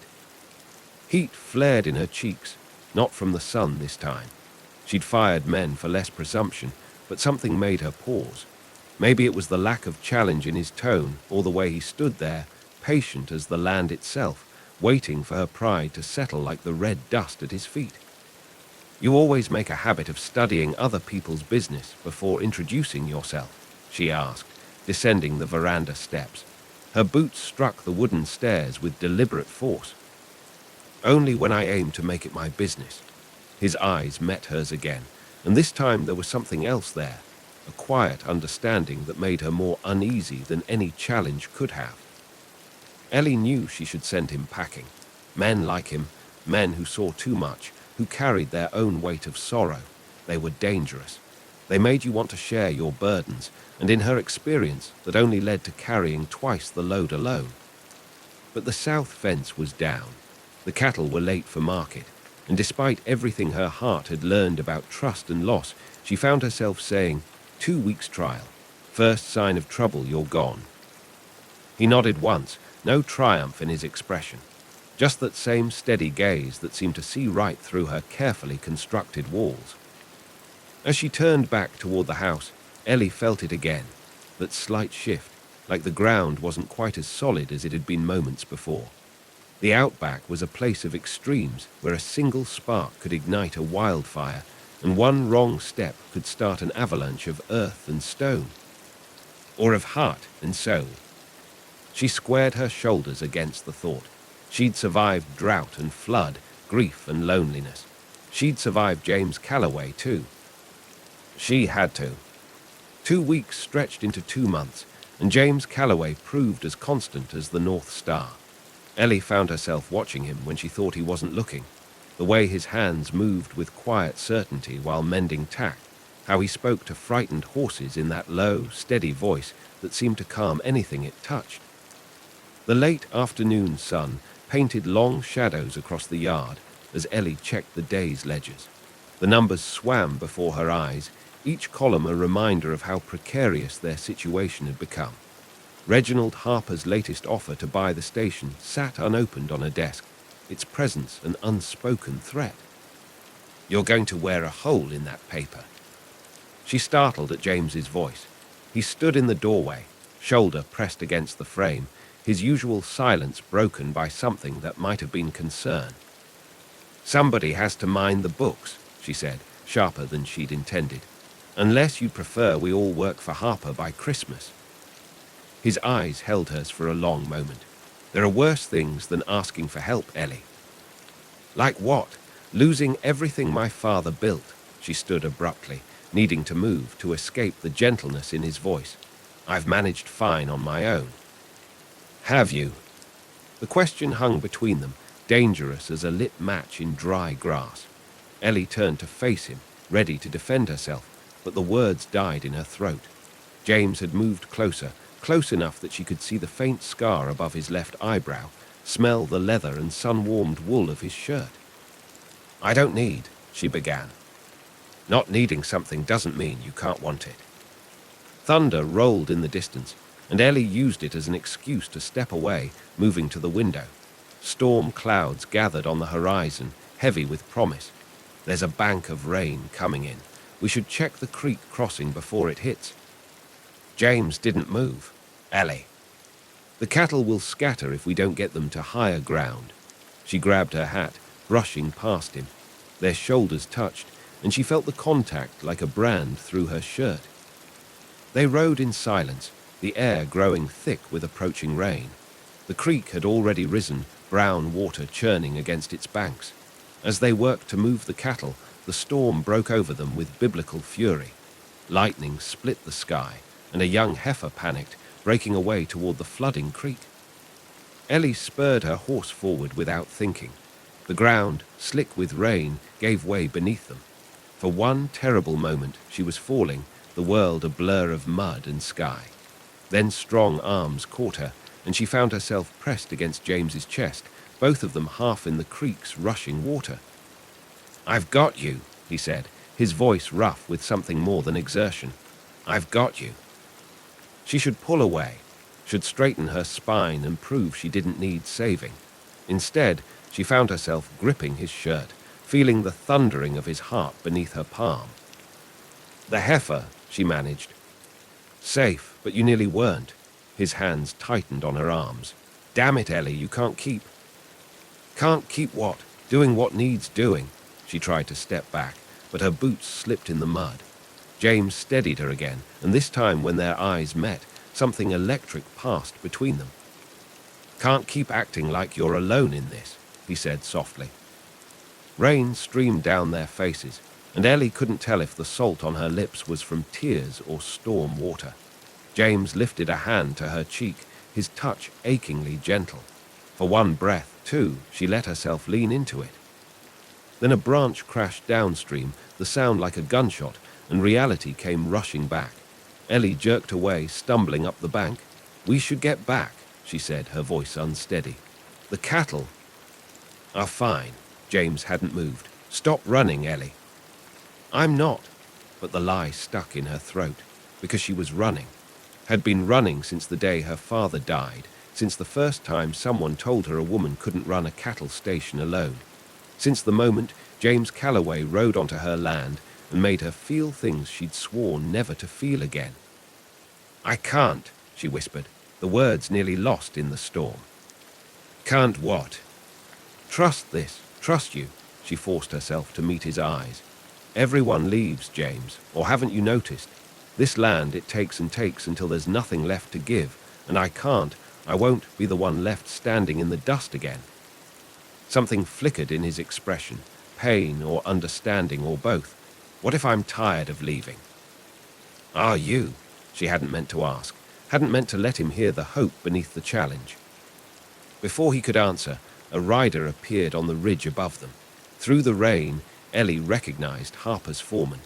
The man touched his hat with mock politeness. Miss Dawson, Mr. Calloway. Boss wants a word when you've time to talk business proper-like. The moment shattered like glass. Ellie saw James stiffen, saw something dark cross his face at Harper's name, and just like that, the walls slammed back into place. Tell Mr. Harper I have nothing to discuss with him, she said coldly, swinging onto her horse. As they rode back through the storm, lightning periodically illuminating the path ahead, Ellie felt the weight of James's silence. She told herself it was better this way, safer, but her heart, traitor that it was, remembered the feeling of his hands, gentle on her skin. remembered the look in his eyes when he'd asked her to stop running. The rain continued to fall, and somewhere in the gathering dark, a dingo howled, a sound of longing that echoed the ache in her chest. The day everything shattered started like any other, with dust and promise and the weight of unsaid things. Ellie stood in the station's office, Harper's latest letter crushed in her fist. The paper crackled as her fingers tightened, each word a blade against her heart. Your father would have understood business sense, Elena. Pride's a luxury you can't afford. Ask Calloway. He knows the price of stubborn loyalty. The mention of James's name in Harper's spidery handwriting made her blood run cold. She'd been a fool not to see it sooner. The way Harper's threats had softened since James arrived. The knowing looks from Harper's men when they passed the station. The sound of boots on the veranda pulled her from her thoughts. Through the window, she watched James approach, his expression troubled. He'd been gone since dawn, and dust coated his clothes as if he'd ridden hard. Harper's men are pulling down the boundary fences, he said without preamble, stepping into the office. They're claiming survey markers were set wrong 30 years ago, that half your north pasture belongs to Harper, yes. Ellie's voice came out flat. He was kind enough to inform me by letter. She held up the crumpled paper. He also mentioned I should ask you about the price of loyalty. James went still, the kind of stillness that came before lightning struck. Ellie, how long? The words burned her throat. How long have you been working for him? I'm not. Don't. She slammed the letter down on the desk. I heard you. 2 days ago, behind the shearing shed, Harper offered to clear your debts if you convinced me to sell. Something raw flashed across James's face. Then you heard me tell him to go to hell. Did I, or did I leave before you named your price? Her voice cracked, and she hated herself for it. Hated him for making her care enough that this could hurt so much. You really think that of me? He took a step forward, and Ellie forced herself not to retreat. After everything. Everything what, James? A few months of work, some lingering looks and almost moments. The laugh that tore from her throat was bitter as drought. My father trusted people too. Look where that got him. Your father died of a heart attack, Ellie, not betrayal. And you'd know all about that, wouldn't you? About hearts and betrayal. She saw the words hit him like physical blows, saw the muscle jump in his jaw. Tell me, does your dead fiancé know you're selling out other people's dreams these days? The silence that followed was absolute. Even the ever-present wind seemed to hold its breath. James's face went white, then hard as stone. You want to believe I'm the villain here? Fine. His voice was desert rough. It's easier than admitting you're scared. Easier than facing the truth. Which is what? That you're not pushing me away because you don't trust me. You're doing it because you do. The words struck home with devastating accuracy. Ellie turned away, gripping the edge of the desk until her knuckles went white. Get out. Running again, Ellie, like you ran from what happened at the creek. I said get out. No. The quiet certainty in his voice made her spin to face him. He stood closer now, close enough that she could see the pain etched in the lines around his eyes. You want the truth? Here it is.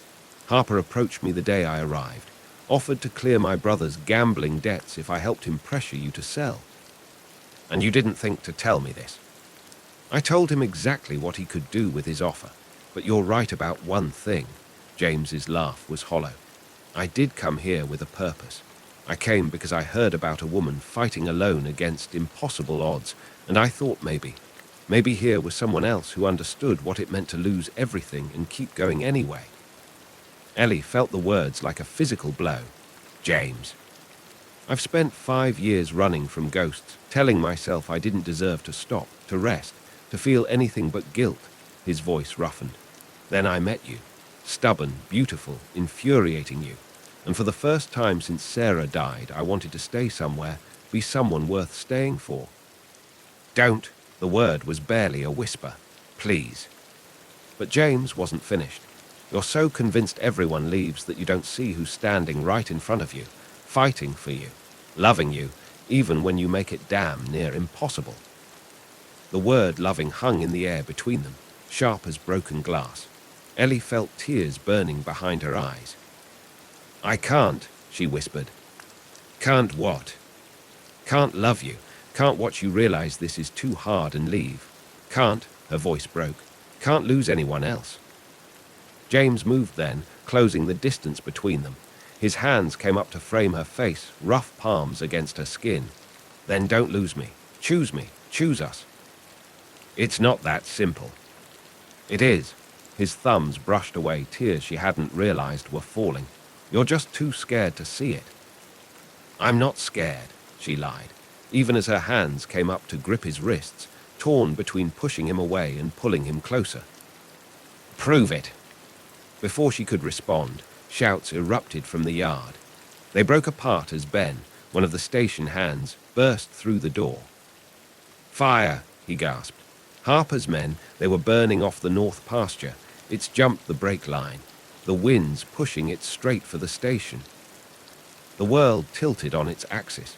Through the window, Ellie could already see the dark smoke rising against the afternoon sky. Everything she'd fought for, everything she'd built, stood in its path. She looked at James, saw her own fear reflected in his eyes. In that moment, she knew he'd been right. This was what she'd really been afraid of, not that he would leave, but that he would stay, that he would risk everything for her, and she'd have to watch him burn alongside her dreams. The choice crystallized, trust or fear, love or loss, standing together or falling alone. The smoke rose higher, and time ran out. Smoke stung Ellie's eyes as she raced toward the stables, James close behind. The fire roared across the north pasture, a living thing with hunger in its heart.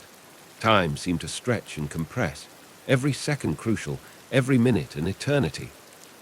"The horses!" she gasped, but James was already throwing open the stable doors. Together they worked to free the panicked animals, leading them to safety as ash rained down like grey snow. "The wind's shifting," Ben shouted from somewhere in the haze. "It's going to jump the creek." Ellie's heart stopped. The creek had been their firebreak, their last line of defense.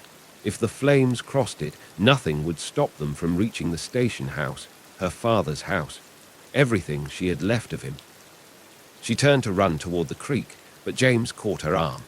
"Ellie, no. I have to try." "Not alone." His grip shifted to her hand, fingers interlacing with hers. "Never alone again, but we do this smart." Through the smoke and chaos, their eyes met. In that moment, Ellie saw everything she'd been too afraid to face, the steady strength he offered, the trust she'd been too wounded to give. She squeezed his hand once, then nodded. What followed was a blur of fire and fury. James orchestrating the men to create backburns, his voice carrying calm commands through the chaos. Ellie directing the water cart, knowing exactly where the land dipped and rose, using her lifetime of knowledge to predict the fire's path. They moved in sync, two parts of a whole, as if they'd fought battles together all their lives. Hours later, as the first hint of dawn crept into the sky, the fire finally began to die. Ellie stood at the edge of the scorched earth, surveying the damage. The station house still stood, smoke-stained but intact. They'd saved most of the structures, though the north pasture was a black wasteland. She felt James approach before she saw him. He moved differently now, favoring his left leg where a burning branch had caught him.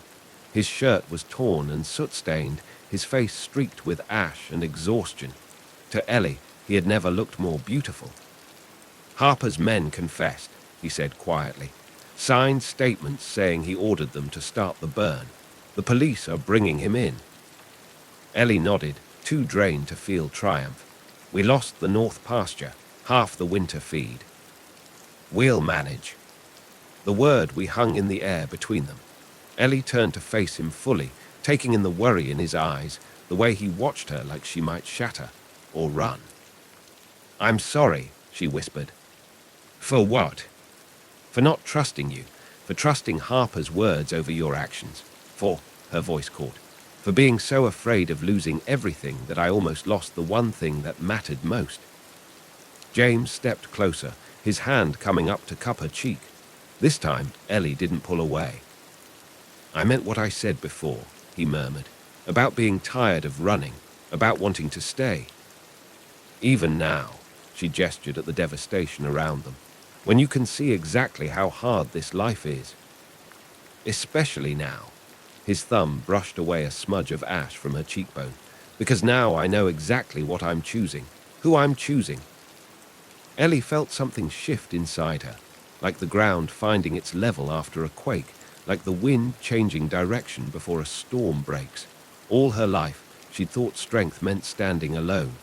But here, in the aftermath of fire and fear, she finally understood. True strength was knowing when to let someone stand beside you. I don't know how to do this, she admitted. How to trust, how to love without fear. Yes, you do, James smiled, soft and sure.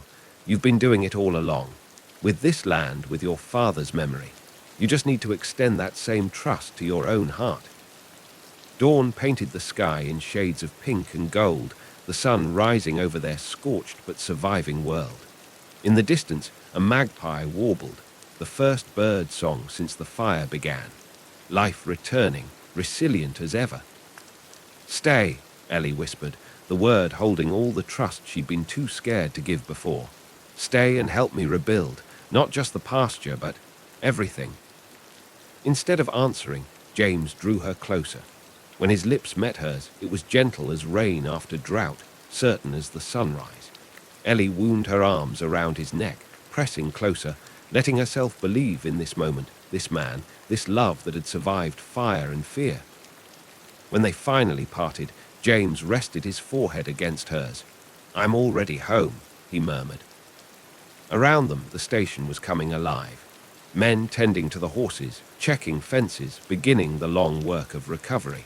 The air still smelled of smoke, but underneath was the scent of damp earth, the promise of renewal. Ellie looked at the burned pasture, seeing not just the destruction, but the possibility. New grass would grow, stronger for the ash that would feed it, just as she and James would grow stronger for having faced the fire together. We should check the southern boundary, she said eventually. Make sure no embers jumped the fence line. James's hand found hers, their fingers intertwining naturally now, no hesitation left between them. Lead the way. As they walked together across the awakening land, Ellie felt the last of her walls crumble, not in fear, but in freedom. The outback had taught her its harshest lessons, that life was unpredictable, that loss was inevitable, that love was the biggest risk of all. But it had also taught her this, that after every fire, new life emerged, that the strongest roots grew in challenged soil, and that sometimes letting someone in wasn't a weakness, it was the bravest thing you could do. 3 months after the fire, the north pasture sprouted its first green shoots. Ellie stood at the fence line, running her fingers over the new growth. The morning air carried the scent of eucalyptus and promise, and somewhere in the distance, a flock of galahs painted the dawn sky pink with their wings. Penny for your thoughts. She didn't need to turn to know James was there. She felt his presence like a shift in the air, as natural now as breathing. He stepped up behind her, sliding his arms around her waist, and she leaned back against his chest. Just thinking about what Dad would say, she murmured, about all of this, the fire, Harper's arrest, us. James rested his chin on her shoulder, his breath warm against her ear. He'd be proud of you, of how you fought for this place, of how you learned to let someone fight alongside you. Ellie smiled, covering his hands with hers where they rested on her stomach. He would have liked you, I think, once he got past the whole mysterious stranger bit. Mysterious, James chuckled, the sound rumbling through both their bodies. I seem to remember being pretty direct about my intentions. Oh, is that what you call that first day, when you rode in here listing all my station's problems? I call it love at first sight, even if neither of us knew it then. Ellie turned in his arms, studying the face that had become as familiar as her own reflection. The war shadow still lingered in his eyes sometimes, just as her own fears hadn't completely vanished. But they'd learned to face their ghosts together, to hold each other through the dark nights when the past came calling. I've been thinking, she said, tracing the line of his jaw with her fingertips. "About what you said that day, about making this your business." James caught her hand, pressing a kiss to her palm. And I think it's time we made it official." She took a deep breath, steadying herself. "The station needs a partner, someone who knows the land, who loves it like I do. Someone who—" "Yes, I haven't actually asked yet." His smile was soft and sure. "Ask me anyway." Ellie felt tears prick at her corners of her eyes, but they were different from the ones she'd shed before. Not from loss or fear, but from the kind of joy that made her heart feel too full for her chest. "James Calloway," she said, her voice only slightly unsteady, "will you be my partner? In all of it, the station, the struggle, the story we're writing together." Instead of answering, he kissed her. It was a kiss that spoke of morning light and evening shadows, of battles fought and won together, of a love that had been forged in fire and tempered by trust. When they finally parted, James brushed away a tear from her cheek with his thumb. "I should warn you," he said solemnly. "I'm not just saying yes to being your business partner. No, I'm saying yes to all of it, to fighting beside you when the next drought comes, to dancing with you in the kitchen when the rains finally break, to loving you through every season this land throws at us." His voice roughened. "I'm saying yes to forever, Ellie Dawson, if you'll have me." She pressed her forehead to his, breathing in the moment. The sun had fully risen now, painting the land in shades of gold and promise. In the distance, the station was coming alive. Horses nickering in their stalls, cattle lowing in the yards, the sounds of a world rebuilding itself day by day. "Forever's a long time in the outback," she whispered. "Not long enough." They sealed the promise with another kiss, this one tasting of morning tea and shared dreams. When they finally pulled apart, Ellie couldn't help but laugh at the joy bubbling up inside her. "What?" James asked, smiling. "Just thinking about that first day again, when I told you we were managing fine without help. And now—" Ellie looked around at their shared kingdom, the green shoots pushing through blackened earth, the repaired fences standing straight and true, the station house that had withstood fire and storm. But most of all, she looked at the man beside her, who had taught her that the greatest strength lay not in standing alone, but in choosing to stand together. "Now," she said, taking his hand, "we're managing beautifully, together." The morning breeze picked up, carrying with it the scent of eucalyptus and new grass. Red dust danced in the sunlight before settling around their feet, as if the land itself was blessing their union. Ellie squeezed James's hand and felt his answering pressure, a silent promise, a shared future, a love as vast and enduring as the outback itself. They walked back to the station house hand in hand, their footprints marking the earth side by side. Above them, a wedge-tailed eagle soared on thermal currents, its wings spread wide against the endless blue sky. And in that moment, Ellie knew with bone-deep certainty that she had found not just love, but home, in this land, in James's arms, in the story they would write together. The red dust settled around them like a benediction, and the outback, witness to their journey, held them in its ancient, eternal embrace.